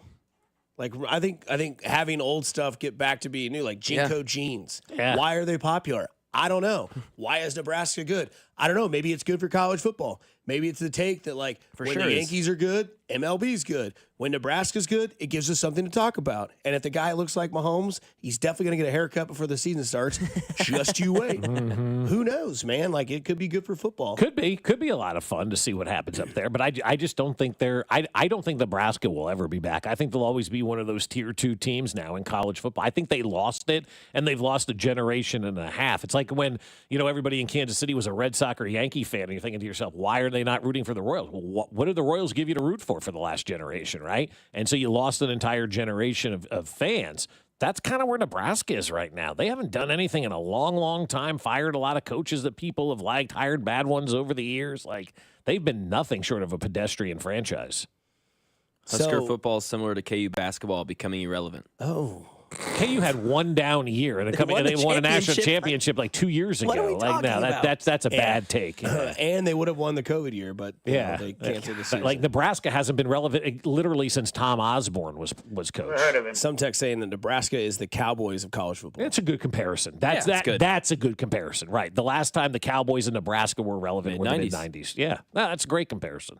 Similar to KU basketball. That's ridiculous. That's like one of the dumbest takes we've seen on the text line in a long Bill's time. been to 5 Final Fours? Like, dude, come on now. They won the national championship like 4 years ago. I'll tell you, it's becoming irrelevant like the Chiefs. what is relevant is the conversation to be had about pulling a pitcher too early. We'll have Matt Quatrero on in 30 minutes. We'll ask him that question, or I can myself. Bob can. We've been talking about it all day. That was disappointing last night. That was a playoff game. That was a playoff-type feel. The players showed up. The coaches maybe not. Yeah, but and you can really say that for both games in Boston. The coaching staff has cost this team games. I mean, Vance Wilson at third base the other night, I still don't know if that was a stop sign or if he was sending him. Very, very weak stop sign by Vance Wilson. If you're trying to hold the runner, you need to be 3/4 of the way up the line with both arms raised in the air, stopping that guy, not just putting your arm out and kind of like at a 45-degree angle. That's the clip that I saw of that. Very weak job by Vance Wilson with whatever that alleged stop sign may have been that Nick Lofton may have run through or did not run through, and there's controversy over that. If you are the third base coach, you need to be demonstrative in what you are doing. We see the guy get down on the ground, right, for dudes to slide. You want to hold somebody who's got his head down and he's running around the bases. You need to be closer to home than you need to be closer to third. Very bad coaching move by Vance Wilson. That was a very bad move by Vance Wilson not to be demonstrative with, hold up, stop. You just can't point at a 45-degree angle when a guy's running around the bases like Nick Lofton was doing the other night. So they lost that game in part because of Vance Wilson. And then last night, I believe they lost that game because Matt Quatrero managed with numbers and not with feel last night. That was a really bad decision. And one that I told you guys ahead of time I didn't like. I wasn't a fan of. You knew he was going to pull that Burgert out of the game at that point in time last night. You could see him just running out of the dugout to get that guy out of there. You got to manage that game with feel. That guy was cruising along. You can't pull him out at that point in time. That's a bad decision. Yeah, it was one of those things where we've seen this happen before. We've seen Noah Cameron starts get, taken out. And look, I will defend one of those because it was an early start. We've seen what happened to Chris Bubich, right? We saw the shoulder kind of fall apart after having the Tommy John surgery. Now he's out for the year, so that kind of defends those moves. But there were also other starts where Noah Cameron was just dealing. And it's like, why take him out? We don't need to see Angel Zerpa. Right. And in the fact that it was the seventh inning, why are we not seeing Hunter Harvey? That's another part of going with feel. Go with a guy who was pumping 98 against Toronto, because that move last night took all of that inflated fun balloon that was the winning series in Toronto and popped it. And that's what I fear is going to happen for this team, because now you have to play a third game in Boston. You cannot get swept. You get swept, you're going to lose your fan base because, again, you're going to lose to a good team. You're going to get swept by a good team, and it's going to wipe out that Toronto series. And then you're going to have to say, oh, well, great. Now we have to sweep Minnesota and Washington and Chicago, which would mean you have to win 9 straight games. Chicago's won the same amount of games since the middle of June than the Yankees have. It's funny because the Yankees are in turmoil. Yeah. But, that's the thing is, that decision last night, that's a playoff decision. And if that game lost you a play-in game and a wild card game, I don't want to know what Quatrero's mail bag looks like. Yeah. I mean, because that's that situation. That is similar to, and I know Ned learned from this, and he said he was going to do it anyway, but Ventura coming in that game, a lot of people are like, what are we doing here? Yeah. And you saw the result that happened. That was the plan that they had going in, and because James Shields couldn't gut it out. But it also wasn't a good plan. Yeah. I mean, you put a guy in a situation that he's, and we've talked to Ned about it. He goes, the night before, we knew we were going to do it, but we wanted somebody to come in there and throw heat. Right. Well, he threw heat, and Brandon Moss said, spit on that. And last night, I'm sure that they had this discussion, and I'll ask him this question as well. Do you go into that game saying once he gets to 80, that's it? And if that's your mentality, you've already lost. You've already lost. You can't go in with that mentality. Because you're telling yourself, going on vacation, well, if I spend $100 today, I can't go out tomorrow night. Well, what if you have a good time going out and you're like, you know what? We have the benefit, we have the funds to do it. Yeah, it's going to sting a little bit. Might have to do a little something. I get back home and pick up a side job or something like that, or work a couple extra shifts or something. But again, go by feel. And last night, Berger was dealing with Crochet, who's a absolute bona fide stud and a certified G as a starting pitcher. And last night, you took him out of the game. You brought in Zerpa. And how many times have we seen Zerpa come in those leverage situations, and it's hit after hit, and it's 2-0 count. Here comes a cookie. 3-1 count. Here's a cookie. And it's just I really did not like that decision last night. And as soon as you said the take, took the words right out of my mouth, because I felt like I sounded like my father. Because as soon as Zerpa went in, I said, "That's it." You just I knew it. literally looked at my buddy. I literally looked at my buddy and said, "We're effed." Yeah. No, I mean, all of us sitting here in Kansas City had that feel last night. and they still went and made that decision. Like that's where I look at analytics and I say to myself, stop. Enough is enough. There are certain things you can use analytics for, but it can't be the end-all, be-all. Just like in my world, the eye test can't be the end-all, be-all. If there's a number that makes sense that says, hey, Bob, this guy's 0 for 10 against Zerpa. We need to bring him in here. The odds are in our favor. Okay, I may look at something like that and consider something like that. But last night was a pure by-the-book bad decision. It really was. And there's really no other way to put it. That was a decision that was going to be made regardless. As soon as he walked that guy, they were not giving him an opportunity to face that next batter. He couldn't get out of that dugout fast enough. He couldn't. I mean, again, as I use the analogy, like me running for a Reese's Peanut Butter Cup Oreo out there on the mound, right? Like that's, I haven't seen Q move that fast. Could not wait to get out there and take that burger out of the game. And, you know, we look at pitch number all the time. Like somehow 100 became this magic number for pitching.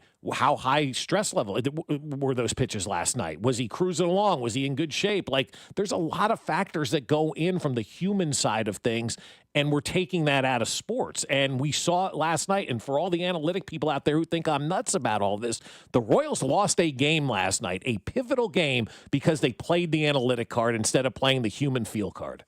Yeah, and I think what you look at is you got to get to 87 to 88 wins to get into that wild card spot, that third one, potentially.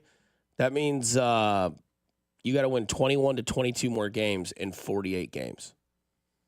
And losses like that make that gap a little bit thinner and thinner and thinner, and you can't afford to have that. Not at this time of the season with 48, what did you say, 48 to go? 48 games left, and you've got to win 21 to 22 more. It's a lot. It's hard enough to win a baseball game. It's even harder to win a baseball game when you have to overcome your coach. It's tough. Speaking of overcoming your coach, what about overcoming your general manager / owner? Again, your definition of urgent is not necessarily. I don't give. You gave a definition. I did. Urgent, okay. I just asked when does it get urgent. So I stay urgent. Okay. Okay. Any confidence that he will be on the field against Philadelphia? Again, no, absolutely not. That has to. A big part of that is his decision. Right. How would I know that? I'm just saying. No, but I'm urgent. He stays urgent, as in like urgent care. But no, Jerry Jones there talking to the media, getting kind of shisty there with the back and forth. Like, you didn't even define urgent. Yes, I did. I said, is it urgent to get him back on the field? I don't know. Will he play for against Philadelphia? I don't know. It's like, okay, man, this is your team. This is what you do every year. Micah Parsons will be signed the week before the season. Of course, it'll come out the day of the game. It'll come out Sunday morning. Jay Glazer will have the report on Fox, and we'll all move along and call it for what it was. But, you know, like Jerry Jones out here saying, like, I looked him in the eye and I thought we had a deal done. Like, nothing's done until it's written down. This isn't the 1950s at, you know, some steakhouse in New York City where you wrote a figure on a cocktail napkin and you slid it over and you guys agreed to this type of thing. Like, the stuff doesn't get done that way anymore. So you got to get these deals done. And if Jerry doesn't understand that, man, that franchise is in bad shape right now. Good Lord. Do you think they have meetings like Jerry's like, hey, man, you just got to play this role and I promise you I'll pay you? Like, we're going to act like we're enemies. We're going to do this. I'm going to pay you on this date, but let's just, like, keep going back and forth. Yeah, I would imagine that does.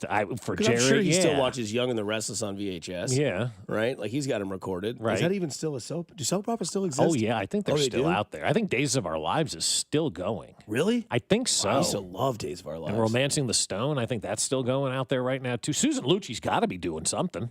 So soap operas outside of Dallas are still actually a thing. Yeah, That's I think wild. so. Yeah. I don't think it's as calculated as you guys make it. I don't think he's like, hey, Micah, this is what's going to happen. I'm calling you Michael. I'm going to be completely disrespectful to you. He called him Michael? He called him Michael Parson. Come on. Like, it's a little ridiculous. Like, I think he is... We'll call it the Jim Parsons situation. Like, he's old as hell, man. Like, I think there's some of that in there too, and I think he's a total D-bag. Like, I don't think he cares about these guys like he should, and I think Micah Parsons in that letter, like, I think this one feels different. Okay. Like, I'm not saying he doesn't get signed. Like, I believe he ends up a Cowboy, but like, there's serious resentment. Him and Dallas may be okay, but him and Jerry, I think there's legitimate feud there. I don't think they like each other. I think Micah feels completely disrespected, and like, he should be. If what he said in his letter is true, where he went to him 2 years ago to start to negotiating, or his agent did. He was like, no, don't do that. And then Jerry Jones took a meeting for face value with Micah Parsons that was 5 minutes a year and a half ago. It's like, yeah, man, thought the deal was done. It's like, dude, you've been ghosting me and my agent for 2 years now, and now you're going to crap talk me? No, I think there's a little more to this. Good. I hope that's true. I mean, that's a good take by you. I hope that is true. Because somebody's going to have to do it. Dak didn't do it. CD didn't do it. Nobody stood up to this guy. This guy's a bully. Marcus Ware didn't do it. He is. He's a bully. Yeah, exactly. Walks over all these guys. And then it's like, okay, well, then what's he going to do? Go to Philadelphia? Oh, no. Well, I mean, that's where I want him to go. Why? I want him to wreck Dallas. Could you true. imagine the world of sports if Micah Parsons is traded on Saturday to Philadelphia and the first game of the year he has 4.5 sacks against Dak Prescott? Woo. That would be amazing. They wouldn't be stupid to trade him to Philadelphia. He'd leave in the offseason as a free agent, if anything. But, I mean, the Jerry Jones, you mentioned the age, and we're not trying to be ageist here or anything like that. But when you get older, you get bitter, you get grumpy. You know how it is. You see these old people all the time sitting around eating their tapioca, right? Like, they get to that certain point in life where they've run their race and whatnot. And this does sound like a Bitterman situation, party of one, with Jerry Jones. Like, did Micah Parsons do something? But I will say this, hindsight, 2020 and whatnot. If I'm Jerry Jones, I wasn't signing Micah Parsons 2 years ago. What's my incentive right now? I'm getting a great player for no money at this point in time. You know what, Michael, we'll talk to you next year. 2 years out? Nah, I'm not interested in that. But if you're going to talk to somebody, then you need to get the deal done in order to say you got a deal done. You can't think, oh, yeah, the deal's going to get done. Do you want to be here? Yeah, I'd love to be here forever. What's your offer? Oh, I'm not staying for that. Yeah, talk to my agent about that. He's shady, man. There's a very low percentage of this that is smiles and glory holes. Mm-hmm. And that's not AI. That's straight that's real. Actually a quote. Hey, don't forget, you got Cody and Gold live in St. Joe today from 10 to 2. You can join 96.5 The Fan live at Hollywood Casino on Friday, August 8th. Cody Gold plus The Drive will be broadcasting live from the Sportsbook inside Hollywood Casino. We'll be registering fans to win a signed Charles Omenihu football plus a pair of tickets to the Chiefs and Colts game. Be sure to follow Hollywood Casino on Facebook, Instagram, and X, and enter their giveaway on August 7th for a chance to win $100 pinned cash on August 8th every hour from 10 a.m. to 6 p.m. And don't forget, tomorrow here on this show is Travis Kelce Day. 8-7. We give all credit to Travis Kelce tomorrow with interviews of players, coaches, and everything in between here on Fescoe and Dusty on 96.5 The Fan. But top 10 most overrated players in NFL history. Agree or disagree with the list? Either way, we'll dive into it on the other side here on Fescoe and Dusty on 96.5 The Fan, your home for Kansas City Sports. Hey, it's Michael Waka, and you're listening to Fescoe and Dusty on your home for Royals baseball, 96.5 The Fan. Hey, it's Dusty Likens. This season has been even better at the K because at every game you're always near a Surfside iced tea and vodka or a Surfside lemonade and vodka, the proud partner of your Kansas City Royals. They're absolutely delicious and pair perfectly with a day at the ballpark. You can find fans sipping Surfside everywhere at Kauffman Stadium, cheering on the boys in blue. Surfside is only 100 calories per serving, and the best part is zero bubbles, which means zero troubles. It's easy to sip and enjoy while you're at the game. Ask for it at your local bar and liquor store and grab it at the game as well. You must be 21 years of age. Please drink responsibly. The last 3 days of the summer sale is happening now at Peter's Clothiers. Save from 20 to 50% off all suits, sports coats, and sportswear. Save big with sizes to fit every man. Peter's Clothiers, 124th and State Line Road. That is the sound of bacon sizzling, of fresh vegetables being chopped for a made-to-order omelet, and the grill being fired up for one of the juiciest burgers around. Hungry yet? Hy-Vee Market Grill is better than ever, with mouth-watering new menu items for breakfast and lunch. Whether you dine in, get it to go, or have it delivered, the best breakfast and lunch is at Hy-Vee Market Grill. Open daily, 6 a.m. to 2 p.m. The Other Place, Shawnee, Olathe, downtown Overland Park, Mission, and Belton. Come hang out on the patio and listen to some great live music at most locations Thursday through Saturdays. Enjoy some great food and also some incredible beer specials. Make The Other Place your summer headquarters. The Other Place and theotherplace.com. This ad furnished by Nesmith Taju LLC. Offer not valid in all states or where prohibited by law. Loans are subject to lender approval. See website for details.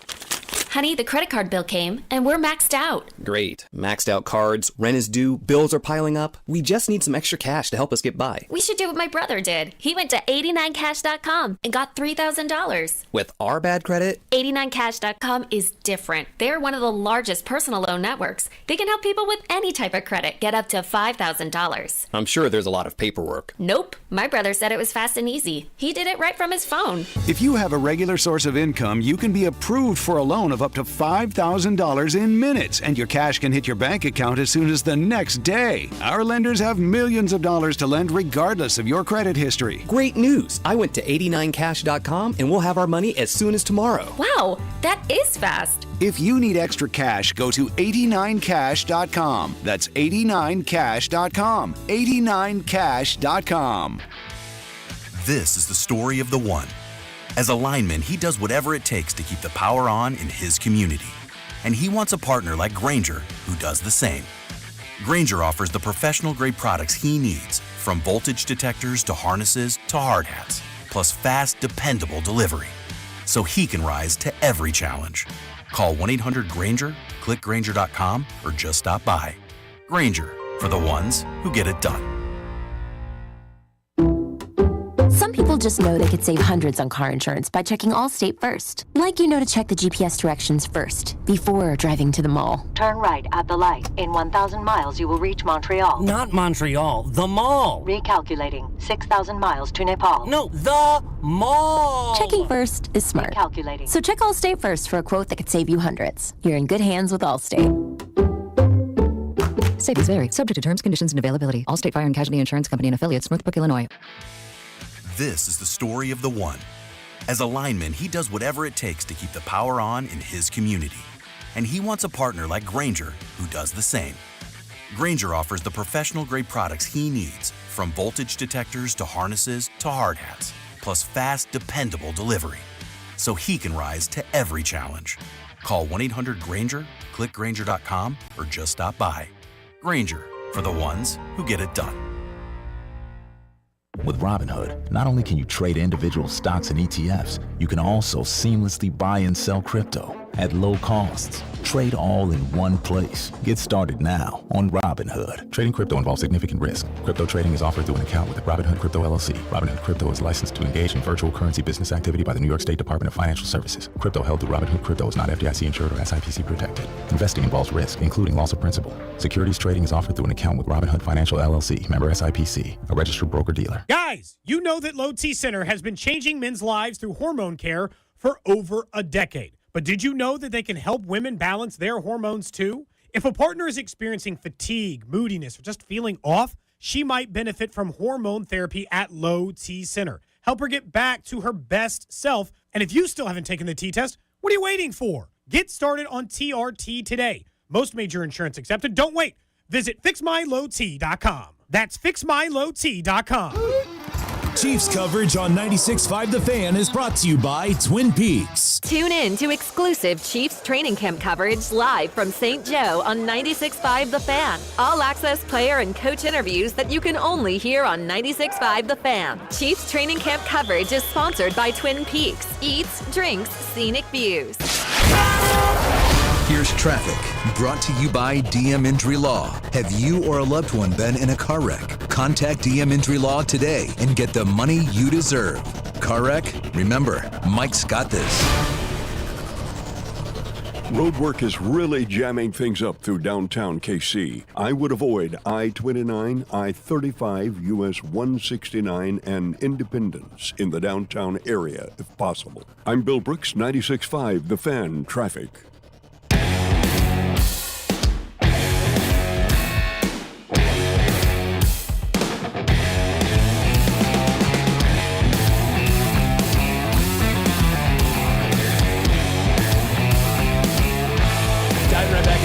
On a Wednesday.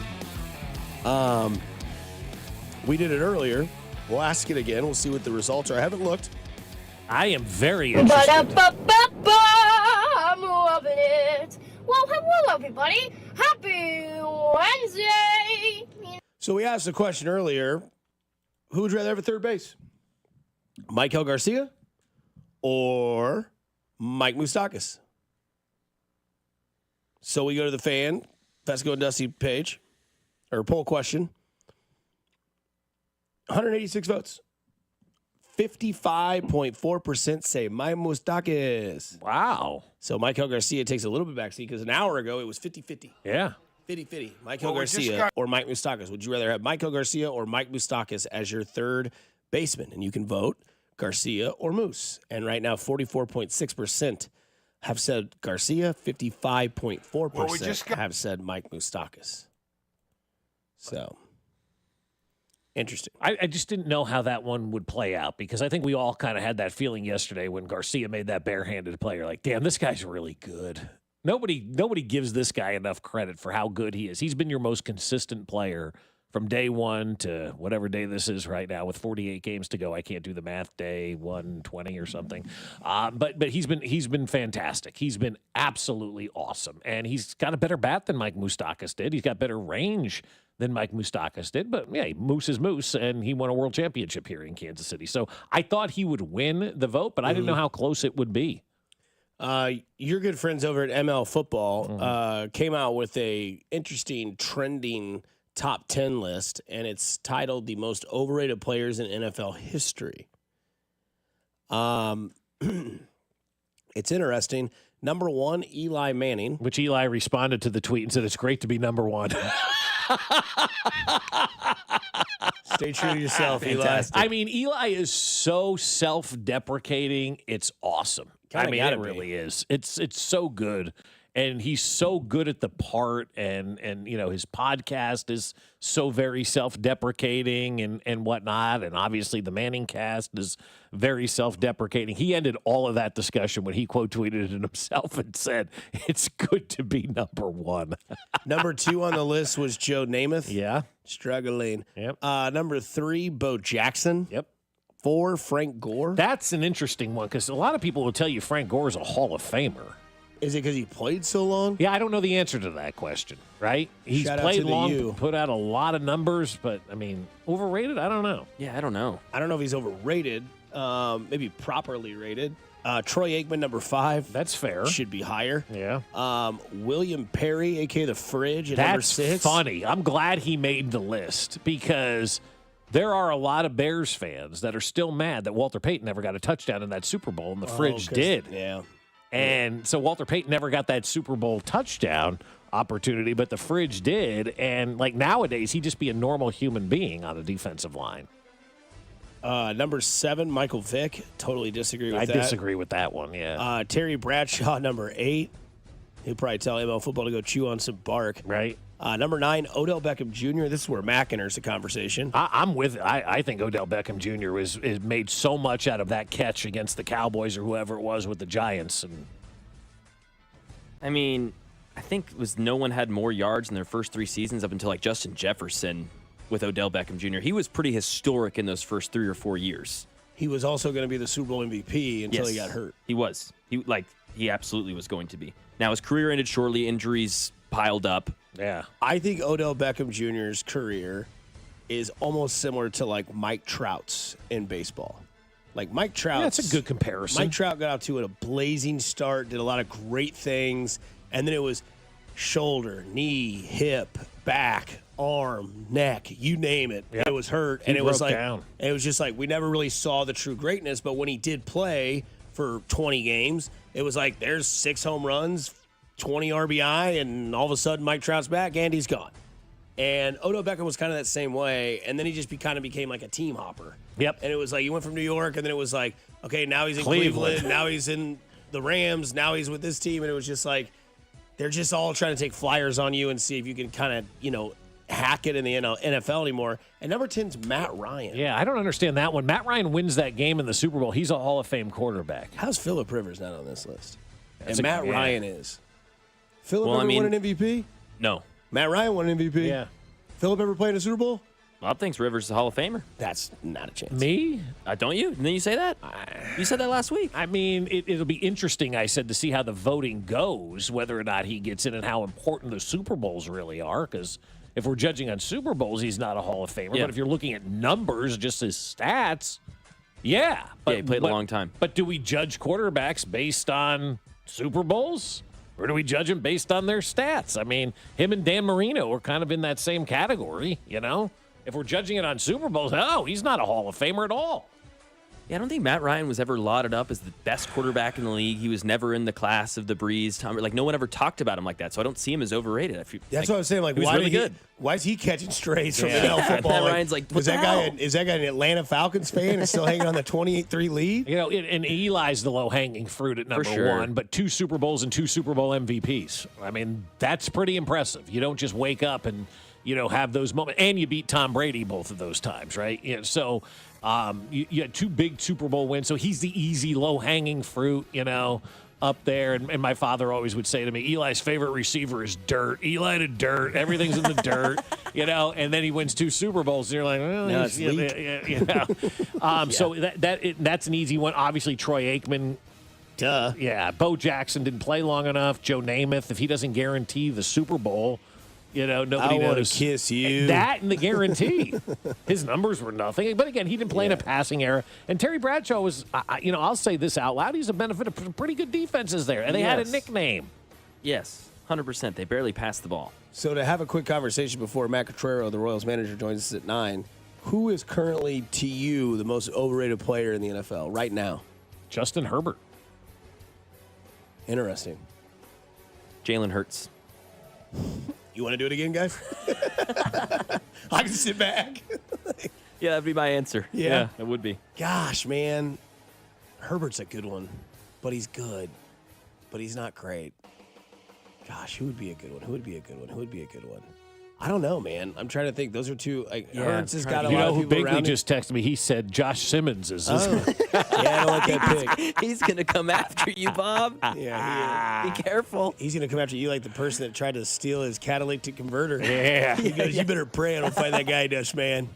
You see this cane? It'll be low cane on his body. Do you think Bigley was more upset with the catalytic converter being stolen or with the pizza cutter being taken? Oh, catalytic converter, because that was his car. Yeah. The pizza, he could get his car and go buy a new pizza cutter. How about this one for an overrated player? Okay. DK Metcalf.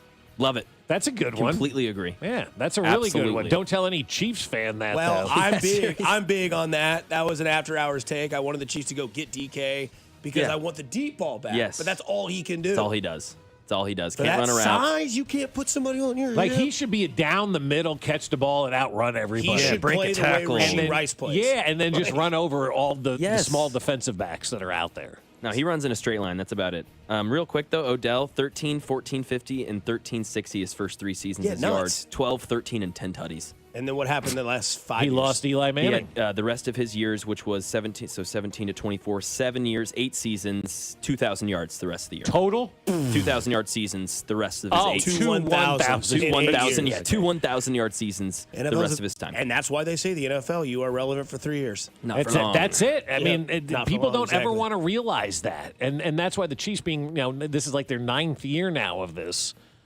That's 3 cycles of where you're supposed to be, which continues to show you why Brett Veach is the greatest general manager who's ever lived. A lot of people saying Jalen Waddle overrated and Debo Samuel overrated. Debo's a good call, Yeah, I too. like that, too. Yeah. Debo Dak living off one Prescott. season. Debo had one good season. Tony 1,400 Romo. yards. Tony Romo, fair.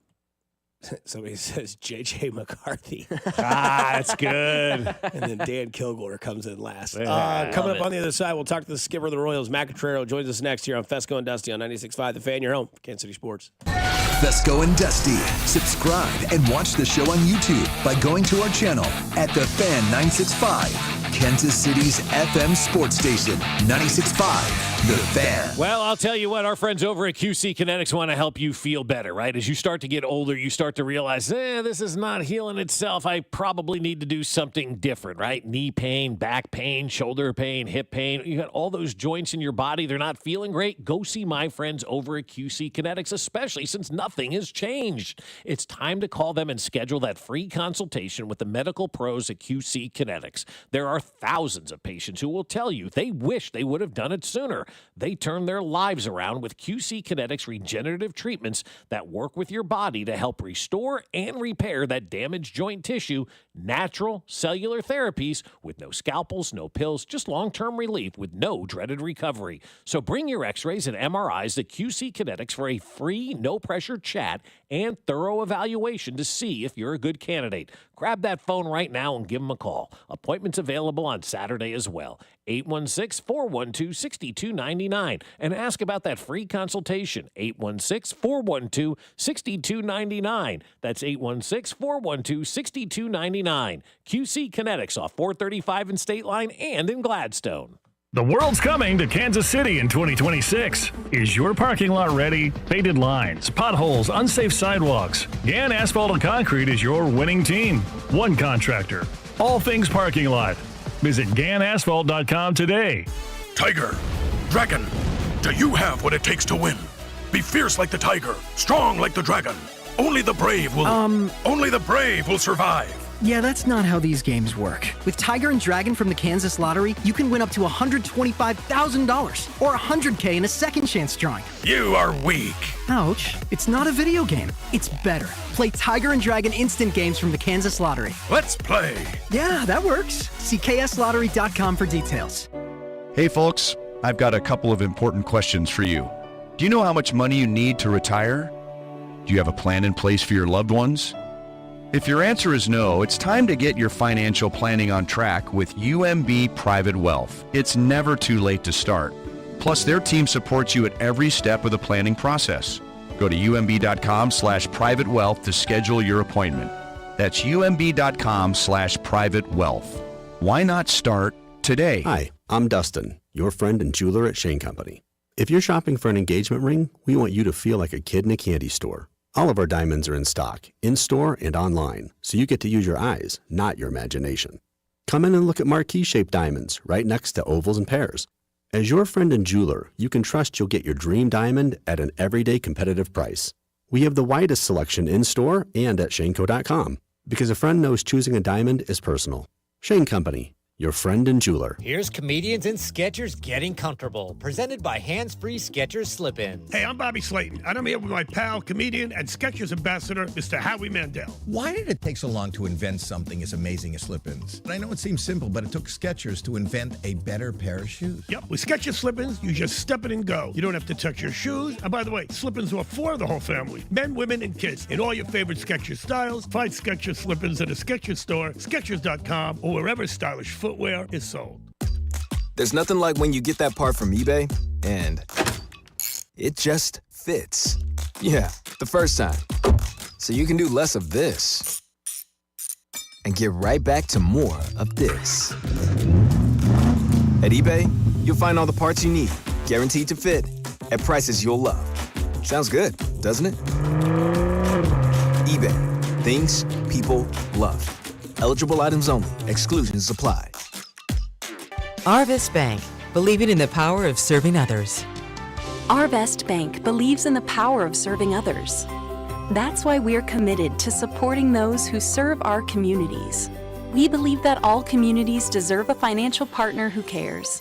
Arvest, we believe.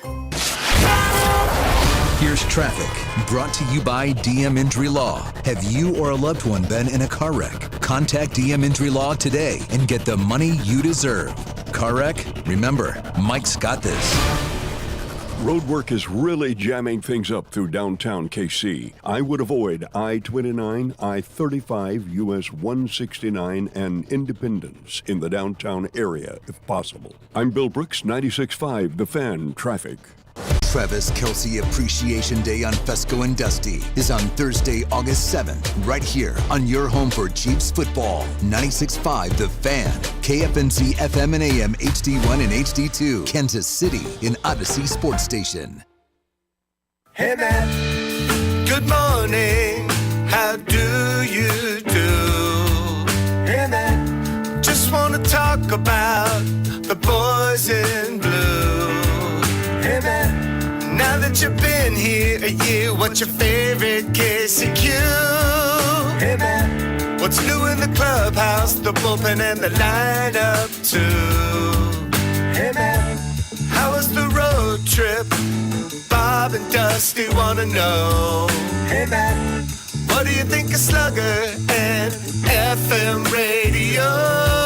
Hey Matt, is it true you're a deadhead too? Hey Matt, kid baseball, wanna talk music with you? Hey Matt, hey Matt, hey Matt. Back here on 96.5 The Fan, your home for Kansas City Royals baseball. Your home for every Wednesday to have Royals manager Matt Cottrero here with us. Matty Q, how you doing today, sir? Morning. I'm doing well. How are you? Doing pretty well. I want to ask you, do you ever have hindsight when it comes to maybe taking a guy out of a game, referencing last night's game with Berger, who seemed to be dealing, he gets taken out, and then Zerpa take it in. Do you ever think maybe after that decision, like maybe you shouldn't have done that? You mean think about every move in every game? Yeah, I do that every single day, yes. Did you see something from Berger last night that made you think, hey, we're going to take him out and trust Zerpa here? Because, again, I don't do your job. I understand that you have it for a reason, but it seemed like he was dealing, going toe-to-toe with Crochet. Did you maybe want to see if he could get out of that inning, or did you already have your mind made up that it was a certain number of pitches and we were going to get him out at that point? Well, there are a lot of factors that go into it. I mean, he hadn't pitched into the sixth inning in over 6 weeks. With Abreu is a guy that does not generally face left-handed pitching. Zerpa is very good against left-handed hitters. Big spot in the game. That's a move that we would probably make almost every time. So it didn't work out. We're at Fenway. That was a pop-up off the wall and then a jam shot from Story. So Zerpa made a couple of good pitches that weren't rewarded for it, but the decision, didn't work out. That doesn't mean it wasn't the right decision. Sometimes they work, sometimes they don't. How do you factor in decisions and pitching changes? Like, just kind of, go through that process with us. You're sitting on the bench, and then how do you start to say, it's time to move on from this guy, let's get this guy up? What's the thought process? Well, a lot of the stuff I just mentioned. I mean, Berger has not pitched into the sixth inning since the beginning of June, so that's one factor. He's facing a very good lineup. Abreu is a very good hitter against right-handed pitching, and not so much against left-handed pitching. Zerpa is very good against left-handed hitters. You're going through the third time through the order, and a spot right there, and where you figure that is a very crucial spot in the game. We have all of our high leverage relievers ready to go for last night. And again, he executed a pitch, got a fly ball that if that's at our park, that's a routine pop-up to left field and he's out of the inning. It's not at our park. It didn't work out. So there are a lot of things that we consider. And yes, Berger was throwing the ball exceptionally well, and that's part of it too. You're trying to have a guy that's making his first outing for us, end on a high note, as opposed to, you leave him in there and something happens to Abreu, everybody's going to be saying the opposite of, you had Zerpa ready, why didn't you use him? It didn't, that's the nature of sports and being able to rethink or second guess decisions. And sometimes they work and sometimes they don't. If a guy hasn't really gone past the sixth inning or the third time through the lineup, you've never seen it, at what point do you have to see it to see if he can actually do it?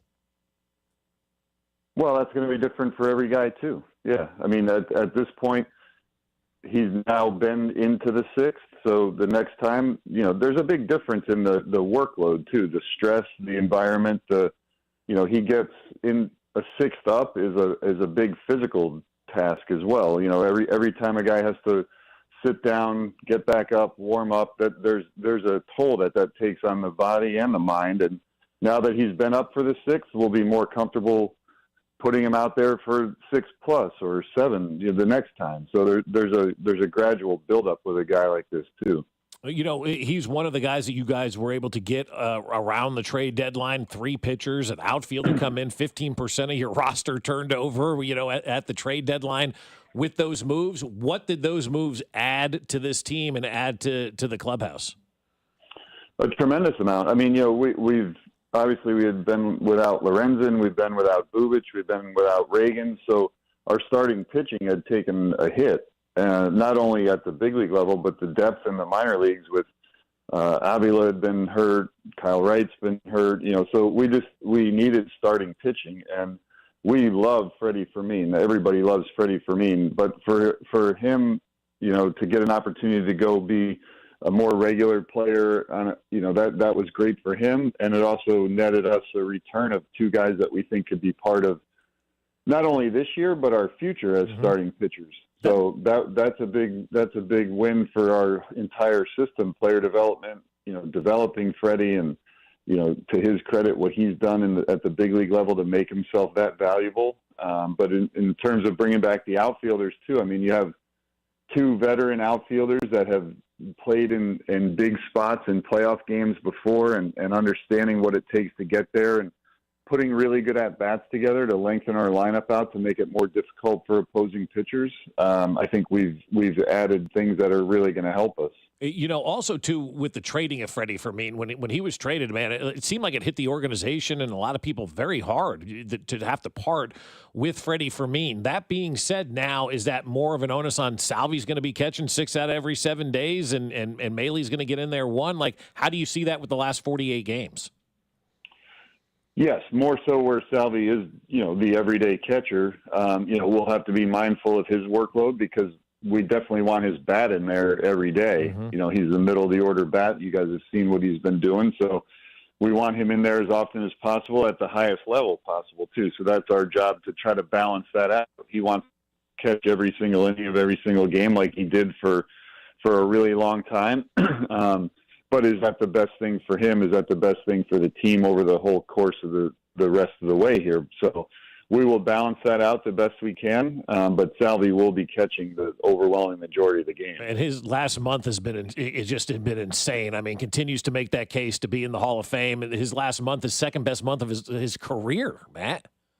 Is that right? I did not realize it. From what? From a power production standpoint? Yeah, slash line, whatever that means, type of standpoint. Okay. Like they were talking about, something like his second best offensive month ever. That's wild to me. That is, yeah, that's crazy. I did not hear that stat, but yeah, I mean, just watching it day in and day out, that sounds right. I mean, he's had an incredible stretch here, and there's not just the power, but also, what he hasn't swung at has been as equally as impressive as what he has.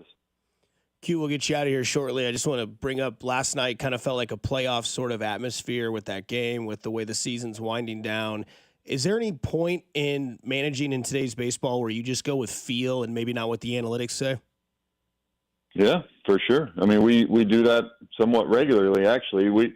I think that's when people say, oh, you do this by the numbers all the time. I mean, that would mean that everybody knows exactly what the numbers are we're looking at, and that doesn't seem, that's not the case. So we do a lot of things that go against what the actual recommended number.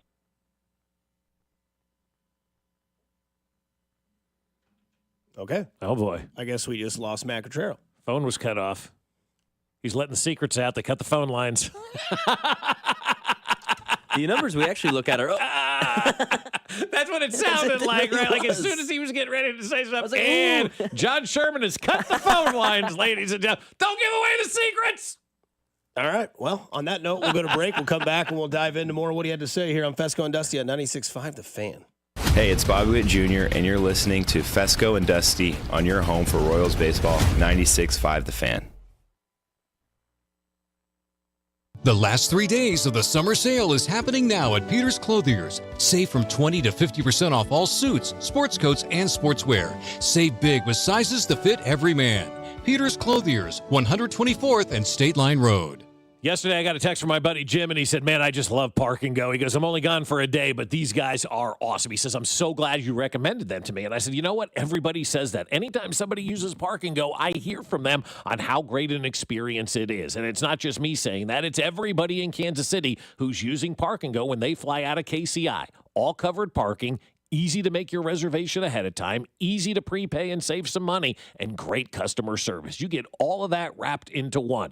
And this is what I do with Park and Go. I go to bookparkandgo.com. As soon as I make my flight reservation, I then make my parking reservation. I reserve that spot and I prepay, because when I prepay, I'm going to save a ton of money, and it's easier that way as well. You take care of everything. You don't have to worry about it. And then you get there on the day of your flight. You scan your reservation. They'll direct you right to that covered spot that they have reserved for you. And as soon as you get there, the van will meet you and take you right to the airport terminal. Then when you get back, it's so easy as well. Just grab your bags, walk off the plane, jump on that shuttle bus, and it's right back to the trunk of your car. So join their frequent parker program like we did and earn points towards free parking. Reserve your spot today at bookparkandgo.com. The best deals in parking. Bookparkandgo.com. Park and Go, family owned and operated. This is the story of the one. As a safety manager at a manufacturing plant, he does everything he can to keep his coworkers safe. From finding ways to reduce risks to keeping safety supplies in stock. And for that, he relies on Grainger. Grainger offers a broad range of quality products and next-day delivery, so he can always play it safe. Call 1-800-GRAINGER, click Grainger.com, or just stop by. Grainger, for the ones who get it done. Eat up, buddy. It's almost time for school. You take charge of your home. You take charge of your work. Don't forget to take charge of your gut health too with Nature Made Probiotics. Nature Made has clinically studied probiotics that work with your digestive tract's natural bacteria, so you won't miss a beat in your daily routine. Find us in the vitamin aisle. These statements have not been evaluated by the Food and Drug Administration. These products are not intended to diagnose, treat, cure, or prevent any disease. Check engine or ABS light on? Take the guesswork out of your warning lights with O'Reilly Veriscan. It's free. Ask for O'Reilly Veriscan. O'Reilly Auto Parts. DQ presents the sound of happy. Hear that? That's the DQ Chicken Strip Basket. Only $7.49 for a limited time. We're talking 4 100% white meat seasoned chicken strips served with fries, Texas toast, and DQ signature country gravy. Yeah, you heard that right. For crunch time and no time, it can only be the DQ Chicken Strip Basket. Just $7.49 for a limited time. Get it delivered in the DQ app. Happy tastes good at participating locations.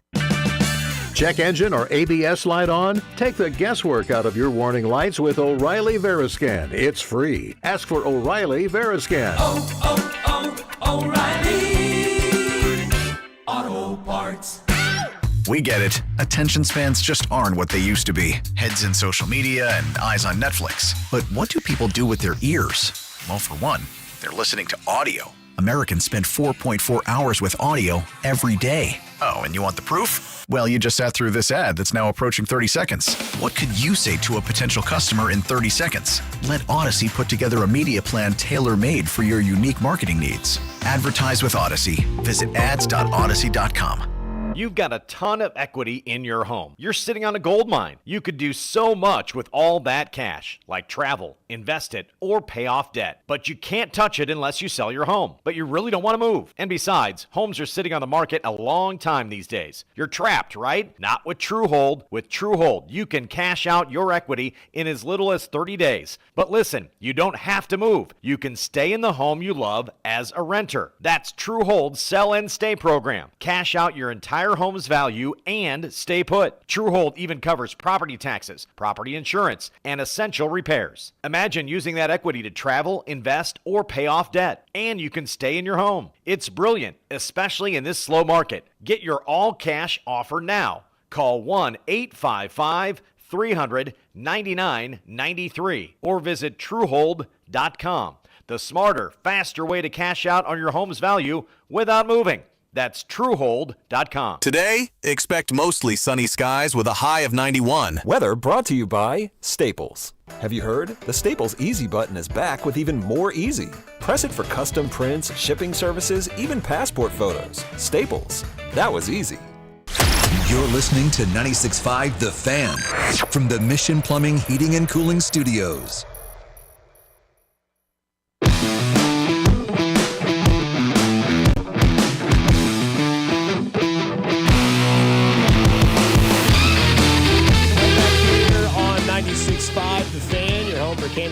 Sports. Mac, we're getting voicemails? More Audio like people coming to my messages. house? More people do want to I do almost that. went to Bob's house knowing they did smashed potatoes and cheese blankets last night. Well, I can show you the smashed potatoes, too. Did you do those on the stone, too? Yeah. Well, you put them in the microwave for a little bit to soften them, obviously. Yeah, well, you can boil them. I know you don't use the microwave. And then you put them on the grill, and then you smash them. See, I did a little smash. It's parsley, butter, and kind of like a Parmesan chimichurri. cheese. No, more of an Italian thing. It's butter, Parmesan cheese, parsley. And whatnot. Yes. So those were good. And then I did a cheese blanket. Can you see the cheese blanket on the monitor? Oh, yeah, you can. That is a cheese blanket right there. You definitely went with Feel last night. I did. I cooked with Feel last night. Yeah, I'm trying to finally figure it out with these burgers. About 3 minutes each side gives you a nice medium rare center for your burger. And so I figured that out finally. And then with the cheese blanket, I put the dome over it, shot a little of that water underneath there, created that steam, and for about 30 seconds, let that just cascade down the sides of the meat. And you have to use the fake cheese. It is. No, that was actually just a slice of cheddar. Oh, yeah, okay. Yeah, slice of cheddar. I didn't even go with the Munster or anything like that. I'm not a fake cheese guy on my burgers. Usually. Oh, really? Yeah, I like cheddar. I think that's good. See, when I do the smash burgers, it's always the Velveeta. You know what you're getting yourself into, right? It melts better. The onions, the cheese, but like that, that did look like some sharp cheddar. Yeah, just a nice. That's what it was. Sharp cheddar cheese on there. Got it at the Hy-Vee pre-sliced. Just slide it right on there. Put a little dome on top. Get the cheese blanket going. Some potatoes, and the kids went out to dinner. Tomorrow's Travis Kelce Day, 8/7. It's also steak day at Hy-Vee. Yes, it is. Yeah, $12 steak and potatoes and corn and all that good stuff tomorrow. You don't want to cook in the heat? Let Yeah. Hy-Vee do it for you. Go watch Shador Sanders tomorrow night, or is it Friday? Friday. Friday. Friday night. I thought it was tomorrow. Who plays tomorrow? That we're Tomorrow's like supposed to watch? Bengals and somebody. You get Burrow and Lamar, right? Tomorrow, not against each other, but they're on the same night. Oh, the same night, right? Tomorrow is Indy and Baltimore at 6, Cincy, Philadelphia at 6:30, and then Vegas and Seattle at 9. No one's watching.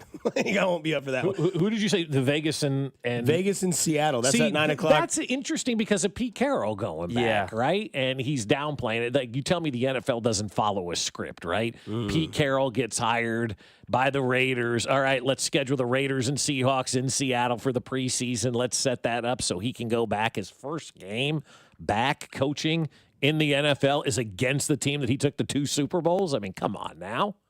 I don't know if you guys saw this now, but if Micah Parsons goes to the Rams, Aaron Donald's going to come out of retirement. Did he say that? So according to Ari, our guy, Aaron Donald teased that if the Rams get Micah Parsons, he might have to think about unretiring. Micah's response, man, don't tell me info like that, while tagging his agent. Damn. Aaron Donald, if Micah Parsons go to the Rams, I might have to call 2 tenths and get football shape. With that D-line would be unreal. Jared Verse, Aaron Donald, Micah Parsons. And maybe half of a back of Matt Stafford. Yeah, exactly. That's the not big, bad. that's the big And question the mark. Matt Stafford situation got really serious, in my opinion. You know, who's had a back injury, right? Have you ever had a back injury? Have you? Blew my sciatica sneezing in bed. It's the only day I ever called into work. Oh, wow. Dead serious. True story. I was laying on my back. It was the morning. I was just kind of laying there stretching. I went, whoosh, and it was a bolt of lightning from the right shoulder all the way down to my right foot. Wow. I lost feeling from my hip down on my right side. Shoot. And I was like I was like literally shaking. I was like on my deathbed. Stepmom came over with medicine. Girlfriend's parents at the time came over with medicine, talked to me, brought me food. I didn't know if I was going to walk again. That's how bad it was. The sciatic nerve does hurt. Now, there's some terrible. stretches, and you can stretch that out. But if you've ever had like a disc or recurring back injury, like that stuff never goes away. And so Matthew Stafford, here we sit in the beginning of August, is getting epidurals on his spine.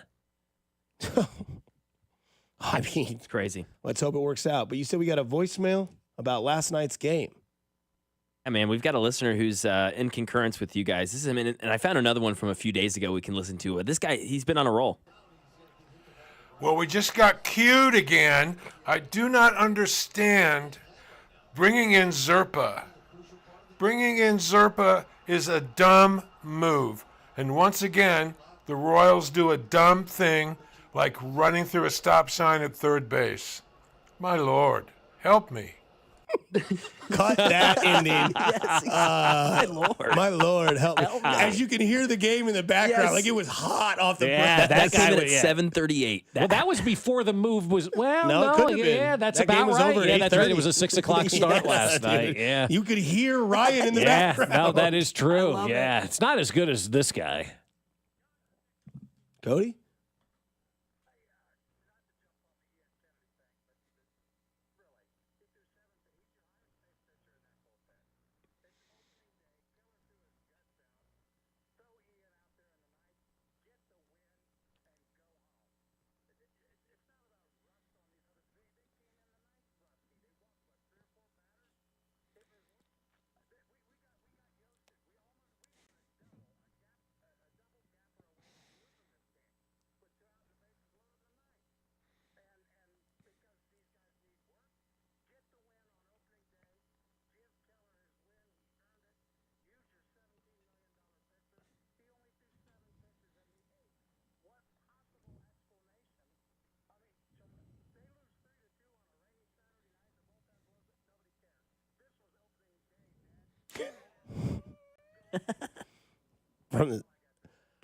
So who was more aggravated, netted himself on opening day, or that caller last night at Q? We got cued. We got cued. So Ned calls in and says we got yoasted, and then we have another guy who just established we got cued, huh? Can you Well, play we that? just got cued again. I like that better than yoasted. I do too. Well, we just got cued again. Lord help me. Oh, man, that's up there with that Missouri fan. I mean, when else did we get cued? Just now? Yeah, he texted me. He goes, I'm sorry, the phone dropped out. I said, don't worry about it. We said John Sherman cut the line when you started giving away the secrets. Did he double tap ha-ha? No, he said ha-ha. Oh, You know, yeah. Okay, good, he didn't good. send the flexes and Maloney or something like that. No, but he didn't double. He actually texted ha-ha, back in return. But so he's like, I'll call back if you want me to. I'm like, don't worry about it. Yeah, that's it's okay. nice. It's okay. Yeah, you appreciate that. Somebody kind of says, stuff, what right? phone did that guy have? Man, that's a crystal clear mic on his end. Perfect. Yeah, Ned went to Vern's studio and called. Like, if you don't think that's Ned.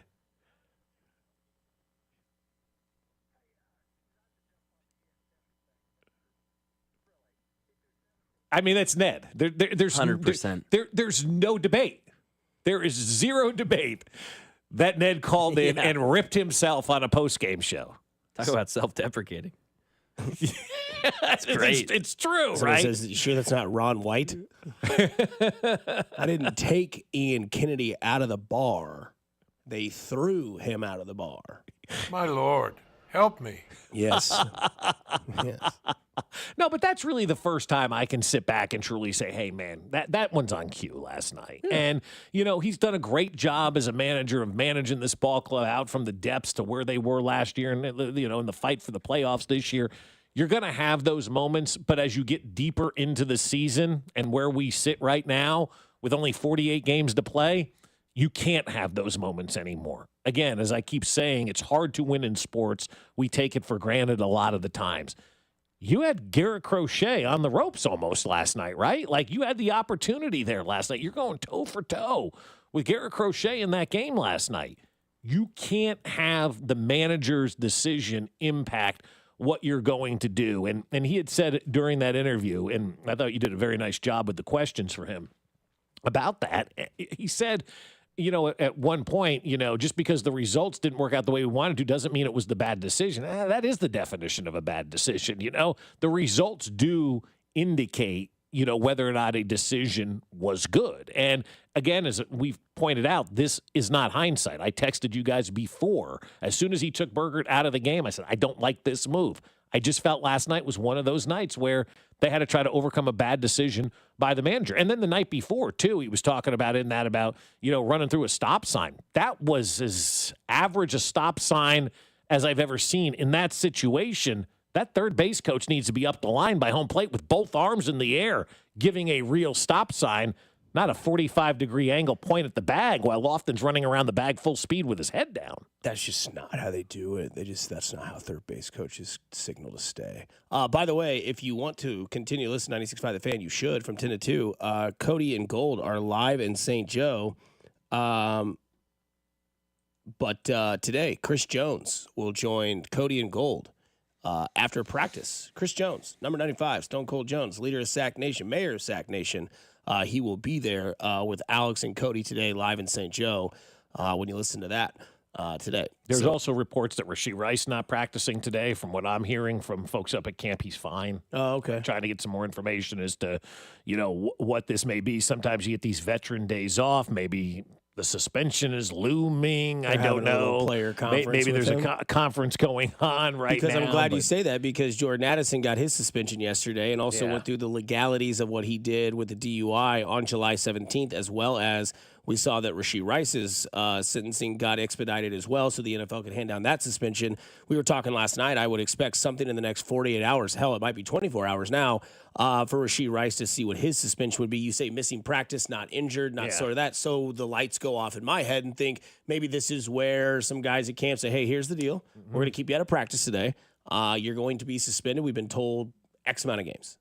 That's where my theory would go with that. I don't know if that's too far-fetched or if that's maybe the right sort of theory to have. Yeah, I don't know. There's pictures of him walking down the hill in uniform, but not in the pads and that whole kind of, I don't know that I would have thought that was the theory if I didn't see him walking down the hill. I'm going to go with, as of today, veteran day off, maybe. I don't know what I'm going to go with, but when I hear from people that I trust that he's not hurt or anything like that, I feel good. I'm okay with that. And so we'll see, what ends up being the story, with Rashee Rice about as to why he didn't practice today, but Hollywood Brown not practicing as well. And as we said at the start of the show today, don't expect Hollywood Brown to be playing in this game on Saturday. I don't really want to see a lot of people playing in the game on Saturday. Yeah, I mean, it's but also I would say that, like, with practice and Rashee Rice, who we know is going to miss some games, you would think that he would be out there as much as possible, right? So that's why another red flag pops up in my head. Yeah, I just wonder, and maybe, again, it could be just a veteran day off. We'll see as the morning kind of progresses with Rashee Rice. But with the suspension looming, you're right. You'd be out there as much as possible getting in all these reps, because not only are you suspended from games, you're suspended from the team for that period of time. So it's not like you can practice all week and be around the team and do all that kind of stuff. When you're suspended, you're locked out of the building, right? Yeah. You're not allowed there once the season starts. Once the suspension kicks in and whatnot, you're gone. You're banned from the building, and so that tells me you would want to get more work in now. So it's just something we'll continue to monitor and follow. But I mean, this wide receiver drama, guys, and it is kind of becoming that.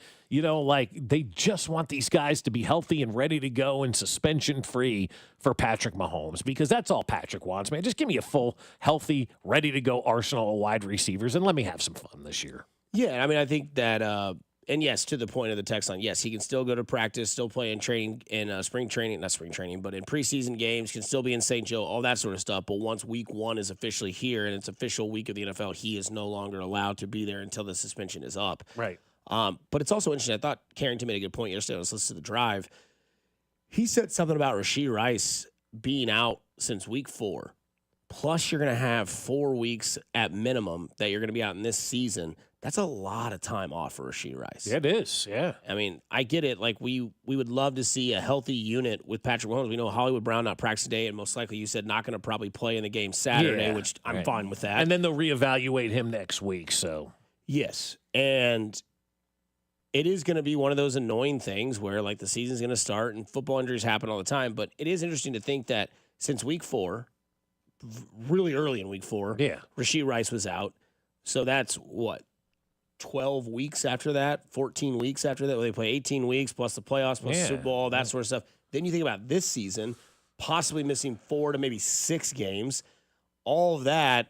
And it's like, that's a lot of time off. That's basically an entire NFL season off. Yeah, it's a whole year. Are we sure that we will see the same Rashee Rice? No, we're not. Because I just want to have that conversation. Yeah, no, and that's a fair conversation to have. It's a knee injury with Rashee Rice, right? And what do they always say about knee injuries? It takes to the following year till these guys are healthy, till they trust it from a mental side of things. And ask anybody who's played in the NFL that has had a blown-out knee, even the Achilles stuff with DJ and guys over the years that have had the Achilles blown out, it takes them some time to get back from a mental standpoint to where you're saying, I can trust my knee, I can trust my Achilles. And so, yeah, you're right about that. We look at athletes all the time as machines, right? And robots. And because they're so good at what they do, they make it seem so easy and they're just going to get back from all of these injuries. But you forget about that mental side that does factor in a lot of times for guys. And, to say that Rashee Rice is going to come back and be, a 1,400-yard receiver this year coming off a knee injury, even without a suspension, I think would have been a little generous this year. And so I think having the suspension at the beginning part of the season may give him some time to maybe kind of work on that knee by himself and get that confidence back that he can cut left, he can cut right, he can do what he needs to do and all the stuff that he was doing before the knee and not worry about it. The good news is, too, though, Dusty, it's not PTSD for him because he blew his knee out cutting. He got hit. Right? Like, he got hit. That happens. So maybe the recovery period from a mental standpoint won't be as difficult because he didn't injure it while planting or doing some sort of football thing. It was friendly fire. Yeah, right. And somebody says, so we went from, can Rashee Rice make it back to the Super Bowl to he's not going to be the same until 2026? It's a conversation to be had because of the time being off and all that sort of stuff. That's why I'm saying, like, to me, and I know Matt Derrick tweeted that he was in the medical tent, not practicing today.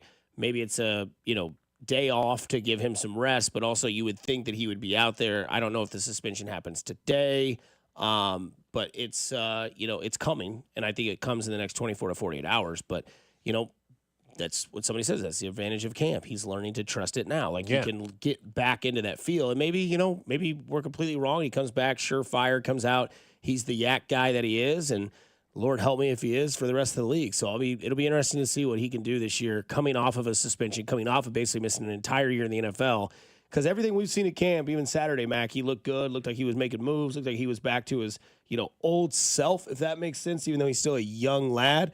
But do you have any sort of concern that maybe there's a little bit of it takes a little bit longer than maybe we think? Like, we give him a lot of high praise.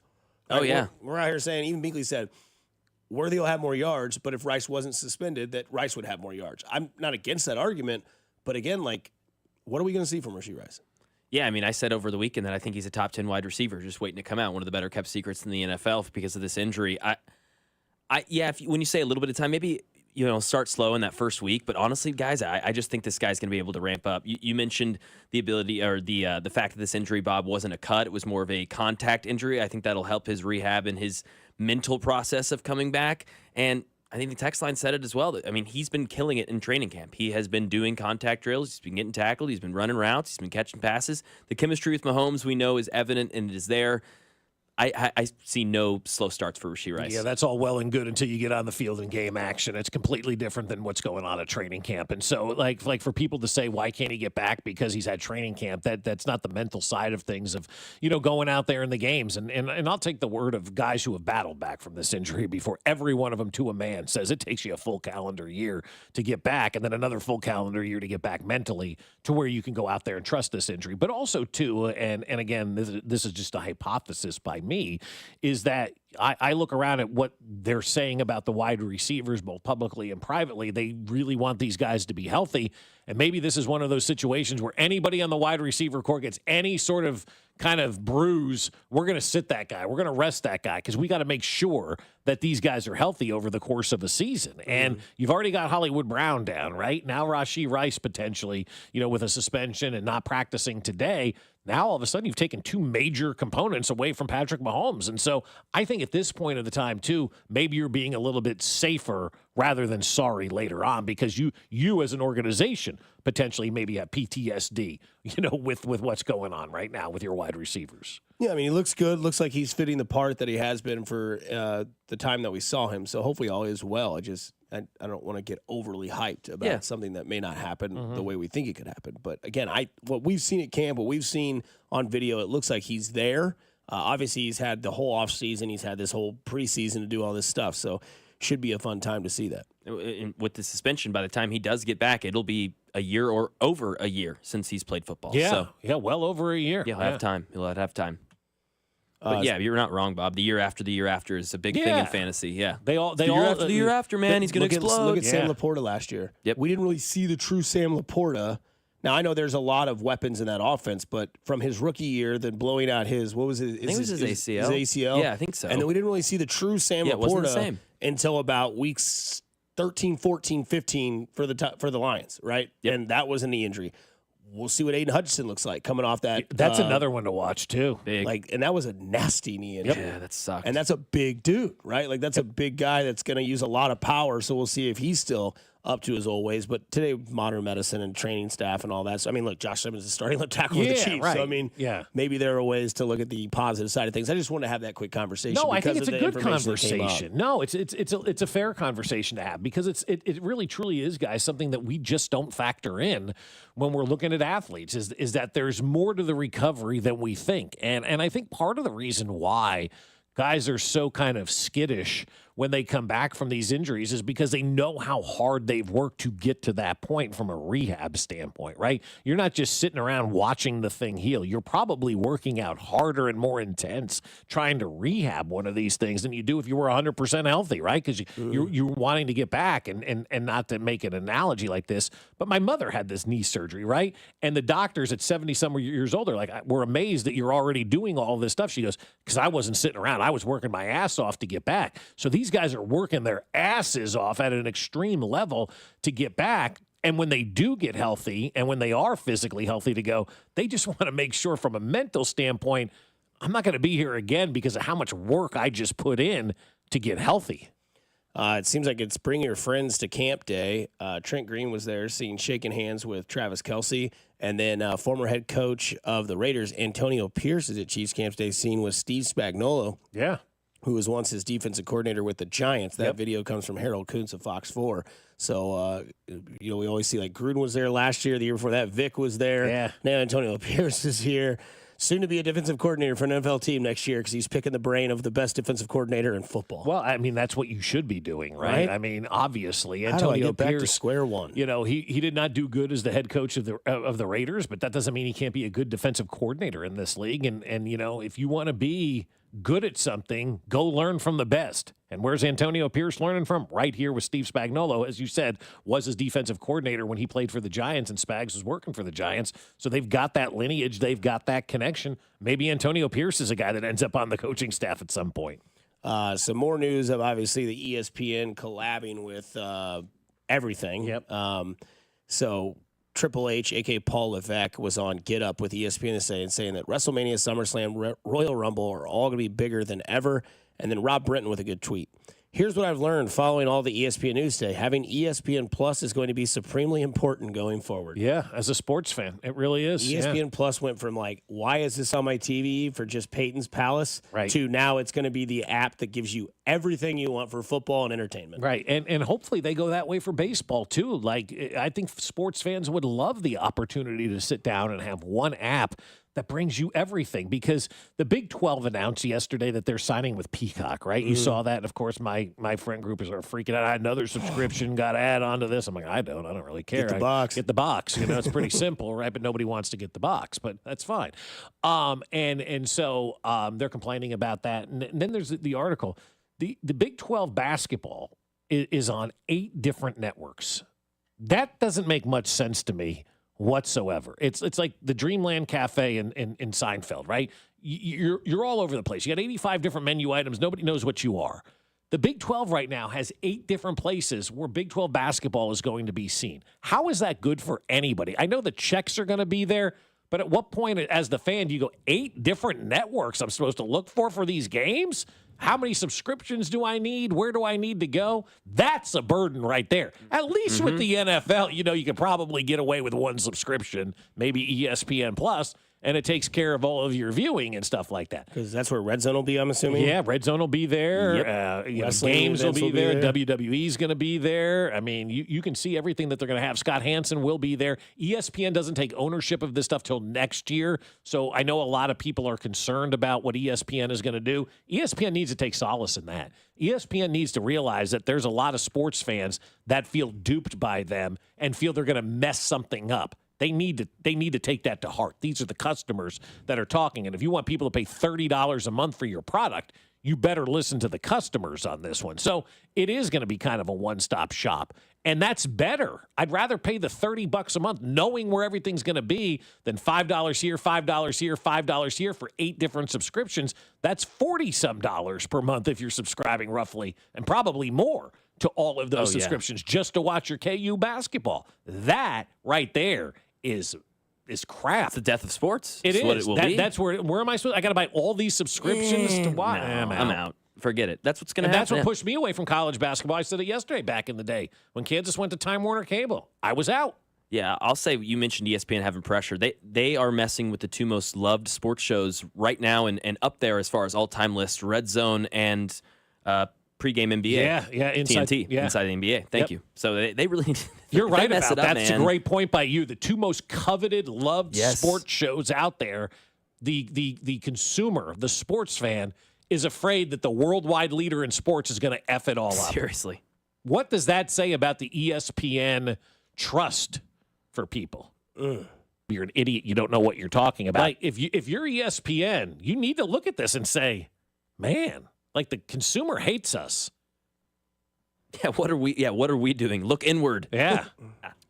Coming up later on, Cody and Gold live in St. Joe. They have Chris Jones on their show. Plus, you'll hear from Travis Kelce at the podium today. Speaking of Travis Kelce, tomorrow we kick things off with Travis Kelce Day on 8-7 to represent Mr. 8-7. We'll hear from Andy Reid, other coaches and players as well as we give you all Travis Kelce tomorrow.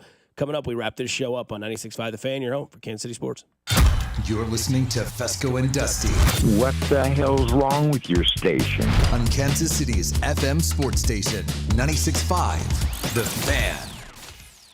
Need to sell your house in Kansas City but not sure where to start? Selling a home can feel overwhelming, especially if you're facing foreclosure, a divorce, an inherited property you don't want, or just need to move quickly. But you don't have to figure it out alone. Rex Buys KC is here to help. As a local home buyer, I understand the Kansas City market inside and out. My family and I live right here, so I know the neighborhoods, the trends, and the challenges homeowners face. That's why I take a consultative approach, helping you explore your options and find the best path forward. We buy houses in any condition, no need for repairs, no agent commissions, and no hidden fees. You'll receive a fair cash offer with a closing timeline that works for you. Whether that's in as little as 7 days or at your own pace, just a simple, hassle-free process designed around your needs. If you're ready to talk through your options, call me today at 816-330-6000 or visit rexbuyskc.com. Let's find the right solution for you. Rex Buys KC. Local, fair, and focused on you. I'll tell you what, sports fans in Missouri, listen up because I've got great news for you. The Underdog app is now available to play in the state of Missouri. You can play right now and make all of your selections for tonight on the Underdog app in the state of Missouri. And you can go yard all baseball season long with Underdog's Champions Game. And Underdog is a leading place to make all of your sports selections, and you can now play in the state of Missouri. Their app has over 100,000 five-star reviews and millions of players. And to play, it's so simple. Playing on Underdog is just like a can of corn. Just choose higher or lower on a player's stats like home runs, strikeouts, total bases, and more. And once that entry feels good, you can play with as little as $1. And if you get everything right, you could win up to 1,000 times your money. And now we're getting into football season, so you can combine selections from football and baseball into one entry and see what you can do. That's what I'd love to do on the Underdog app. So download the Underdog app now, sign up with promo code BOB, and unlock a special offer of $1,000 in bonus cash when you make your first deposit with promo code BOB. Must be 18 and over and present in Missouri. Terms apply. See UnderdogFantasy.com/web/deposit-match-terms. Concerned with your play, call 1-800-GAMBLER or visit www.ncpgambling.org. Flooded bathroom? AC on the fritz? When things go wrong, you need reliable service fast. Call Hamilton Plumbing, Heating, AC, and Rooter and take $50 off any HVAC, plumbing, or electrical repair over $200. The pros at Hamilton are ready 7 days a week to fix the problem. Over 40 years experience, more than 8,000 five-star reviews, plus our exceptional service guarantee means you can trust Hamilton to bring comfort and calm back to your home. Visit callhamilton.com for details, terms, and conditions. License number 2025-11121. Oh, no. Ah, that's the sound of someone who's misplaced my debit card. Their debit card. Where did I leave that thing? Not at the gas pump, or the checkout counter, or the roof of your car. Now, if he has the Chase mobile app, he can use Card Lock. Wait, I could just lock my card. Yep, just a few tippy taps on his phone, and that sound? That's peace of mind from Chase. Chase mobile app is available for select mobile devices. Message and data rates may apply. JP Morgan Chase Bank N.A., member FDIC. Hey, listen to this. All I needed was a new starter. Got a great deal on eBay. Did it myself. Yeah, that's cool. But how about the soft purr of an upgraded exhaust when it fits just right? For me, it's the little things, like these new windshield wipers from eBay I installed. From small fixes to big upgrades, eBay has all the parts you need at prices you'll love, guaranteed to fit every time. eBay, things people love. Eligible items only. Exclusions apply. If something happens to you, what happens to your family? Will they struggle financially? Will they be able to afford the home you built together? With Ethos, you can get life insurance coverage in minutes. Get up to $2 million in coverage for as little as $2 a day. All online with no medical exam. Just answer a few health questions. Get your free quote at ethos.com/life. That's ethos.com/life. Rates may vary. Billed monthly. Sample rate 10-year term life policy for a 35-year-old healthy non-smoking male. Get a $15 O'Reilly Auto Parts gift card after rebate when you buy 5 quarts of select Mobil 1 synthetic motor oil in-store or online. O'Reilly Auto Parts. DQ presents The Sound of Happy. Hear that? That's the DQ Chicken Strip Basket. Only $7.49 for a limited time. We're talking 4 100% white meat seasoned chicken strips served with fries, Texas toast, and DQ signature country gravy. Yeah, you heard that right. For crunch time and no time, it can only be the DQ Chicken Strip Basket. Just $7.49 for a limited time. Get it delivered in the DQ app. Happy tastes good at participating locations. Get a $15 O'Reilly Auto Parts gift card after rebate when you buy 5 quarts of select Mobil 1 synthetic motor oil in-store or online. O'Reilly Auto Parts.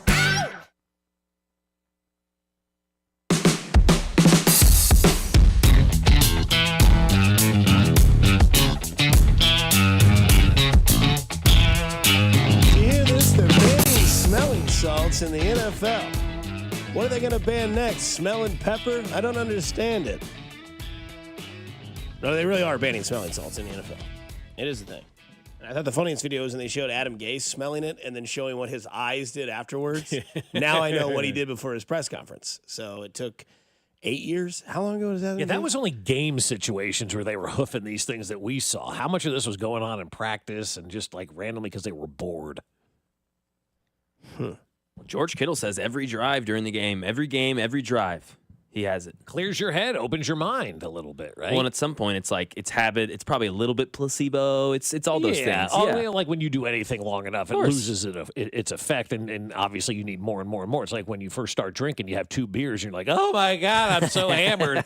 And then you have 2 beers to brush your teeth in the morning, and you're like, this does nothing anymore, you know? And so, but that's kind of where you go with that. That's why there's so many of them on the sidelines. You're right. There's a lot of placebo. I think it's a lot of boredom, but for sure, if it can open your mind a little bit and give you that kind of that clear feeling out there on the sidelines, I mean, I'm just interested to see what's next and how they get around this, because as I've said, I saw hundreds of these things used on the sidelines after a game one time, like stunned of how many I saw used on the sidelines. I didn't realize it was a epidemic, if you will, but it is. So. Have you guys ever used smelling salts? I've not, no. No?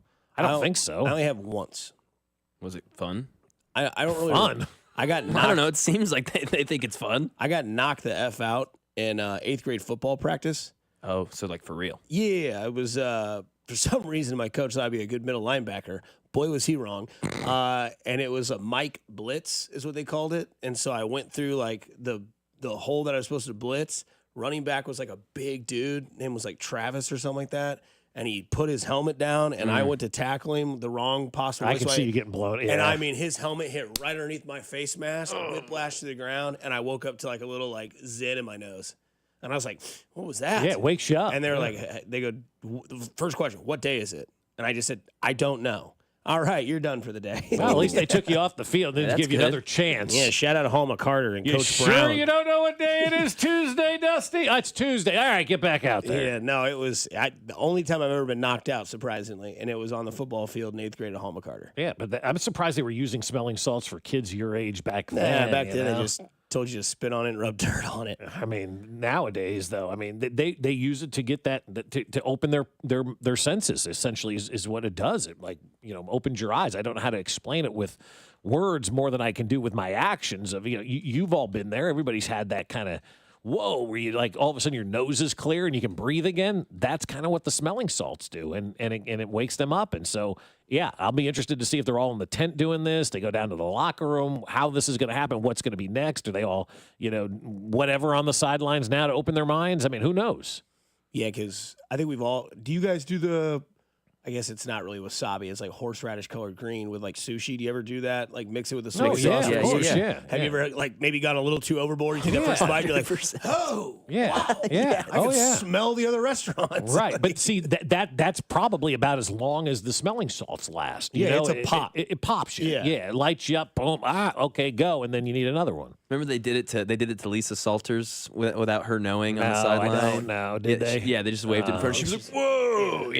She had no idea it was coming. But yeah, I'm surprised the NFL hasn't honestly banned this a long time ago. But the FDA has come out and they're banning something that's in the smelling salts, or they said something's no good for you in the smelling salts. So the NFL, following orders, I guess, and they're banning these off the sidelines. But I am really surprised that the NFL hasn't looked at diseases like performance enhancers before. Mm-hmm. One last time for the day. Ba-da-ba-ba-ba, I'm loving it. Well, hello, everybody. Happy Wednesday. We get back to our Fescoe and Dusty poll question today that was on there earlier. I haven't checked it again. It's been an hour. 218 votes in. Would you rather have Michael Garcia or Mike Moustakas as your third baseman for the Royals? 52.8% say Mike Moustakas. 47.2% say Michael Garcia. There's 218 votes in. There you go. Yeah. So pretty even. Yeah. Not a slam dunk. Yeah. Not a moose runaway. I thought we would see a moose runaway on this one, but then as Max said, recency bias with Michael Garcia. But I thought the nostalgia bias for Mike Moustakas would carry this thing a lot further. But I mean, it's good to see that people are debating it, not just going, of course Mike Moustakas is better. I don't know that Mike Moustakas is necessarily a better third baseman than Michael Garcia is right now. He's playing great baseball, both offensively and defensively. I love what I'm seeing out of that guy. I think the two massive advantages Moustakas had was first name guy. Yeah. Power, leadership. Now, I don't know what Michael Garcia's role is in that room, but I know for a fact it's Bobby, Sal, and Vinny. Those are your core guys. Right. And when it comes to probably the advantage, Michael Garcia, better athlete, better hitter, better fielder, in my opinion. So, I mean, there's no wrong answer here, in my opinion. Yeah. Right? One's a almost perfect hitter for Kauffman Stadium. The other one's a perfect left-handed hitter for baseball. Like just had that swing, had that pop, and all that sort of stuff. Both had a struggling season, then came back the next season and showed up. And Michael Garcia didn't have his best season last year. What'd he do? Oh, I don't know. Got with George Brett. Right. And now all of a sudden we're seeing it come out to you know who didn't get with George Brett? Merv. Yeah, you know where he is right now? Omaha. Somewhere. Yeah. Not here. For now. Yeah. Never heard of him. Yeah. Michael Garcia got with George Brett's hitting over 300, been the most consistent player that this organization had. Merv told George to, fly a kite, and he's, has less hits on the season than Randall Grichuk. So, somebody says, do you remember when Steve-O snorted wasabi in Jackass 2, the movie? I do. He was on. I don't know if it was in the movie. Was it? Yeah, it was in the movie. He did it at the bar. I just absolutely atrocious. I could never imagine. Wasabi in the nose? No. That's crazy. Hey, tomorrow's Travis Kelce Day. All things Travis Kelce here on Fescoe and Dusty, 8-7. We'll just talk about my birthday another day.